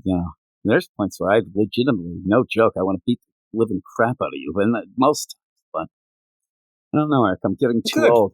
Getting too old to run 2 blocks to go beat the guy. I don't even know what apartment you're in. I might get in a fight. Might get in a fight that my ass is cashing checks that my brain can't put money on. Where's the sound effects? I don't even know the deal. I need to stop this. You son of a bitch. How dare How about you? the Wolfman? The Wolfman. The Wolfman. Here are the books next week. 2 of these will be on the Patreon Spotlight show every Thursday night. 2 books picked by the badasses of the Get Fresh crew. Beep, boop. And what we have here is Batman Superman World's Finest number 26. Eric, old 26. What are I we don't remember doing what we're doing in that book. I don't remember. We had a 25. We got off of Kingdom Come. We went back. We were doing the Imps, weren't we? We were like, oh my God, it's Mixo that's Blake what it and is. Spat Mite. Yeah, because we had that anniversary issue that had the thing, and at the end it was the Imps. Up until that, it was the Lex and Joker thing. There was just that one shot for that. But yeah, the imps. And I remember you like getting all upset because you don't know how you play the game with imps who can do anything, and how do you get How did the world finally stop that? I don't know, Eric, but I get that they will figure it out. We have Batman Off-World number 4. I thought About time. thought that book went off-world. You know what I'm saying? It was late. It's delayed. I got you. It's delayed by like 3 months. And I kind of hope that when we get back to it, it's like, oh, God, where have you been? Well, you know, my punch bot. But it's a good book. We want to see it again. I'm saying, though, I'm afraid that people won't be as enthused. It really better hit. Catwoman number 64, 9 lives. That book's never late, and it shows. Are we down to 4 lives, or what are we there? I actually think that should I'm be... not counting lives. What is wrong with you? What they should have is, and are you with me? Because last issue, they had to spell out, and I said, before reading it, I said, do you think anybody knows how many fucking lives she has left? I don't think she does. And they did spell it out, but I still forget now. You should have the thing, because you have that weird scar shit, right? Have it on the cover and have so I can look and I can say, oh, I see that 6 or 4 lives to go. There's 4 left. Maybe my math's off there. Yours, but you know what I'm saying. I was just going to say 4 lives to go. But you know what I'm saying, though. You'd have that as a visual that when you pick it up, if you're in the know or whatnot, you're like, oh shit, she only has 3 lives left. Oh, she has 2. I just think that becomes a toxic situation where people can't wait for it to be over. Maybe. How about this? You do the story, right? I'm doing the 9 life story, and I say, Eric, she's got this power that she can die and come back. And you're like, oh, that's bullshit. I'm like, listen, the problem is that Catwoman's a kick-ass character. She ends with 9 lives. I mean, she just gets out of it. She's like, all right, nothing happened. Let's go, because it's weird. The idea of this bucket list of nonsense that she's going through is just bullshit. Green Lantern War Journal number 8. All right, let's get back to that. Hopefully it's good this time. Let's get back to Ellie. Ellie, kick-ass Ellie, staring down John Henry. Holy shit, that's awesome. That was awesome, but I want the Jon Stewart aspects of that book to be as good, if not better, than the Ellie sister stuff. I went full out Ellie. Here's the thing. I'll tell you, too. We had a lot of people going online. You said even that you saw a guy with Jerry Adams. Like, man, we needed a Mega Bandman deal. And I'm going. It was on the Spotlight, I believe, when we were talking. I'm like, what do these people think? Like, it's nice to say it, but are you really going to... I want an Ellie book, Eric, so if I'm going to play the game, too. Like, you want a real book that's not going to sell that only I want an Ellie book. That's the thing, is I talk to you each and every week about books that I want to see that will never sell, and you yell at me. Well, I want an Ellie book, and all she does is walk around and talk shit on everyone. That's it. There's nothing else. She walks into a room, and that's they're a digital first book I've ever heard she one. Walks in, yeah, that'd be awesome. She walks into a Paired room. up every week with Gotham City Car Hole. And you could have it is the classic where you do have guest stars each month, right? Or let's make it, I think that the book should be daily. It'll be so good. So just imagine, like these guest stars, like what you're doing is you have Construct Ellie's sister here who's giving a roast. That'd be great. But it is like, she's there and she's in the Batcave. Because also, she plays ghost rules. She could just go anywhere because so she's in there and she's in the Batcave. And then Batman's like, you're not supposed to be here. I'm going to get a hold of your brother, John. And she's like, listen, this is a Stewart family problem, you bitch. That's all she does. That's the only line. And then he's like, oh, shit. And he leaves. And then she starts doing wacky shit down in the Batcave. What are you going to do, Batman? I'm going to call my mom and dad, tell them I might do the same to you. Oh, yeah, exactly. And then she's like, you're not real. Like your mom and dad, bitch. Like, yeah, see, this works. And then he's like, they are real. They're just dead. Are you worried that if I'm being here, my parents don't know what I'm doing right now? Oh, kind of like your kids. You don't know what they're doing. How about this, too? Because, I mean, legit, Ellie died. So she's like, listen, I might be a construct now, but I was in heaven. I didn't see your parents. Ooh, they're in hell, Eric. I got that. Jesus. That'd be great. They're in hell. See, that's editor's note. Editor's note. They're in hell. They're in hell. They're rotting in hell. Yeah, I don't know if I need that book, but I do enjoy the Ellie aspect. You don't need Ellie, and it's called, Green Lantern War Journal. This is just called Ellie Stewart Shit Talker. That little rascal Ellie. No, shit talk. And she comes in and, like, at one point, she's like, I heard this Larry Bird guy thinks he can shit talk. She goes right out. Hey, Larry, I was in heaven. Your dad wasn't there because his dad died when he was a kid. Awesome. This would work out. The things that I've heard, yeah, he might be. That would not even be a joke. Ellie Stewart, shit talker, number 8. Next week, only on Weird Science. Jay Garrick, The Flash, number 6. I do look forward to the Word The finale. Journal. The Word Journal, just to let we've been kind of seesawing, teeter-tottering around with it, where I like it when you don't because they dumb it down for a stupid guy like me. But we're at a point where you got to do something that both of us like besides Ellie Stewart shit Agreed. talker. The stuff that's going on is so wacky. I need to see not the light at the end of the tunnel. I need to see the light of this actually means something that's going to tie into the shit maybe with the main Green Lantern book. And I hope that we get something, but I don't know. Jay Garrick, The Flash, number 6. Like you said, the finale. Another character. You get Ellie Stewart shit talker in with Judy Garrick the Boom. You get the Quiz Kid. I'd love it. Can we have, like, we keep saying we want that young kid. Can we have Ellie on it? She's shit talking construct. No, because you know she's going to become too evil. She's like what you're saying is she's getting Quiz Kid to smoke. She's going to be what Oblivion was to Kyle Rayner to John Stewart. Did he shit talk a lot? Probably did, right? Yes, he did. It all works. It all works out. That's great. Nightwing number 113. That is a big anniversary issue, Eric. It is a legacy number 300. That all these things. It just feels weird to say 113, 300. Legacy numbering for this at all, though? Like, I feel like we've even dropped all the legacy numbering off the Wonder Woman and the Flash books. Now we're caring about legacy again. Well, on the cover, it says DC 113, Legacy 300. So I think some of the maybe we haven't. I guess whenever you get it back, like whatever the legacy number will be, we'll talk about it at that point and then drop it any other time. I imagine then, and I don't know if you're going to get this visual, I imagine there's like this bean counter guy, right? He's got one of them hats on and he's in a desk, eight freaking stories below sea level in this weird bunker. And all of a sudden something rings and oh shit! And he like has to run up 8 flights of steps and go, it's Nightwing number 300. And they're like, oh, well, okay. And they go with it. I imagine he just has one of those air tubes that he puts a message in and sends it up on its way. He's not allowed to see the light of day. He's also like sleeping and like an old alarm clock and a dog starts barking. He's like, what? What's going on? Oh shit! And then he puts it in and then they're alerted. They're, everything's going and they're like, oh crap. 300. Hold the presses. Yeah, really. Hold the presses. Like, oh shit, we have something we can fucking take advantage of. Though I will say, still $4.99. So it's not one of those. I actually was expecting it to be like a 60-page $9 bullshit. There are rumors. I'm not going to say the rumors, but rumors about what might be happening in that book. And I big things. Yeah, big things. And I talked to 2 people I talked to about it. Zach being one of them, he's like, yeehaw. I mean, I don't think it's a bad thing of what they're saying. I think it'd be kind of cool, pretty cool. We're not going to tell you, bitches. No, we're not going to tell you. And also, I can't tell you that it also reminds me of poor Sean. She's going to be upset, right?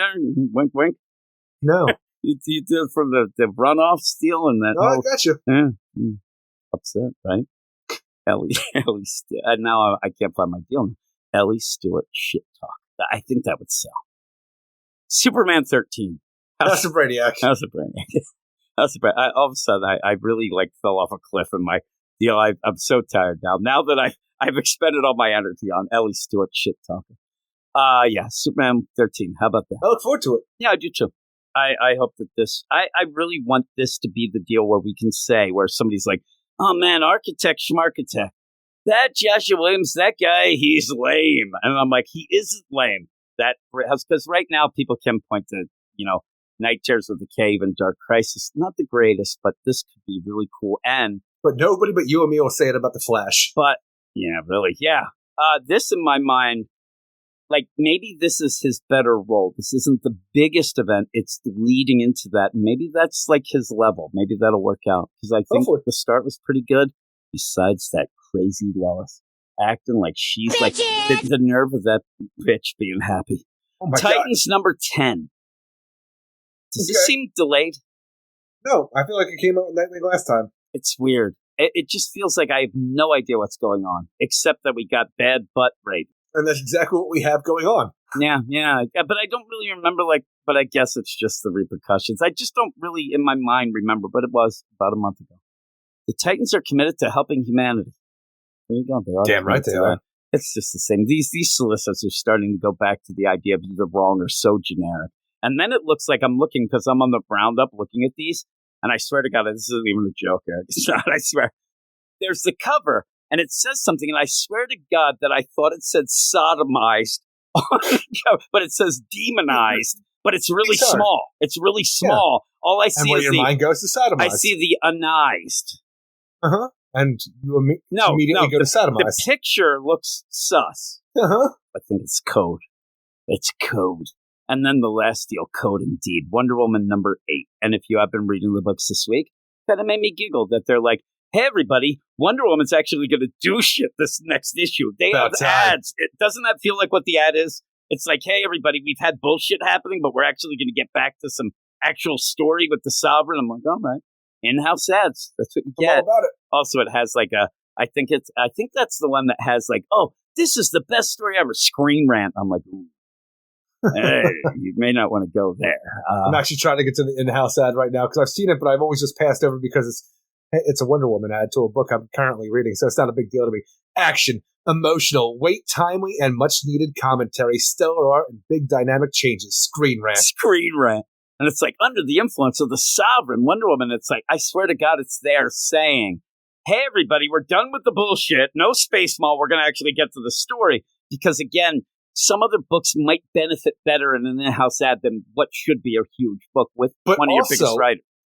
But also, even though we already had that Trinity big collection book that people wanted to have to get all the trade, also featuring a Trinity story by Tom King. Yeah.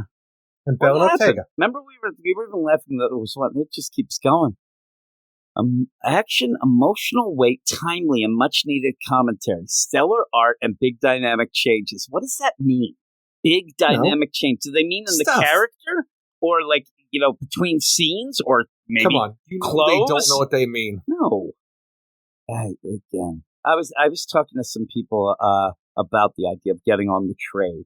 It was actually, I believe it might have been Stork, and I ended up reading my blurb from the Black Hammer #1, the one that got. But I said when they do it, it doesn't took say that away from you though. I know, and he was making fun of me, but it doesn't even like end up even the screen rant. Like at least you can maybe put screenrant.com. The problem with ours where it just says weird science. You can't find us. There's nothing to do. I guess you could, but the idea, like, I guess maybe they're like, I got to see more of this guy, but they don't mention your name, so you're like, oh shit, this. I'm fine with that. And we're not going to be on any of these. Again, what I'm saying is it's not that. It's neat. When the first things you were on a press release for, I believe, the 3 Jokers, was it? Or was it Doomsday Clock, maybe? Something like that, I believe. I can't remember exactly which one it was. Yeah, because I know I really tried for Jeff Johns' Shazam book, and it didn't work out. Yeah, no, this was where it was one of those bigger stories. And so when it might have been Doomsday Clock. Might have been, because they ended up sending out after the first issue, it was a press release that ended up like a picture with all, and there was Eric Shea right there with his little quote. Stupid-ass quote. He thought it was. It's like, this is super good. Eric Shea. What I said. Like, this was super good. I like the words and the pictures in my mind. Eric Shea. Screen rant. My eyes, it'd be funny. It's like, this is the best book I read since the last one. ECAD. It's like, I like this so much that I'm not going to give it like less than a 10. I don't know what he'd do. 7.5. That's a scathing review, but we're done, Eric. That is it. Ellie Stewart shit talk. That's what I need. I might even have to like make a little skit just for myself. I'll be walking around like I'm Ellie. That's the thing. My kids will be like, Dad, what's for dinner? Listen, you ain't involved in the Stewart family problems. I start cackling and leave. And they're like, what the fuck is wrong with him? Actually, you're not getting anything you want to get done. Yeah, yeah. That's where I said I need a video show, and I have a lot of things I have to do, and I'm wasting time here. Wasting time it is, Eric. But that is it. That is it for the show. But what do you think? We didn't even say. What do you think would be the what's it called? Spotlight books. We usually pick Spotlight books for next week would probably be Wonder Woman, Catwoman, and Wonder Woman. That's pretty. I say that. That's Catwoman, a good one. I don't think actually gets on the Patreon very often, but I think Wonder Woman is a definite pick. Probably Superman. Maybe. Action Comics almost won this week. It was there. It was going neck and neck, so that almost came through. But then somebody came to their senses. I don't know. Because somebody came to their senses and picked Speed Force. The problem is, I said earlier where somebody actually said, like, I'm never joining that shit. You're forcing that stuff on people. I'm like, it's not us. We didn't pick it. But I never thought of that angle that people might sit there and like, boy, they picked the worst. It's funny, neither did I. Yeah, because it's the joke that people seem to pick things that will lose our mind because then they like to laugh at us. But with all that, Plus, we'll spend extra time on the Patreon on yeah, the we do. Spotlight to And talk about it. we should say, we talked about Speed Force. And what was the other one there? The Suicide Squad Dream Team 2. Yeah. We talked almost 2 hours for those two books. So if you end up saying, like, boy, I need more of this nonsense, we certainly do that, and we have some fun with it. So. And what Jim's heaven looks like. Yeah, we did talk about my sexy heaven. There was some other things. When I was editing, I'm like, oh, I forgot we were talking about that. But yeah, we have fun and talk about weird things, and I try to make Eric giggle. As I do, and then Eric, you get perplexed with what... I love the idea. I'm listening to it, too. And I'm like, I think this is heaven. And you're like, everything you say is about the simplest ass bitch version of it. I'm like, oh my goodness. Like, I got offended while I was editing. When we were doing it, I'm giggling. I'm like, I think he means that. I think he's being nasty to me. I do mean it. Yeah. Then I'm talking about like babies. Babies are their future sexy self, right? Your adult mind perceives something as like that as just like a random 3-year-old would. That's because I don't get beyond that. That's my thoughts. Let right? me tell you all about this existential thought process I have of this whole idea. You're sexy as self when you're in the heaven. I am the common man philosopher here, Eric. I end up where I start thinking about, would they actually have chili in heaven? Because then somebody might shit their pants, and then what do you do then? I mean, oh my God, you make me so angry. Because Eric, everybody's wearing white in heaven, and you shit your pants, you can't hide it. And then that's a real bunch of trouble, right? You got those white robes and your wings, and you're flying around with a harp. And then also, that's the thing, you don't realize that what limbo really is, that's where you learn to play the harp. If you can learn it quick, then you go to heaven. And if you say this is bullshit, you go to hell. They don't have. That's where you go to find out how low you can go. They don't have harps in the deal, right? No, none of that. They have mouth organs there in all sorts of ways in hell. Also, when you go to hell, it's everybody whistles as what they legitimately think entertains people, and they think it's like some sort of, you're in hell. You're going to rot in hell. Anything that you can do or do that Jim can't do, you're going to hell. Raise good kids, hell. Like, that's the worst. You think that you raising good kids would get you? No, that's in hell, because I can't do it. You don't know that I'm like the goal line stance of heaven and hell. I decided. I'm the decider. Yes, but that's it. I do love when you just said I was just a basic bitch, is what you told me. Bitches! I thought I was blowing minds. Did you really think that? I was cracking codes and cracking or breaking hearts is what I was doing there, solving crimes and making up rhymes. But that is it for the show. What do we say at the end there? Everybody have a great week. Keep it weird. And we'll see you in 7. See you in 7. Every other show sucks. That's why you're listening to us. Every other show sucks. We're the only one that isn't us. So thank you for being smart. From the bottom of our heart, thank you for being smart. 'Cause everything that us just thinks like a fart. They stink like a fart. Sings like a fart, like a fart. They stink like a fart. Let's go! 2, 3, 4, 5. Eric has read comics. Most of his like 9, 8, 7, 6.